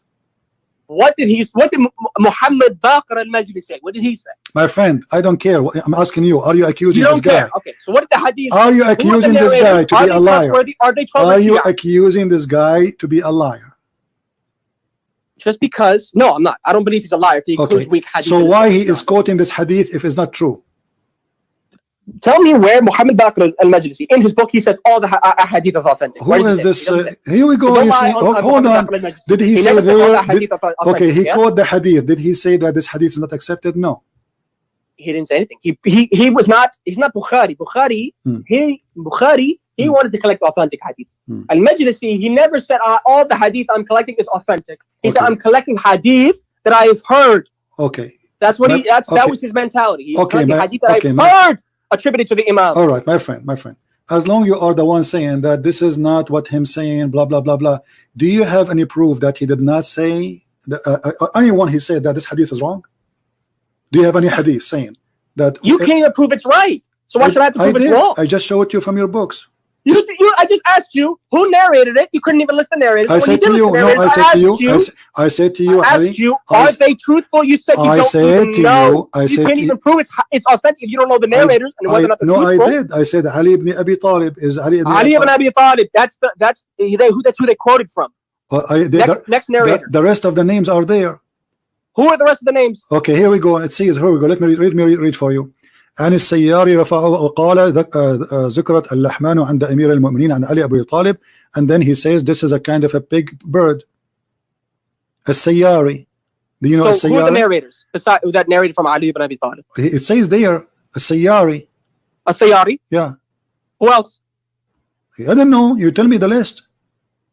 This is what he reported. One narrator. This is what he reported for me, my friend. This is what he reported. This guy. This is what he reported. He reported. One person reported it. Nobody else reported it. Okay, I'm asking you. So, are you saying this guy? He is a stupid. He is reporting only one hadith. Nobody agree with it. If nobody agreed with it, then that seems like he's a liar. Don't you think? Yeah. So, okay, I'm asking you now. So, is this hadith agreed by Muslims or not? We don't have the concept of khabar wahid, which means you not accept a narration that only has one narrator. We don't accept that now. Okay, I'm asking you again. Which book we can find the hadith which is true? Any. You prove it's authentic, I'll accept. You prove it's Hassan, I'll okay, accept. Listen. You don't. When I showed you, play your games. When I showed you, authentication. Yeah. When I showed. My own authentication. Listen. You have to prove it's authentic. Okay, listen. When I showed you that chapter 4, verse 24, you said this is a verse about the mut'ah, correct? The mut'ah, yes. Yes. What mut'ah? Mut'ah. What is mut'ah? Do you know what mut'ah means? What is mut'ah? No, tell me. Mut'ah, the word mut'ah itself means pleasure. Pleasure. What kind of pleasure? Pleasure. Usually refers to sexual pleasure. Okay. So what is this mut'ah is about? Tell us about it. You are a Shia. Nikah mut'ah usually focuses on a temporary marriage in which a man and a woman for a certain period of time. Now they can list any period of time. It doesn't have to be only a short period of time. It can be any time. How short can in which be? they are temporarily married. How as short soon as the time limit ends, the marriage is void, which means they can no longer have marital relations. Okay, how short? That is mut'ah. How short it can be? It could be. Our scholars say it could be as short as an hour. Short as what? Some scholars say it could be as short as an hour if you wanted. Okay, so but it's mutual. Focus on that. It's mutual agreement between a man and a woman, not rape. You quote for me from the book of Musa's that fornication. You said to me that if a man he lay down with the women, he have to marry her, correct? And he cannot divorce her. That's what the verse says. Okay, and he cannot divorce her forever. Now, a he man in Islam doesn't have a choice. It says that no, he cannot divorce her forever. He have to marry her. He cannot divorce her. Now, in Islam, you can rent a woman and you have to pay her money, correct? Did you hear what you said? Rent. Yes. Does she have consent or no? Doesn't matter. No, absolutely wrong. Please do not lie. Thank you. It does matter. Okay, do not guys, say it does not matter. Guys, Mut'ah is consensual. It is haram if it's not consensual. It's prostitution if it's not consensual. Thank you very much, guys. So if he just said, okay. Did you hear what I just said? Okay, no. Actually, I just said that. I just said that because if I say something, you will oppose me anyway. But I made you admit it now. Just guys, did you hear what I said? The women agree. Did you just say? According to this guy, the women. What I said. Okay, okay. The haram and it's zina if it is not consensual. Thank you. Rape. Thank you. So the women, she agree to pay her money to take off her panty for 1 hour. Agrees. Did you hear what you just said? Agrees. Okay. Agrees. And this is not fornication in Islam. No. Okay. Why is that? So the verse where it says the man lies with the woman, that's fornication, right? I'm asking you. It says an unmarried man and an unmarried woman lay together. And he has to marry her forever. He cannot divorce her until he dies. Right. The woman has to suffer with some man who raped her for the rest of her life. No, he did not rape her. She laid down with him.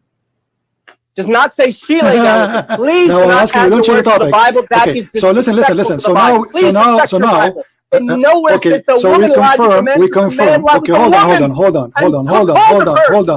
So what we confirm, listen. Please don't add your own tafsir to the verse. What we confirm that in the Bible, if a man he use a woman, he cannot use a woman, and he will be punished. If a man grabs hold of a woman and has sex with her, he has to pay her father and he has to marry her because nobody will marry her. Those are Jews, and women she have to be virgin when she get married. Otherwise, she is a fornicator. So now, because he did have that to her, he have to pay her dowry as if she is, like normal marriage. You make that fornication. And he cannot have divorce with her ever. Now, in Islam, your sister, she can take off her panty for $10 for 1 hour. That's what you said to me.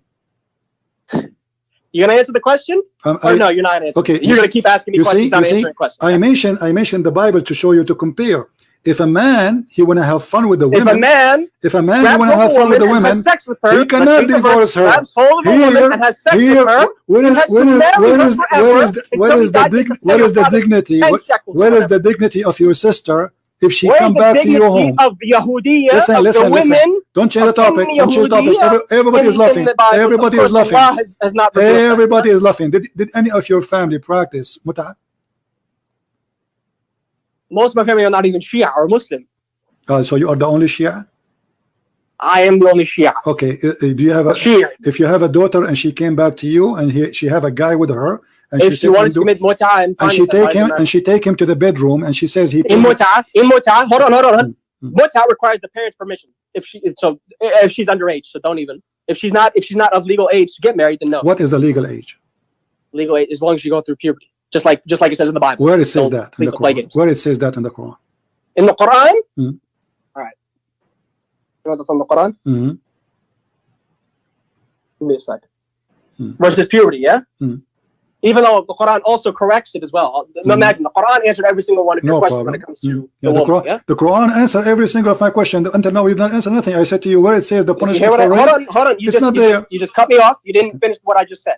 I said the Quran mentions everything concerning how you are able to marry somebody if they go through puberty or if they have yet to have their menstruation. You didn't let me finish. You right away cut off and said, "Oh, you see, the Quran answers every question." I never said that, by the way. I mentioned further, I said on this specific topic it does. The Bible does not at all. So that is something that God, I guess, according to you, he forgot. I'm waiting for your answer.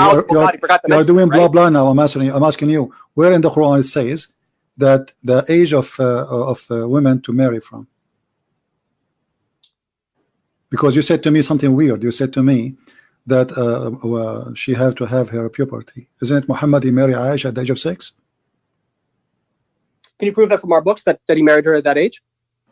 At so 6? If I show you a hadith from the Shia books, aren't you going to say to me that says 6? That says 6? That says 6? Yes. That says 6 years old, yeah? Yes, he have intercourse with her at the age of 6, yeah. Does it say 6? Does it say 6? Yeah. In Shia hadith. No, he married her. Listen. Okay, listen. Okay, listen. If now any hadith I will show you, you will say to me it's not authentic, all right? If you can't prove it's authentic, I can't say it's authentic. Okay, listen. I'm asking you now. Okay, can you show me for something? All right, let us do this game. Can you show me an authentic hadith saying the age of a child to marry in Islam? Age? There's no such thing as that. Okay, show me. What do you mean? Meaning, Allah says in the Quran, I will have the verse for you right now, that it says when she hits puberty, that is the age of marriage. Where it says that? Show me. All right, you're going to have this. It is in Quran 65, which is Surah Al-Talaq. And we read in... Okay, here we are. It says here. What verse? Hold on, let me... verse number 4, right? Yes. This is about menstruation. If you doubt their periods, it's 3 months. Okay. This is obviously regard to talaq, but it also includes mentioning about marriage in general. But it's mentioning that those are the one and the ones who did not have their period. And for those who have not menstruated, their period is 3 months. So if you doubt or no, they did not. What do you mean? Have their period, they don't have their menstruation. You are divorcing them, and yet they don't have menstruation.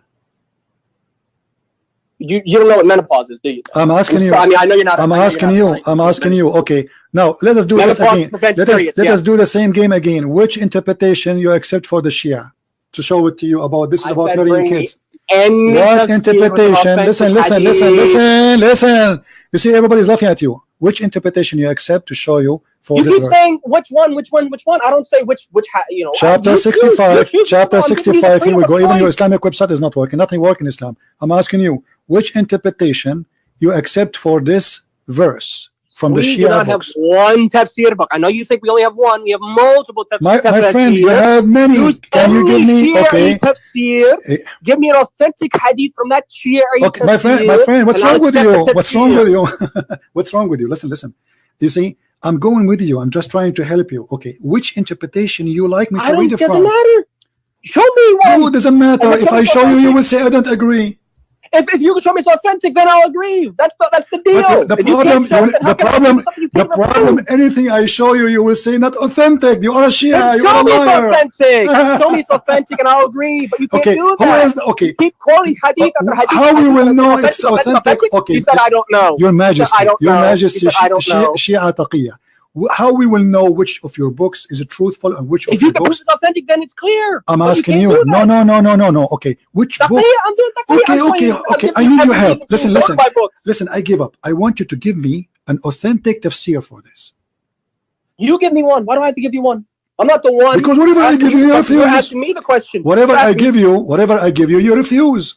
Then show me it's authentic. I can't accept something that's not authentic.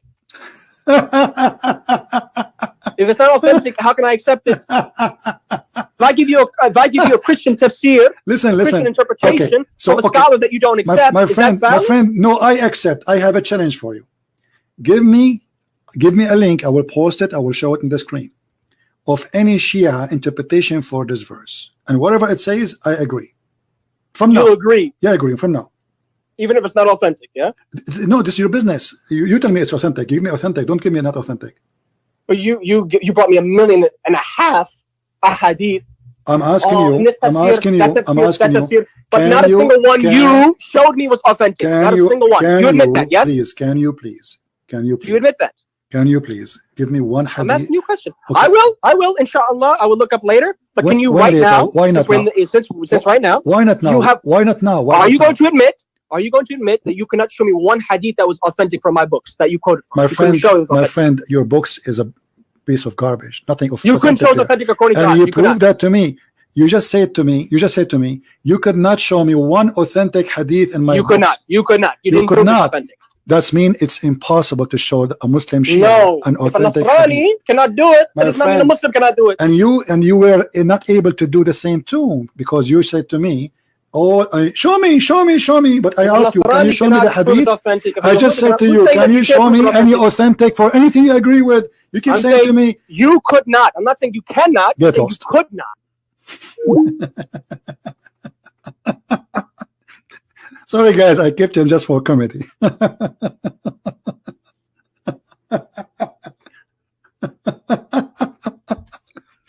Anything you show him, it's not authentic. Anything, my friend. It doesn't matter what you show him. It's not authentic. Show me authentic. This is Shia. And the reason I accept him to talk for this long, because he's a Shia. Shia are very deceiving people. Do you see how they play games? And he just agreed that if his daughter or sister, she is hired for $10, she will take off her panty, even for 1 hour. And this is not fornication. So he's upset. In the Bible it says if a man he lay down with a woman, he have to marry her and he cannot divorce her ever. But he is not ashamed of a prophet and God who is teaching that a man, he can lay down with the women for 1 hour in conditions, which is have to be limited time. They have to agree for how long, and they have to agree in the payment. And when the time is up, the sexual contract is over. Actually, let me show you a Shia website explaining this. Hold on. Isn't it amazing how those people, how they play? Let us see.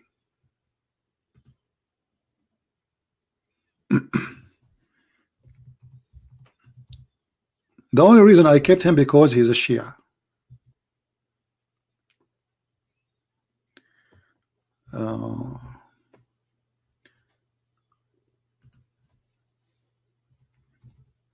There's a Shia hadith. I mean Shia website I'm trying to find actually.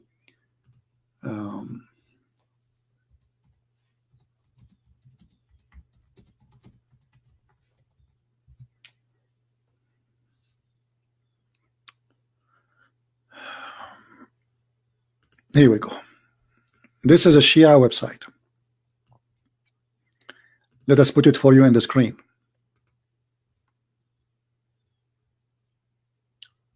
Muta is not marriage, even though they are saying here it's marriage. But look carefully what it says. This is Shia website.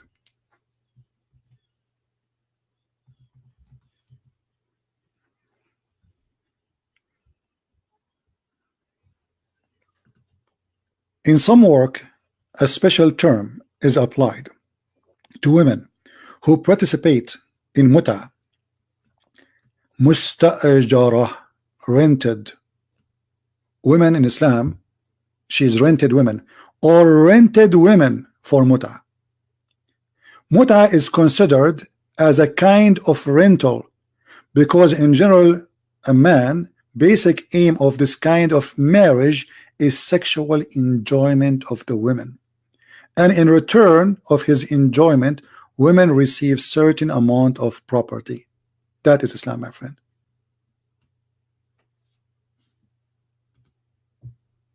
I accepted to speak to this kid all this time just to show you how they play games endless. The Bible never approved rape. The punishment of rape is death. If a man he want to use a woman and sleep with her and then let her go, he cannot do that. He have to marry her and he cannot divorce her forever, and he have to pay her dowry as if she is still a virgin. In Islam, your daughter, she can rent herself. And this is not my words. And here we go. This is the website. I will post it for you in the chat. This is their scholars. This is their article. This is their interpretation. This is their explanation. So we have a God, and we have Mr. Amir, who is a Shia.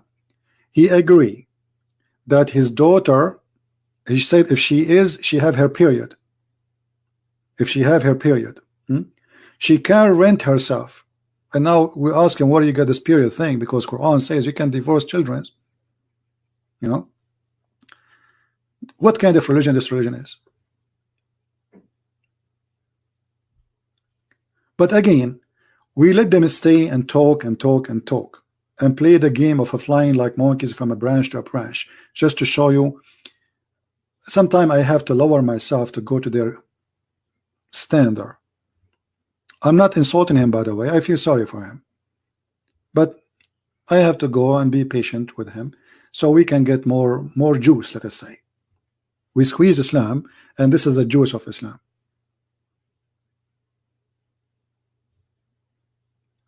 Not a single verse in Quran speaking against rape. Never even mentioned, because Muslim, they were raping. And we have an ethical God who agree that women, she can take off her panty for 1 hour, and we heard him saying even it's for 1 hour. Isn't this prostitution? What is prostitution? You pay a woman money, and she agree to do sexual business for you for a period of time. This is exactly what prostitution is about. And the Muslim, they call this marriage. That's why I say in Islam there is no marriage. Actually, the word there is nikah, which is the F word. The word zawaj in Arabic is the word for marriage, zawaj, not nikah. Nikah is the boom boom. So a woman, she can do nikah of mut'a, which means she can hire a man. Sorry, a man, he can hire her. And when the time is up, there's no divorce. There's no divorce. You believe it? There's no divorce. In this kind of contract, he will not divorce her, because as you see, she is rented. Like when you are you going to divorce your rental car? No, you ride the car, and then 1 hour the car is not yours no more. You open the door, you get out, your ride is over.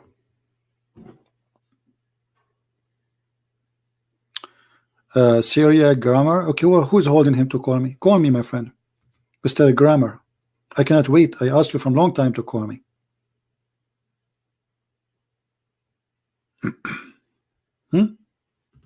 I mean, I'm asking you all this time. Okay, we have our friend here.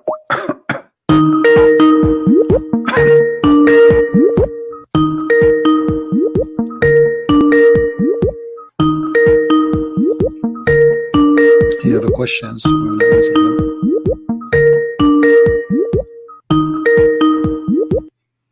Maybe he's not there. He asked me. He left Islam, but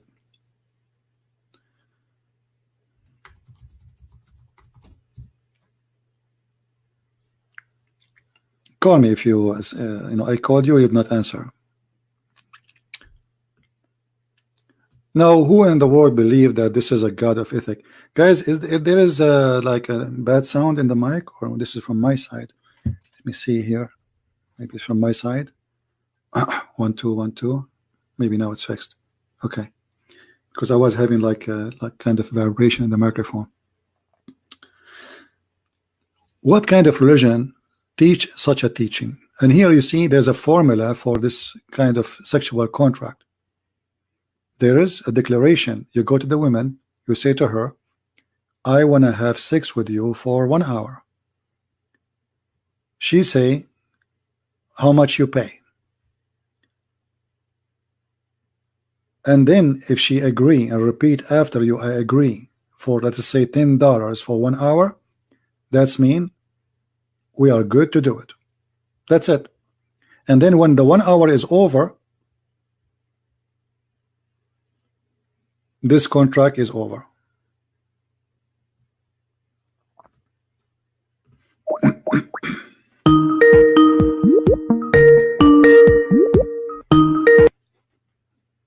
Hello.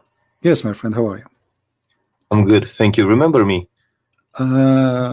You left Islam here live on air, right? Yes, yes. All right.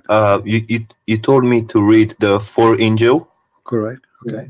And I read them, and I am ready to accept Christ. But I've got a few questions that I want to ask you. Sure, no problem. Go ahead. Okay. Regarding baptism, like, how do I go about it? And which, if I want to join a church, which church do I have to join? Well, before you go to any church, because there's, Christianity is a big faith. I mean, we have more than 3 billion. So it's not just a guy who opened a door, he says it's called a church. You need to ask them questions. Sit with the church minister. Tell him, do you believe in the Father, the Son, the Holy Spirit? Do they believe in the Trinity? They believe in the crucifixion of Jesus? Do they believe that he's coming back? They believe in the resurrection? They believe that Father, the Son, the Holy Spirit? The major, the things which is important. And ask him very specific question. What do you think of Islam? Okay. If he did not give you a clear answer, that means this guy is a hypocrite, and his church is a church of hypocrisy. What if he feels offended by the question? No. You have to ask, because why not? Why offended? Ask me about Islam, I will tell you. If you say Islam is false, Muhammad is a false prophet, that means this man is being truthful. If he starts saying we love everybody, okay, this is not the question. We're sure we love Muslims. We love Muslims. I'm not asking you if you love Muslims or not. What do you think about Islam? So what I'm saying to you, try to ask the minister a direct question, because that will tell you if he is a hypocrite man doing a business, he's a politically correct, or he is a man of God. Man of God is not politically correct. You know what I mean, my friend? Yeah. He say things as it is. Those who they are politically correct, they are false. They are no Christians. Okay, so find someone genuine. You have to find, and you need to ask those questions like, what do you think about being a gay, as an example? If he starts saying he don't answer because he's avoiding to answer, that means he's a false person. Well, the Bible says gays is wrong. That's it. It's a sin. It's abomination against God. So those questions will tell you what kind of a person you are dealing with. So real people, they will say real teaching as it is. As it is. This is what the Bible says. I believe. Either I'm a believer or I'm not a believer. But you know what I mean? Yeah. Otherwise, he will be like this Muslim guy who called us, trying to avoid anything. Yeah. Yeah. And so if I go to a church service on a Sunday, is that when like Christians gather and all? Well, Sunday is a time for prayer. But my friend, before you go to any church, I say to you, try to meet with the leaders of the church. Try to understand what they believe. I mean, most of them, they have a website. Read. They say we believe in the Father, the Son, the Holy Spirit, because there is some they call themselves a Christian, but they are not. Like, there's Jehovah's Witnesses, there's Mormon, there's many cults. So we don't want to, like, we saved you from the cult of Islam, but we don't want you to be trapped in different cult. You know what I mean? Yeah, true. Yeah. So this is why you need to ask questions before you speak to a person. And then you can tell me in the chat where you live. Maybe I can I'll find you a church where you live. Yeah, sure. Do you live in USA? No, I don't live in the USA. Okay, well, later you can tell me. Maybe I can find something trustworthy. Yeah, sure. And then once I decide on the church, and once I'm happy with that, then the next step would be to get baptism, right? Yes. Okay. And then basically that's the whole process. No, but you see, it's not about just because before you get baptism, they will not just accept to baptize you right away. They will ask you questions to be sure that you understand what you believe in about Jesus. Who is Jesus for you? It's not, we are not Muslims like say Shahada and Alhamdulillah and that's it. You need to understand what you believe in. You need to understand who's your God. So they will ask you questions about your faith, and then if they find that you are still not, your faith is not mature to be Christians, which means you have a wrong understanding or something not right, then they will not do baptism until really truly you understand what Christianity is about. So most of the churches, they will not do baptism to you right away. They will take their time, they will meet with you for your time and have a discussion with you. It's not like nobody is a questioning your dignity. I hope you don't take me wrong. We are just a question if you understand what you are going to agree with. Yeah, of course. Yeah. And then when you reach that point, they can set up a date for you to do baptism. Okay, and yeah, of course. All right, yeah, that's all I wanted to ask. But my friend, the day you accept your Christ, you are a Christian. The baptism is to confirm and to announce it. So if you accept Christ now, you can say, I accept Christ. Yeah. Well, I did after reading the 14 Joe. I was amazed at the wisdom of Jesus and everything that he taught. Beautiful, my friend. And also, yeah, I just try to pray. Because I don't really know how to pray. That's why I need to join a church so I can, I can learn more. Let me teach you how to pray, my friend. There's nothing called how to pray in Christianity. There's nothing called how to pray, because a prayer. So you don't have to recite chapters or anything like that. No. Your prayer is something communication between you and God. Say whatever you want. Don't pray for evil. Don't wish evil. Don't be evil. Pray with good heart. Pray for everybody. Even if you pray, like, don't pray for the death of enemies, like what Muslims do. May Allah kill the Christians. May Allah kill the Jews. We don't do that. So you pray with good heart, and you say whatever you want. For sure, God, a word of love and respect, and then you ask God for help. That is a prayer. Anything else is not. We don't have something to repeat. Now they asked Jesus in the Bible how to pray. They said to him how to pray, because they don't know really. I mean, okay, so what we will say, how we talk. So when Jesus, he said that to them, he is not really saying to them, repeat this prayer. He is telling them the concept of the prayer, like, forgive to others. Yes, forgive to others the same as you forgive to us. Like, asking for forgiveness, be forgiving yourself. Give, so you will be given. Forgive, so you will be forgiven. So it's not really about you pray like this only. It's about you pray, and this is the concept. This is what is the logic of the prayer. You glorify the Father, our Lord, and then you confirm that you believe in Him and His kingdom, and He is the one, is the Lord of all, and then wish to to pray for the good of you. Now you can say that in the words of your own, not necessarily in the words as Jesus said. Yeah, sure. And also, do you know any YouTube channels that you recommend that I can watch? Yeah, there's Sam Shamoun channel. Maybe somebody can post it in the Sam what? Sam Shamoun. Okay. Okay, just this one. Do you know any other ones that I can go to and learn more? You see, there's many names actually, but Sam Shamoun is more than enough. He's like a walking library. Yeah, well, you can text me on Skype, if you remember other ones. No problem. And there is now, like, you see, there is many, but the problem is, some of us have patience and some of us we don't. Like Sam Shamoun is a wonderful brother, but you don't have too much patience. Like, if this guy is speaking to Sam Shamoun, he will hit his head in the wall. He will jump from the 6th floor a long time ago. So Sam Shamoun is a very wonderful brother. He have a great knowledge, but he have not too much patience. So you have to be careful with him. Yeah, I'll try not to. He's not a bad person. No, absolutely. He's because he have a good heart. Actually, most of people who get upset so fast, they have a very good heart. They have good heart. And because of their heart, they cannot take it. Like, why nobody does this? Why people? Why I need to repeat myself? So not everybody have the ability to have really a lot of patience. And even me, I lose sometimes my patience. Yeah, that's true. Yeah. Okay. Yeah. That's all I wanted to ask. Yeah. Somebody is mentioning Ravi Zacharias. I remember his name. Yeah, I've heard about it. Yeah, I've heard about it. Okay. I'll go to his channel and watch videos of him as well. Yeah. You can search people that are posting in text the name of Sam Shamoun channel, and you can go there.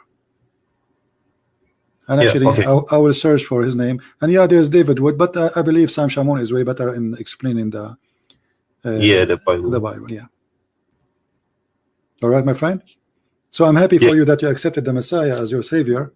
Yeah, thank you so much for your help. That's a good news. Thank you, my friend. Yeah, and for the Muslims listening, I would like to tell them to to listen and to listen to what you're saying and double check everything and go back, and read on, and stop just denying things. If it's written in the Hadith or in the Quran, then that's what it is. Denying it won't help you, because it's about your salvation. at the end of the day, you're fooling yourself if you're denying something that is so clear. Yeah. Well, thank you, my friend, for your call, and I'm happy for Thank you so much Take care. for your help. God bless. Bye-bye. I have delivery. Hold on, guys.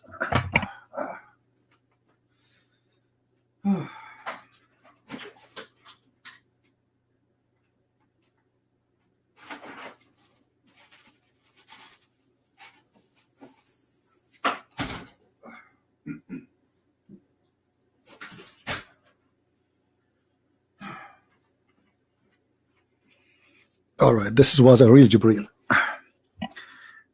Well, we are happy for this gentleman. I remember him, you know, I asked him to accept Christ before.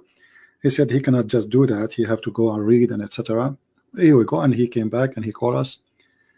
And he decided to accept the Messiah. Now, where is the guy who want to teach us a grammar in Arabic? What happened to him? I did not forget about you. I want you to call me. Where are you, my friend? Even though I'm speaking for long now, losing my voice. Are you there? The guy who wanna call me? He said to me, I want you to read this. What happened to him? Hello? Yeah, the grammar guy. What happened to him? What you get delivery? Versions. Versions, they wanna do mut'ah. What your prophet get delivery as long you know how to read? How come your prophet do not know how to read and you are a grammar guy? How a prophet is going to teach us how to read, but he do not know how to read?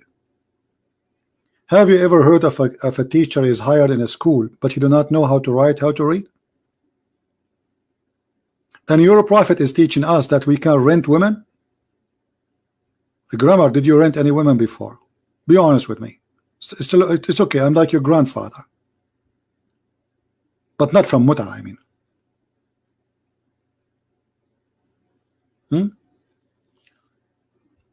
Are you there, Mr. Grammar? And why you are not calling me until now?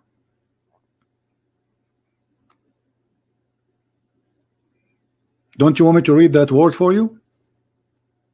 And many other words? What happened?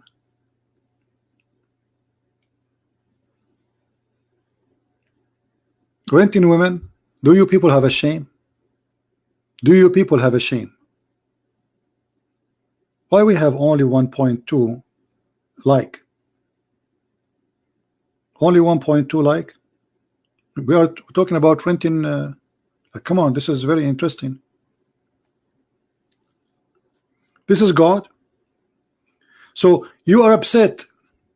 And look what he said, this guy. He said that Moses, he said, go and attack them and kill them and then rape their women. Doesn't say anywhere rape their women. They enslaved them the same as the Jews. They've been enslaved.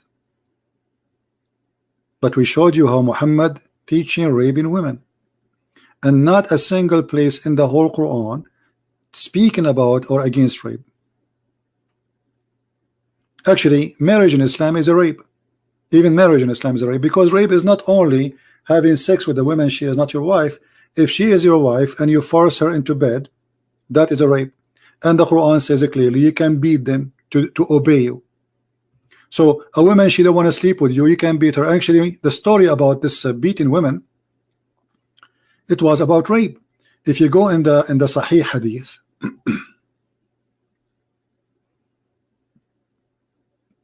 what? Hold on. I'm trying to read what this Abdul is saying.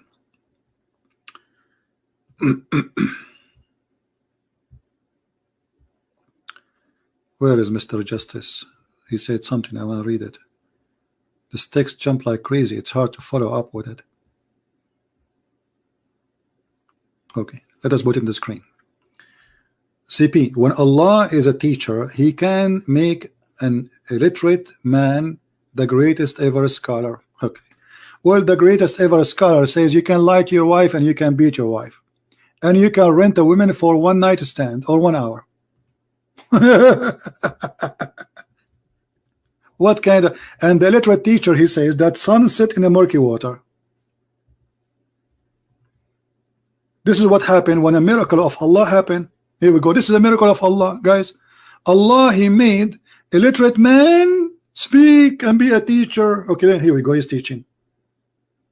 Do you see his teaching? So do you agree with that, Mr. Justice? Do you agree with this?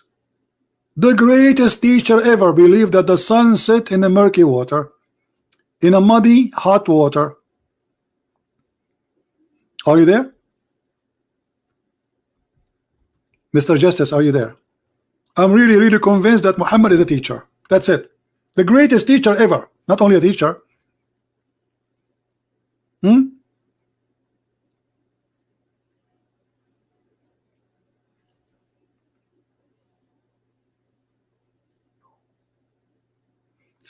Just saying you accept Christ does not make you a Christian. Not saying, you know, just believing. If you believe in Christ, it makes you a Christian. If you believe. Jesus says, whoever believe in me, and I will live. And believing here, it's something you believe in. That's something you say. So who is the Muslim want to say to me, how Allah, Prophet, became, what is the grammar guy? What's happening to him? Where is this guy? He wanted me to read Arabic. The Muslim, they make a video saying that Christian Prince, you do not know how to read. And supposedly a guy in the chat room, he asked me how to read a verse. And the guy in the video is the one is lying, saying, oh, he says this. I did not say that. And I made a video about it. They cannot be decent ever. And look today, anything I show to this guy, show me authentic hadith. Show me one authentic. You cannot show him an authentic hadith because he's saying to us, we Muslims, we lie. You know what that means? Anything you show him, he says, show me authentic hadith. So how we can trust Islam? Can you show me an authentic Quran? And by the way, even the Shia agree that the Quran is corrupt. There's a sheikh. Let me find you his name. There's a Shia. He have tons of videos about the Quran is corrupt. Tons. Not one, not two, not five.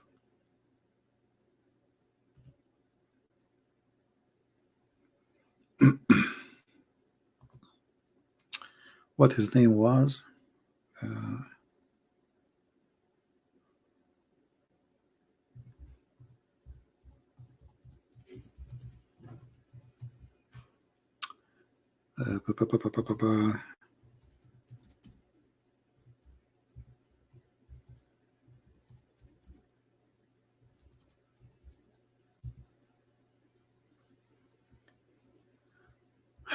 You know, I forgot his name.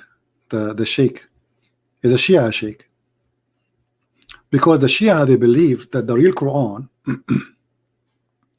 was taken with al-Imam, the one who disappeared, al-Mahdi. He took the real Quran with him. The Quran we have today is not the real Quran. The Quran he took him with him is the Quran of Fatima. And I cannot remember his name. Hold on, I found a other way.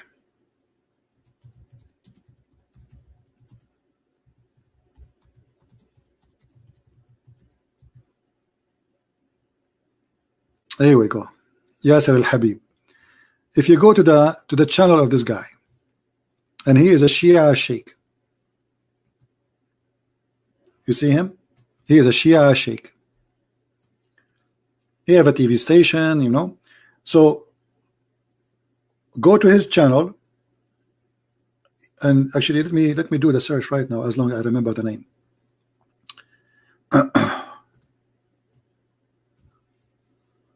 Quran.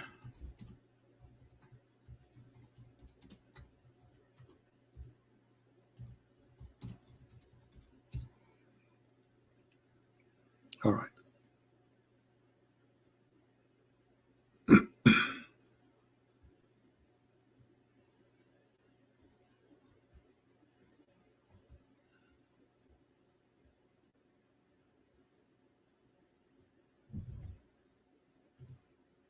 I'm trying to find you the the videos.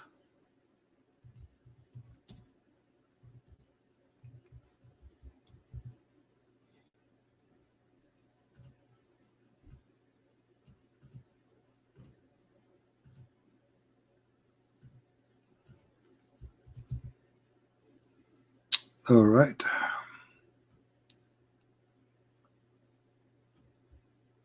Don't tell me they took. Okay, here we go. If you go, here we go. Search for this video. How Islam was corrupted. How Islam was corrupted. And there's many Islamic books, Shias, speaking about how the Quran, the true Quran, where the true Quran now, etc. You know, this is the Shia.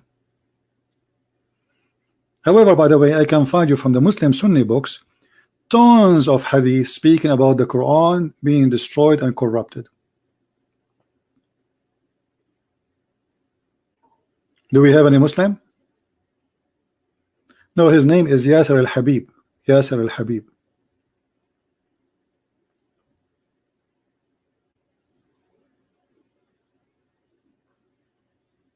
All right. Sunni is the same. My friend, Sunni and Shia is the same, you know, like two faces of one coin.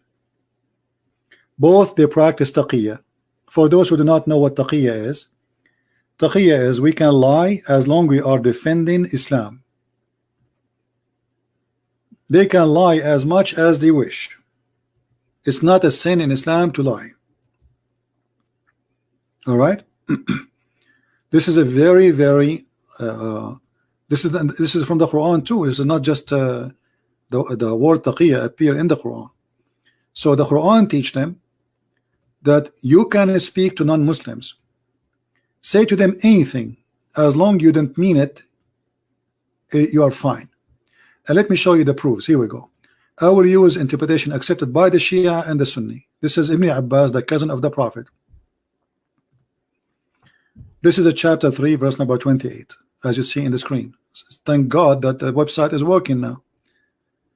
Finally, this is owned by the king of Jordan, who claimed that he is from the family of Muhammad. A Muslim, he cannot take you as a friend, never. Otherwise, he is not a Muslim. So, if a Muslim, he is sincere to take an unbeliever as a friend, he who do that, he has no connection with Allah. He has no honor, which means Muslims, they can attack him, no mercy or protection. They can rape his wife, they can kidnap him, they can kill him. Unless, yet is to guard yourself against them. Save yourself from them. Talking as it is, wear security. Saving yourself from them by speaking in a friendly way toward them while your heart is like this. Do you see it? This is Islam, my friend. Who won the reference?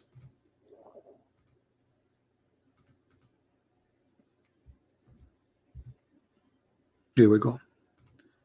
The grammar hinter, he wanna talk to me. Okay, where?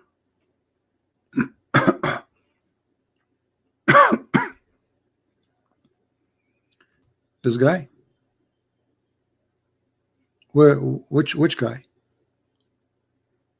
I don't see him. This is a grammar hinter.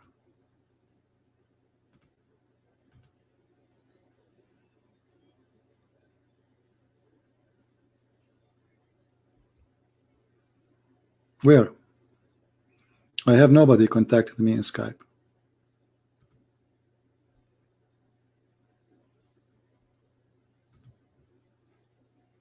And if he contact me, he can call me. But I don't see any text from him. Okay, here we go.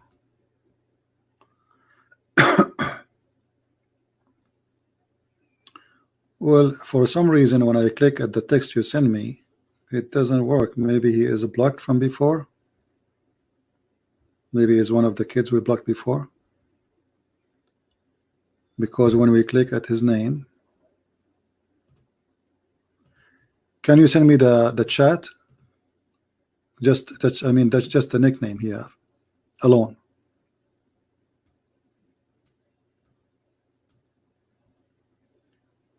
Let me search here. Shafiq.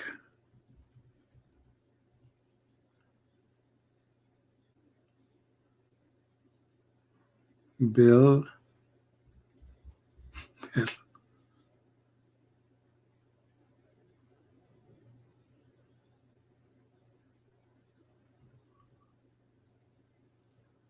Okay, hold on.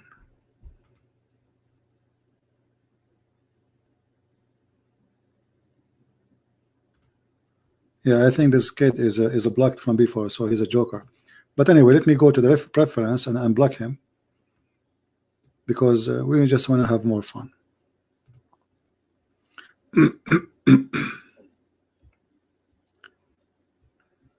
Okay.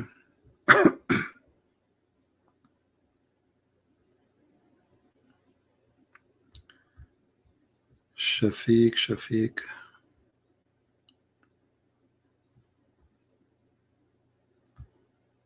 Trying to find his name.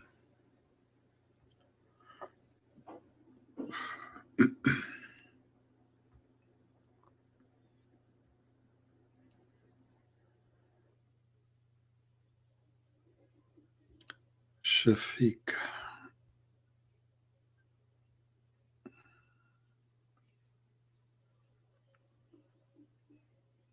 Here we go. All right, Mr. Shafiq, are you ready? Here we go.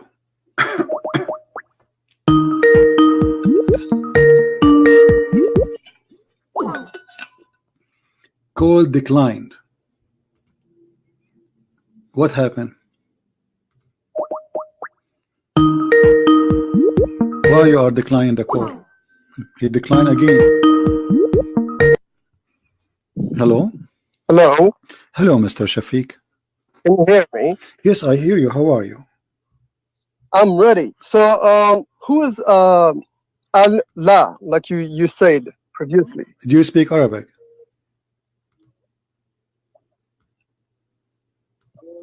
Hello? No, I didn't decline. Huh? No, I didn't decline.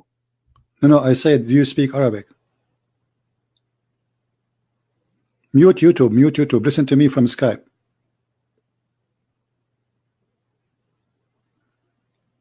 Hello?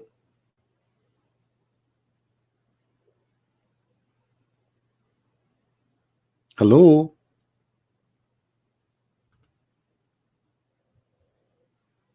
Are you there?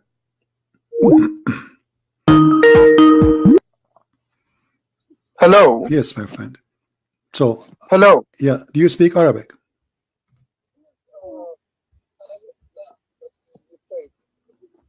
Do you speak Arabic? أنا بحكي العربية. نعم. You speak Arabic? نعم. Okay, speak Arabic to me. Go ahead. نعم. Speak Can you Arabic. hear me? Wait a second. No, speak Arabic to me. I want to hear you speaking Arabic. I want to learn from you. Go ahead. Wait a second. Let me fix my my mic. No, your mic is fine. I hear you very well. You said naam. No, I can't hear you. My No, you don't speak Arabic. I think you are. Wait You don't speak Arabic. Tara. Okay, speak Arabic. Wait a second. Speak Arabic. Wait, hear me? Speak Arabic. Yeah, can you hear me? Yes. Can you say to me those words you said to me in Arabic? Can you hear me? Can you say it? Yeah. So who's? Tell me who's. Can you say? Can you say? Wait a second. Hold on. No. Wait a second. Why you? Who's Allah? Why you are calling yourself? Allah is the name. Allah. So your name is Arabic. Allah is a title. It means Al-Illah. That's an illah. So you don't speak Arabic. So you don't speak Arabic. Do you know what is an Why you are lying? Why you say? What's the point talking in Arabic? They don't speak Arabic. So you don't speak Arabic. So how are you asking me to read this? ولماذا تريدوني أن أتكلم باللغة العربية؟ You don't speak Arabic. المستمعين لا يفهمون. Okay, listen. I want you to read for me. لماذا? Why? Why do you want to speak in Arabic? Because you are speak in English, so they understand. And let me explain you, brother. You don't speak. You said لله. Okay. لله. لي is حرف جار. Okay. لي is حرف جار. Do you understand? Okay. حرف جار. Okay. اسم مجرور. Okay. لله. And then you have an illusion. Okay, and who is La? حذف ألف. Do you understand? It's a title. It's not a name. It's like Allah in Aramaic. Allah. Allah. Okay, so you are saying, okay, hold on. Okay, don't scream. You're making that. Okay, don't scream. Okay, one moment. So Lee is a letter mean too. Okay, La is a title or La is Allah is a title or a name? Allah is a title. It means Al-Ilah. It's not a name. Okay, so what is the name of your God? So what is the name, my friend? Put them together, it becomes Allah. What is listen? We cannot keep screaming. You know, we need to have a conversation, my friend. Otherwise, you will force me to hang up on you. I'm asking you. What is the name of your God? What is the name of your God? What is the name of your God? This is not. I'm asking you. What is the name of your God? My friend, do you know the name of your God? Al-Ilah. It's a title. It's not a name. So what is the name of your God? Not a name. So put this in your mind. Okay, what is the name? Okay, what is the name of your God? Listen to me. When Moses, this is not a question. I'm asking you. What is the name of your God, my friend? Okay, do your God? Okay, I want you to answer me. Listen, don't force me to hang up on you. I lost my voice screaming. I'm asking you. Hear me. I can hear you. Listen to me. We cannot talk in the same time. Okay, can you make it short? No problem. What is the name of your God? What is the name of your God? And while you're Muslim, you say, okay, here we go. This is a Muslim website, Abdul. This is a Muslim website. Are you going to ask me to hang up on you? Are you asking me? God came to Moses. Are you asking me to hang up on you? Are you asking me? We can talk in the same time. Have a breathe. Give me a break. Do you speak Hebrew? Listen, I'm asking you, what is the name of your God? What is the name of your God? Do you understand Hebrew? No, I don't understand. No, I'm asking you. You are the one who will teach me. What is the name of your God? What is the name of your God? The last time I will ask you, I will not scream more. Do you know the name of your God? Shut up and get lost. You see, this is why I block you. Because you are a talking machine. You are afraid to let me talk. This is the whole point. You don't want me to talk. Allah, the unique name of God. This is what your Muslim article is. And I can show you tons of websites saying that.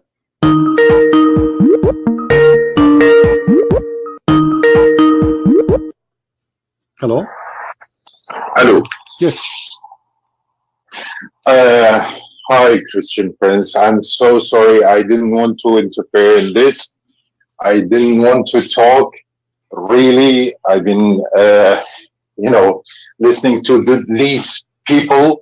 They're, I don't know. They don't have logic. They don't know Arabic. This guy, last one who called, he doesn't speak Arabic. He doesn't know Arabic. He's not Arab. Okay. I don't know what was his name. Whatever his name is, Potato. Anyway, so my friend, are you an ex-Muslim? I'm not Muslim. I never been. Okay. So, okay, my friend. But we say always. I told you only for one reason. Only we want. No, I know it's only Muslims. Okay. But I'm from a Muslim background. Okay. All right. I called just to explain one thing. These people, they just defend something they believed in, or they somehow went in and they don't know how to get out. They think they should defend it without knowing why. This is wrong. Come on. The Shi'i guy, I lived in Iran 10 years. Okay, my friend, just I want to apologize from you. I cannot continue with you because we want Muslims to call us and we want to debate the Muslims. Guys, listen to carefully. So this guy, he says the word Allah is not, it's just a title. And he is saying that he's asking me in the Bible what it says. Elohim have nothing to do with Allah, because the word Elohim, and this is your ignorant, you Abdul, it is the word El. El. If we type here, El is the word God. El. This is why it says Ishmael, Israel, Michael, Gabriel, all of them names either end with El or even start with El. As an example, one of the names of the Messiah, Emmanuel. Emmanuel, God is with us. All right. So El is a word meaning God. It's not a name. So those people are stupid. What Elohim have to do with Allah? Nothing. If you want to say Al Ilah, here we go again. That word proven to me. Al is a word meaning God. La originally is the moon god. Al Ilah. Al is a word meaning God. Even the word El used to be Al, and I made videos before about it, about the old Hebrew and the ancient Aramaic. Israel, it used to be Israel. Ishmael used to be Ishmael. Mikael, Mikaal. So El and Al is one word.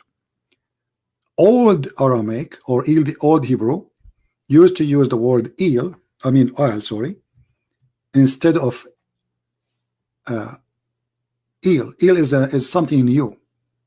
So when we say Allah, this is God lah.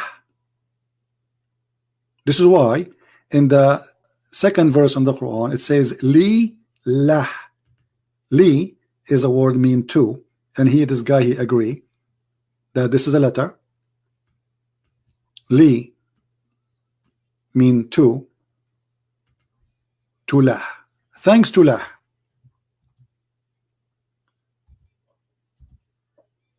To lah. And actually the verse in the front of us in the screen, it's very unique, and that's why I put it in the screen. The chapter is chapter Ya Sin. Ya Sin, chapter 36, verse number 1. The Muslim interpreters, they say Allah knows best what he meant by those letters because they are ignorant. Ya is a word meaning God. You see, I say to you, Islam is a collection of languages, and he don't know. Muhammad do not know what he's talking about. He's just copy. Ya is a word meaning God. Sin is the name of the moon god. God Sin. You can go right now and search in Google, Prophet Google, peace upon him. La, what is the name of the moon god? You will see either La or Sin. And the reason for the different names, because different location, different people. Sin mostly used in Europe. This is why even in English today we say don't do sin. Why? What does that mean? This is pagan. Sin is pagan God. You are committing sin. So we are using the word sin coming from that. Don't do sin. When people they became a Christian, anything is wrong, they correct, they use this word as mean wrong. Pagan.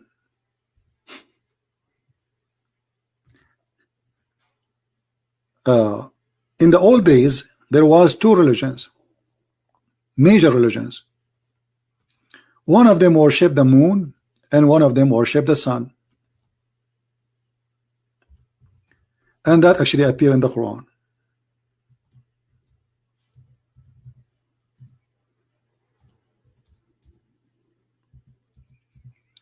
If you read the story of Abraham, chapter 6, verse number 76, Abraham, he saw a planet, a star in the sky. He said, this is my God, this is Akbar. Sorry, this is my God, did not say Akbar yet. This is resemble at that time how people worship stars. And this is why Muhammad in the Quran, he promised the Sabian to go to heaven. Because Muhammad himself, and we have a proof of that, he was a Sabian. So he said the Sabians will go to heaven. If you go to Muslim website, they will see, they say that Sabians are stars worshippers. So how Sabian they will go to heaven? They are stars worshippers, as simple as that. The Christians, the Jews, the Sabian, Muhammad is a hypocrite, man, like anyone who goes in election. You see Trump, he go in election, supposedly he support the gays, but in reality I don't believe he do so. He's being hypocrite, liar, taqiyya. You know, he want to win the election. Obama, suddenly he carry the Bible, he go to the church and he's praying. He want the Christians to vote for him so he can be president. He knew without them he will never be president, but all his life he was making fun of the Bible. Taqiyya. Muhammad is the same. Christian Jews at that moment, Muhammad, he don't have power to kill them. He's trying to convince them that he is a prophet for all of them, and all of them they will be, all of them they are saved, even if they are Sabian, even if they are Jews, even if they are Christians. Then if we go we find here when Abraham, he saw the star, he said, this is my God. He worshiped the star. And then look at the logic. He says, I love not things which set. So Abraham, he believed in the star, and then he disbelieved because the star disappeared. Well, why? This is the first time he see a star. He never saw, he never seen night before. Abraham was held in jail inside the prison all his life, and suddenly he opened his, like somebody took him out of the jail. It was night time and he saw the star first time ever, and he says, this is my God, I worship you. And then the sun appeared. So the star is not his God. And then he saw the moon. He says, this is my God, the moon. Here Abraham is switching religion from worshiping stars as Sabians to worshiping the moon. And then he saw the sun, and he said, this is the sun, this is Akbar, not the greater. Akbar was one of the names of the sun. هذا أكبر, هذا أكبر. فلما رأى الشمس بازغة قال هذا ربي هذا أكبر. When he saw the sun coming, he said, this is my Lord, this is Akbar. Allahu Akbar is merging to God, the moon God and the sun God. Muslim, they deny that. Okay, question to the Muslims, and I change anyone to call me. Why Allah have 3 daughters according to the pagan Arab, which mean Muhammad, the pagan Arab himself? We can show you the story where Muhammad, he sent Khalid ibn al-Walid to kill Al-Uzza, and he killed her, supposedly the daughter of Allah. How Allah as God, where is the idea coming from that God he have daughters, 3 daughters? Who is the wife? Who is the husband? Any Muslim can tell us?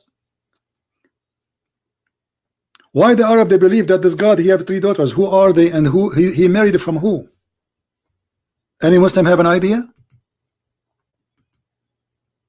They go on mute. They don't dare to answer.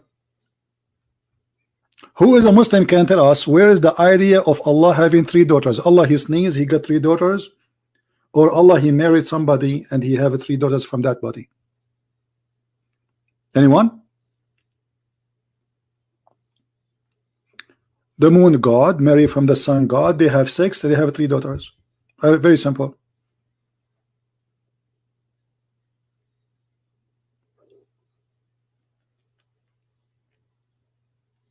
Otherwise we change anyone to tell us from where. Muhammad Ibrahim, CP is a coward. Why doesn't come speaker corner? Why I want to go? Somebody told you I live in the next door to speaker corner. I live in America. Why want to go to speaker corner? In speaker corner, how many people you will find there? 20? There we go. I have almost 2,000 listening to me. Speaker corner. And don't worry about speaker corner now. Here we go. You are in the corner without a corner. Can you tell us how Allah, the God of the Arab who worship him, what made the Arab believe he have 3 daughters? Where Allah he got the 3 daughters from? What is behind the story? Mr. Speaker Corner. Anyone? Who is a smart educated Muslim can give us an answer? What made the Arab believe that Allah have 3 daughters?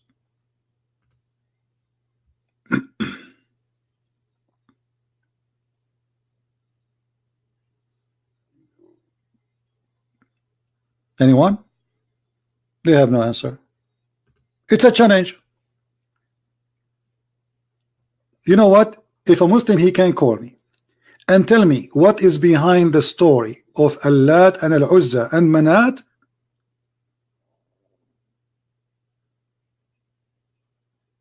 I will apologize for you for being ignorant. I will say I am ignorant. Anyone can tell us who is brave? Because I know many of you know the story, right? Who is the brave Muslim who can call us and tell us why the Arab believe that Allah have 3 daughters? And is it true that the Prophet of Allah, he sent his cousin, or supposedly his relative to him from his family, Khalid ibn Walid, to kill the daughter of Allah, which her name is Al-Uzza? Or I'm lying? And he killed her? That's mean Muhammad believed really that Allah have 3 daughters.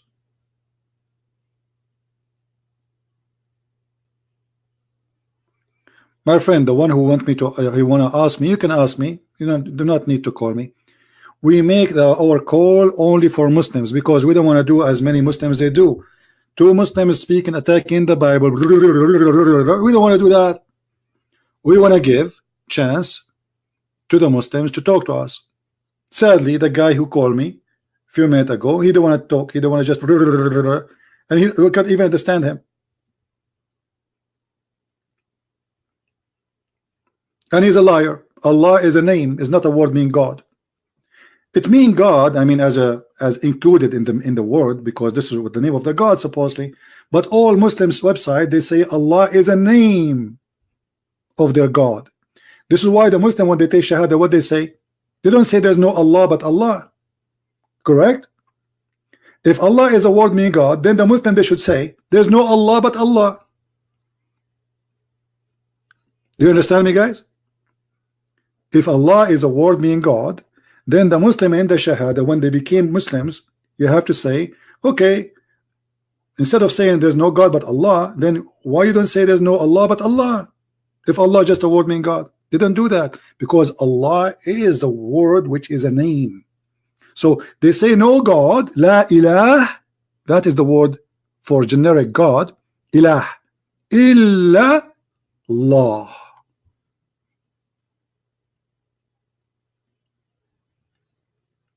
And you can find right now, you can search in Google, you will find all Muslims agree that this is not a word mean God. It means God as included because this is the name of the God, but it is a name, not just a word. All right. We go back to the topic. So as you see, Islam is a collection of crazy stuff. And look at the logic of Allah. Why Allah is rejecting having daughters? Anyone? Did he have rejected daughters here? Look what he said. He says, what? Like what? For you the males and for him the females? What kind of God he says that? The Quran says that the Arab, when they hear they have a daughter, their faces will turn bad. They get upset.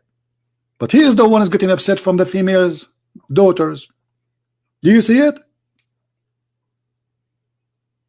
He says the Arab, they get upset if they have a female daughter. But look what happened. He said, like what? Yours is the male and his is the female. Indeed, this is unfair division. Do you see it? Is that my translation? No. So Muhammad, he rejected that Allah have 3 daughters, not just because they are daughters.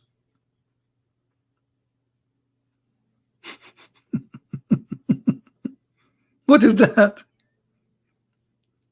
And this is an unfair division. What does that mean? For you the male, for me the female? What does that mean? This is like a kid is talking. Like what? For you the chicken, for you the duck, for me the chicken? What is that? This is God speaking?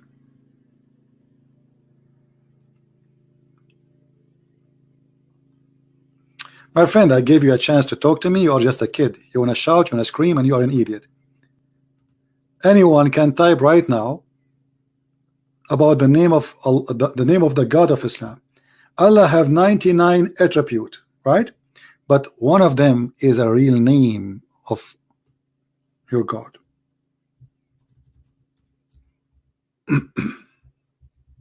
Not an attribute.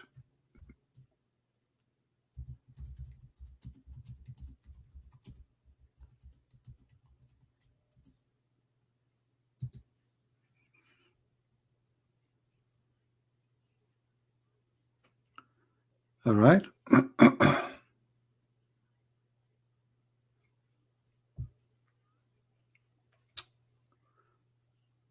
Any Muslim?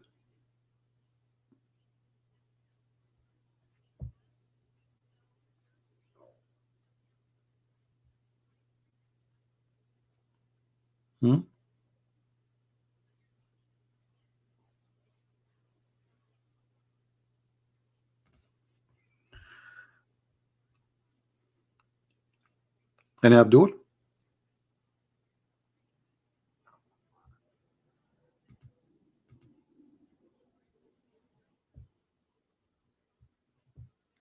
Nobody?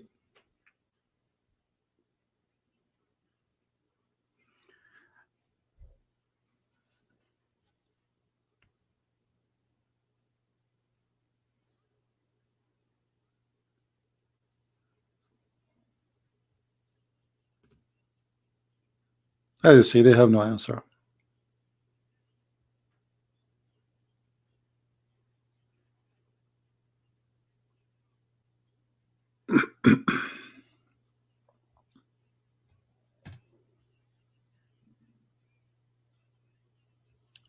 This is a Muslim website. It says the word Allah is a proper name, is not equivalent to any other language. Do you see it? This is your Muslim website. They lie, my friend.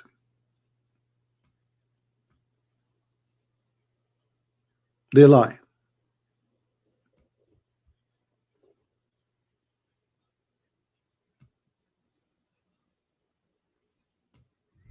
Allah refrayer. You see, we were not able to speak to this guy because he shouted and he screamed like a mad person.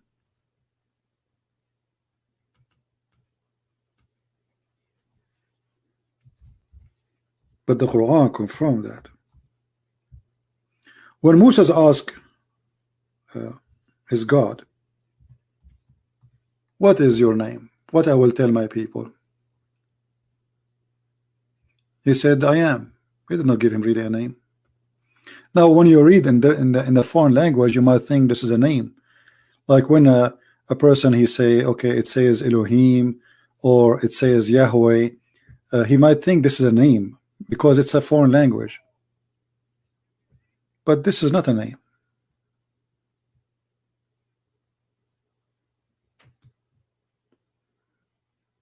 This is just Elohim is about God, and I am who I am. This is how God he presented himself.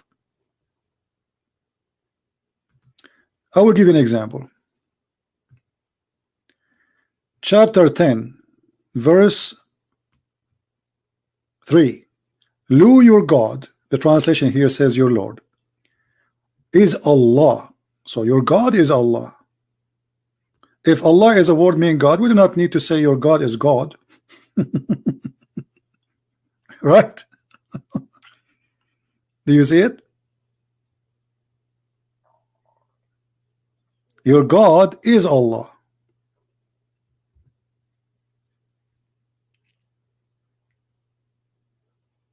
That is what the Quran is saying.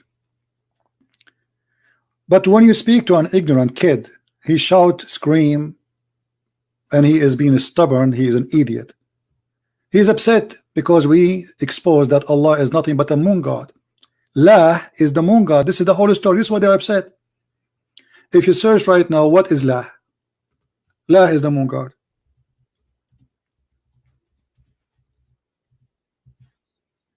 La is the moon god. Allah is God La. This is what Al mean. And we explain to you. Al in the Aramaic, al in the Hebrew, the same as el, is a word mean God, any God. So when we Christian, we say Emmanuel, we say God with us. We did not name him yet, but because we are talking about Jesus, we know it is Jesus. Otherwise, El is just a word mean God. A pagan person can use it too. I will give you an example from the yellow pages of Muhammad. In the Quran, there's a God, his name is Baal. And Allah, or sorry, Muhammad, aka Allah, he approved him to be God, and Allah is God, but Allah is the best.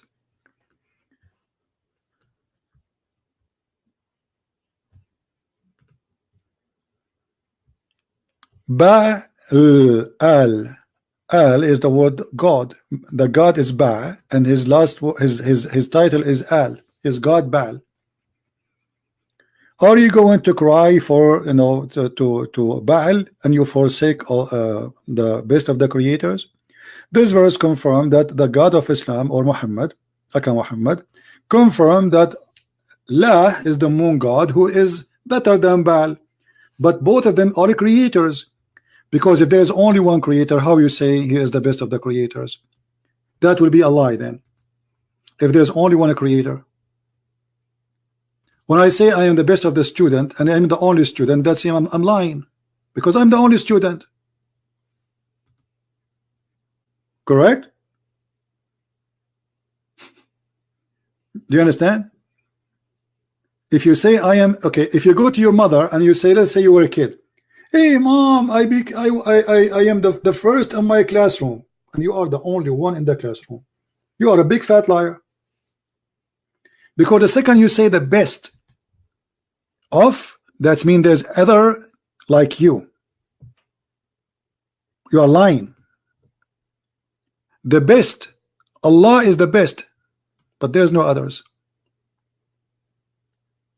Unless he agree that there is a creator. And then if we go and read the interpretation for this verse, we will find that the one who said this, it was not Allah, it was not Muhammad, it was a guy, his name is Abdullah ibn Sarh.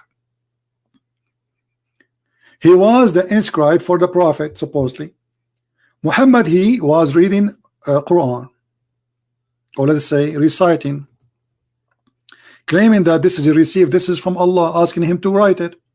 So the guy, he says to him, Abdullah ibn Sarh, and this is appear in two places in the Quran. When he heard this, he says, praise be to Allah, the best of the creators. Who is the one who said that? Abdullah ibn Sarh. Muhammad, he said to him, write it down, this is exactly how it came to me. And I can show you this from the interpretation of the Muslims. You believe it? I can show you that this is exist in the interpretation of the Muslims for the verse, saying that this guy, he said, when the Prophet said this, he said, Allah, so please be Allah, the best of the creators. Muhammad, he told him, write it there. He said, write what? He said, just write what you said. So blessed be Allah, the best of the creator. He said, but I am the one who said that. He said, it came to me the same as it came to you.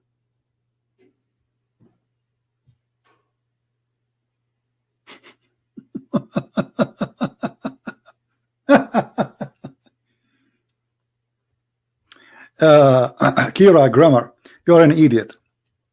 Because I told you, I warned you many times, don't force me to hang up on you, and you still talking, keep talking, keep talking. You are just a kid. So don't tell me you promised me. I don't trust somebody. You see, you're a man, you're an adult. All what I ask you for, let us talk, me and you. And I told you, don't force me to hang up on you. And I told you, this is why I blocked you before, obviously. And here we go, I blocked you again. You're a kid.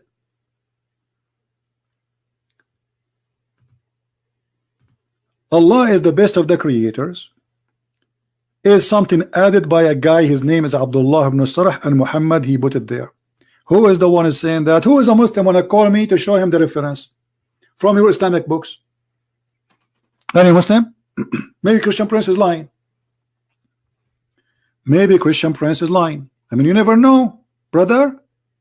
Who is the Muslim wanna call me? And he challenged me to show him the reference from your Islamic books that this is what the Prophet did. He took what the guy he said and he put it in his book. Anyone?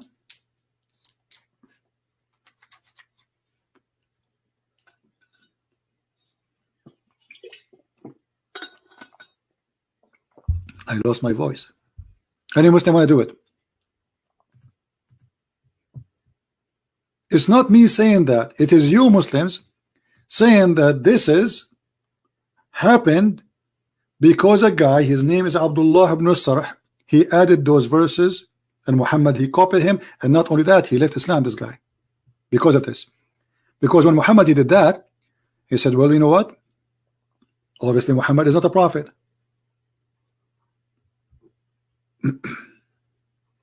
He's not. If we go in the books of Muslims, chapter 23, verse number 14.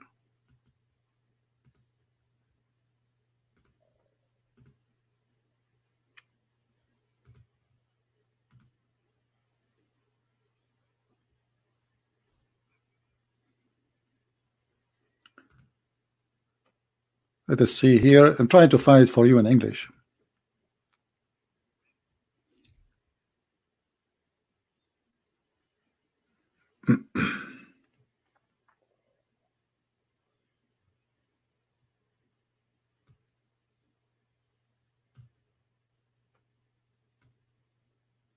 Let us see if we can find it.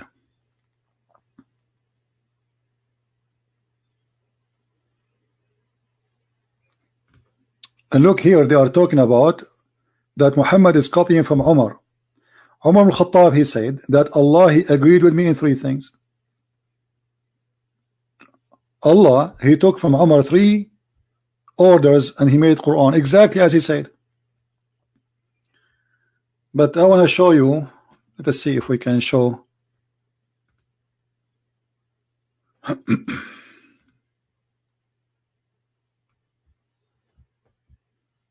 There's nothing here in English.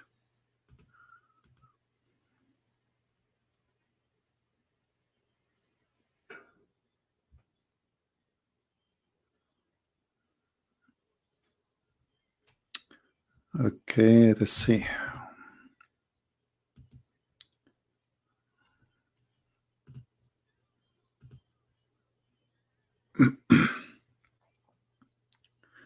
Let us go to chapter 37, 125.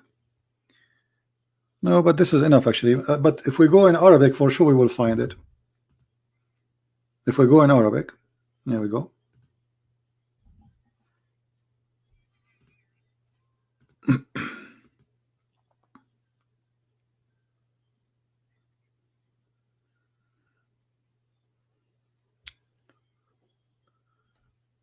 Who is a Muslim wanna call me? So we can read the reference together.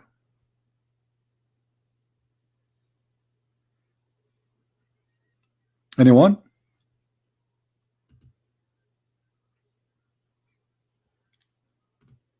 Mayday, Mayday. Who is a Muslim wanna call me so we can read how Muhammad he copy? Allah is the best of the creators from a person. His name is Abdullah ibn Sarh. Let me open it in Google browser so we can translate to English. I could not find it in English directly, but so we will do this. This is the website of the Kingdom of Jordan. This is the book of Al-Qurtubi, Tafsir Al-Qurtubi, chapter 23, verse number 14. I will click in front of you, translate to English.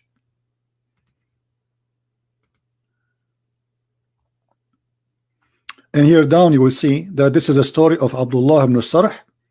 He left Islam because he discovered that Muhammad is nothing but a scam.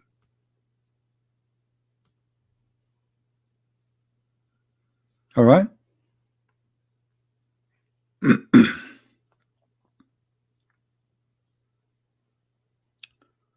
Read. The man it was narrated that the viewer of Mu'azz ibn Jubayr, etc., that this was narrated of one who said Abdullah ibn Sarh, and this reason he became murtad, not the bounce here, became murtad, which means became an apostate. And he said, well, this is what came to me as I came to Muhammad, because he's the one who said that. Muhammad, he took it, he put it in the Quran. What came to Muhammad is the same as came to me. Muhammad, he says that to him, but he is the one who recited this first. He is the one who says, so I said, blessed be the best of the creators.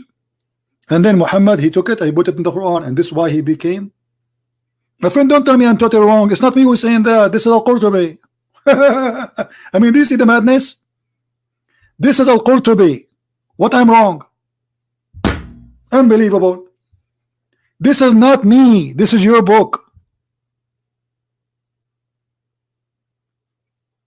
And do you see here that says the guy he bounced? This is very close person to your prophet. This is the brother of Uthman ibn Affan, the caliphate. He left Islam because of this. Here in the stupid Google translation, it says he bounced. He bounced. Do you see it? No, I don't call kids. Let your dad call me. I gave you a chance. You're an idiot. Do you see it?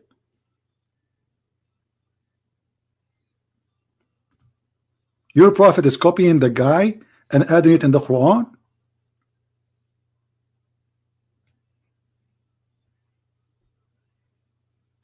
And he said, well, if Muhammad is a prophet, then I'm a prophet too, because I'm the one who says that.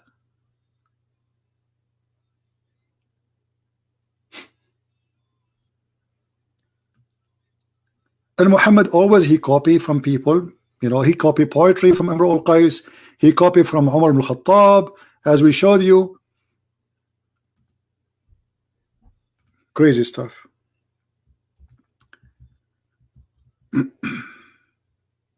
Any Muslim, you know, last call before we go, because I got to go. Any Muslim would like to call us? We can take one more call.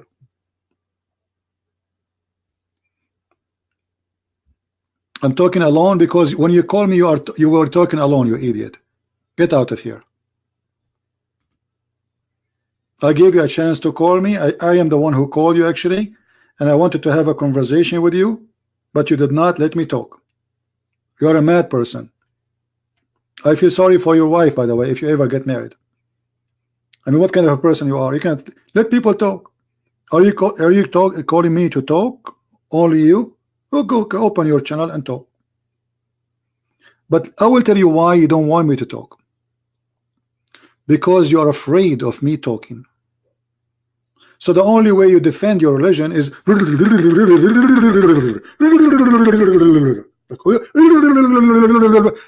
we should not let Christian Prince talk, because if he talk, he will get me busted. So you call me because you are terrified. You are talking to Christian Prince. How I can silence this person? The only way I can silence him, if I keep talking, screaming. That's it. Otherwise, I take Muslims call all the time, and we talk. The guy before you, we spoke for almost 2 hours with all the crazy stuff he said. But at least he let me talk.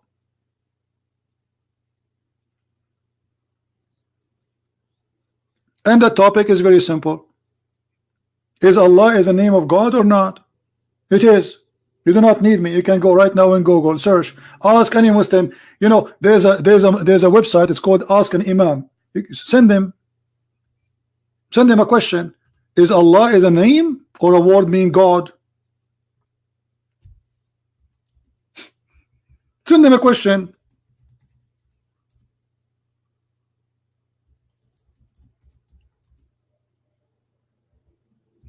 You're an idiot. You are literally an idiot.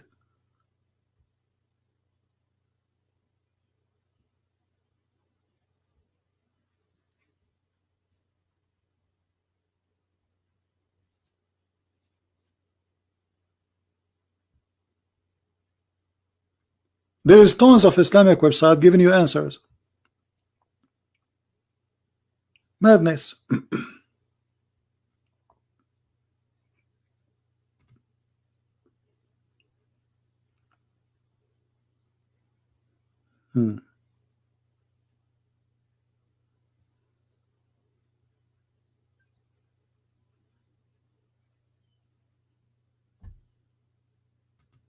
Any Abdul?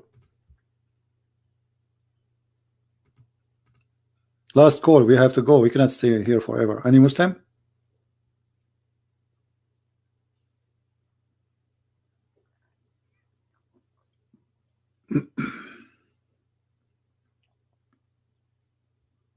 Nobody.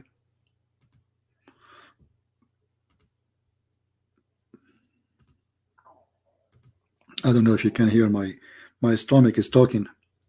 I had not eaten since yesterday. Anyway, guys, I'm busy publishing my books. So yesterday we sent for print my book 6 on Allah in Spanish. So those who speak Spanish, my book will be maybe out in Amazon maybe in 48 hours from now. All right. If you speak Spanish and you are waiting for the translation, so it's going to be out, and then we will start working in the second publishing. My voice is not good. I lost my voice, and actually I have a dry throat. I wasn't planning really to go, but I said those guys, they did not hear me for 3-4 days. They might kidnap me if I didn't show up. I burned even my upper lips. I was drinking tea, you know, and you know those things like the cup, it have a cover, you know what I mean? And that thing came out, and it was very hot tea, burned the upper side of my lips, so it's hurting me when I talk too.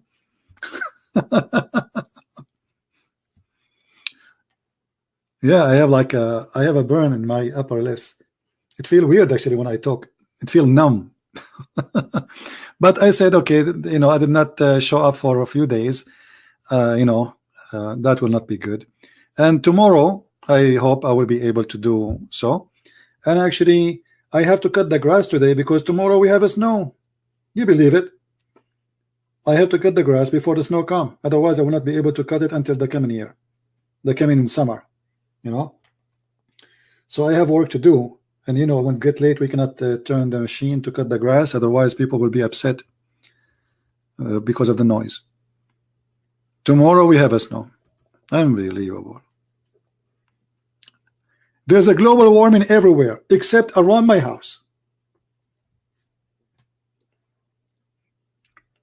Me. And by the way, how Allah He sent the snow? Who remember? Where Allah He sent the snow? He sent it from mountains which is located in heaven. Right? Remember that. Science. This is God. This is God.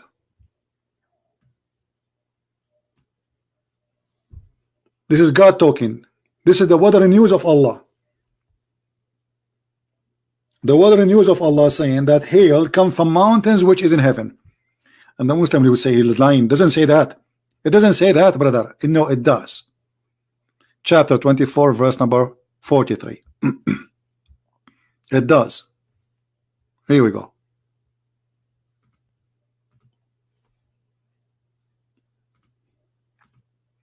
Don't even try. And this is your scholar's interpretation, not mine.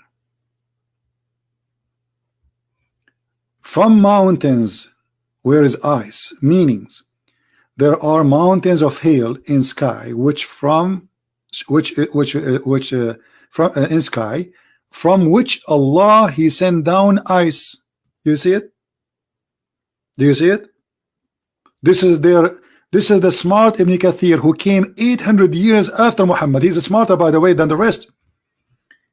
His book is made to defend Islam, and this is the Muslim interpretation in English, which is false fiction translation, far away from the truth, because Arabic Ibn Kathir is far away from English Ibn Kathir.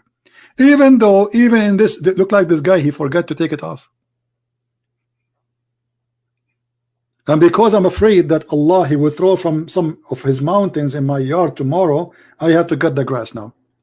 You see how much suffering He is doing? And look, brother, look what it says. Allah, He hit with it the one He don't like. Tomorrow we have a snow. Allah don't like me. You see it? Here we go. Allah, He hit with the hail the one He don't like. Read. And He strike therein whom He wills. Did the Christian Prince a second ago, he said that tomorrow he have a snow? Did he say that? Did he say only around his house, brother? Brother, did he say that? Did he say there's a global warming everywhere around except around my house, brother? Did he say that? Here we go. Brother. Brother, there's a person named Christian Prince, and he always think about Islam. And sorry, I cannot talk more because my voice is gone. Did he say that? Yes, he said that. So what do you want more proof that Allah is God?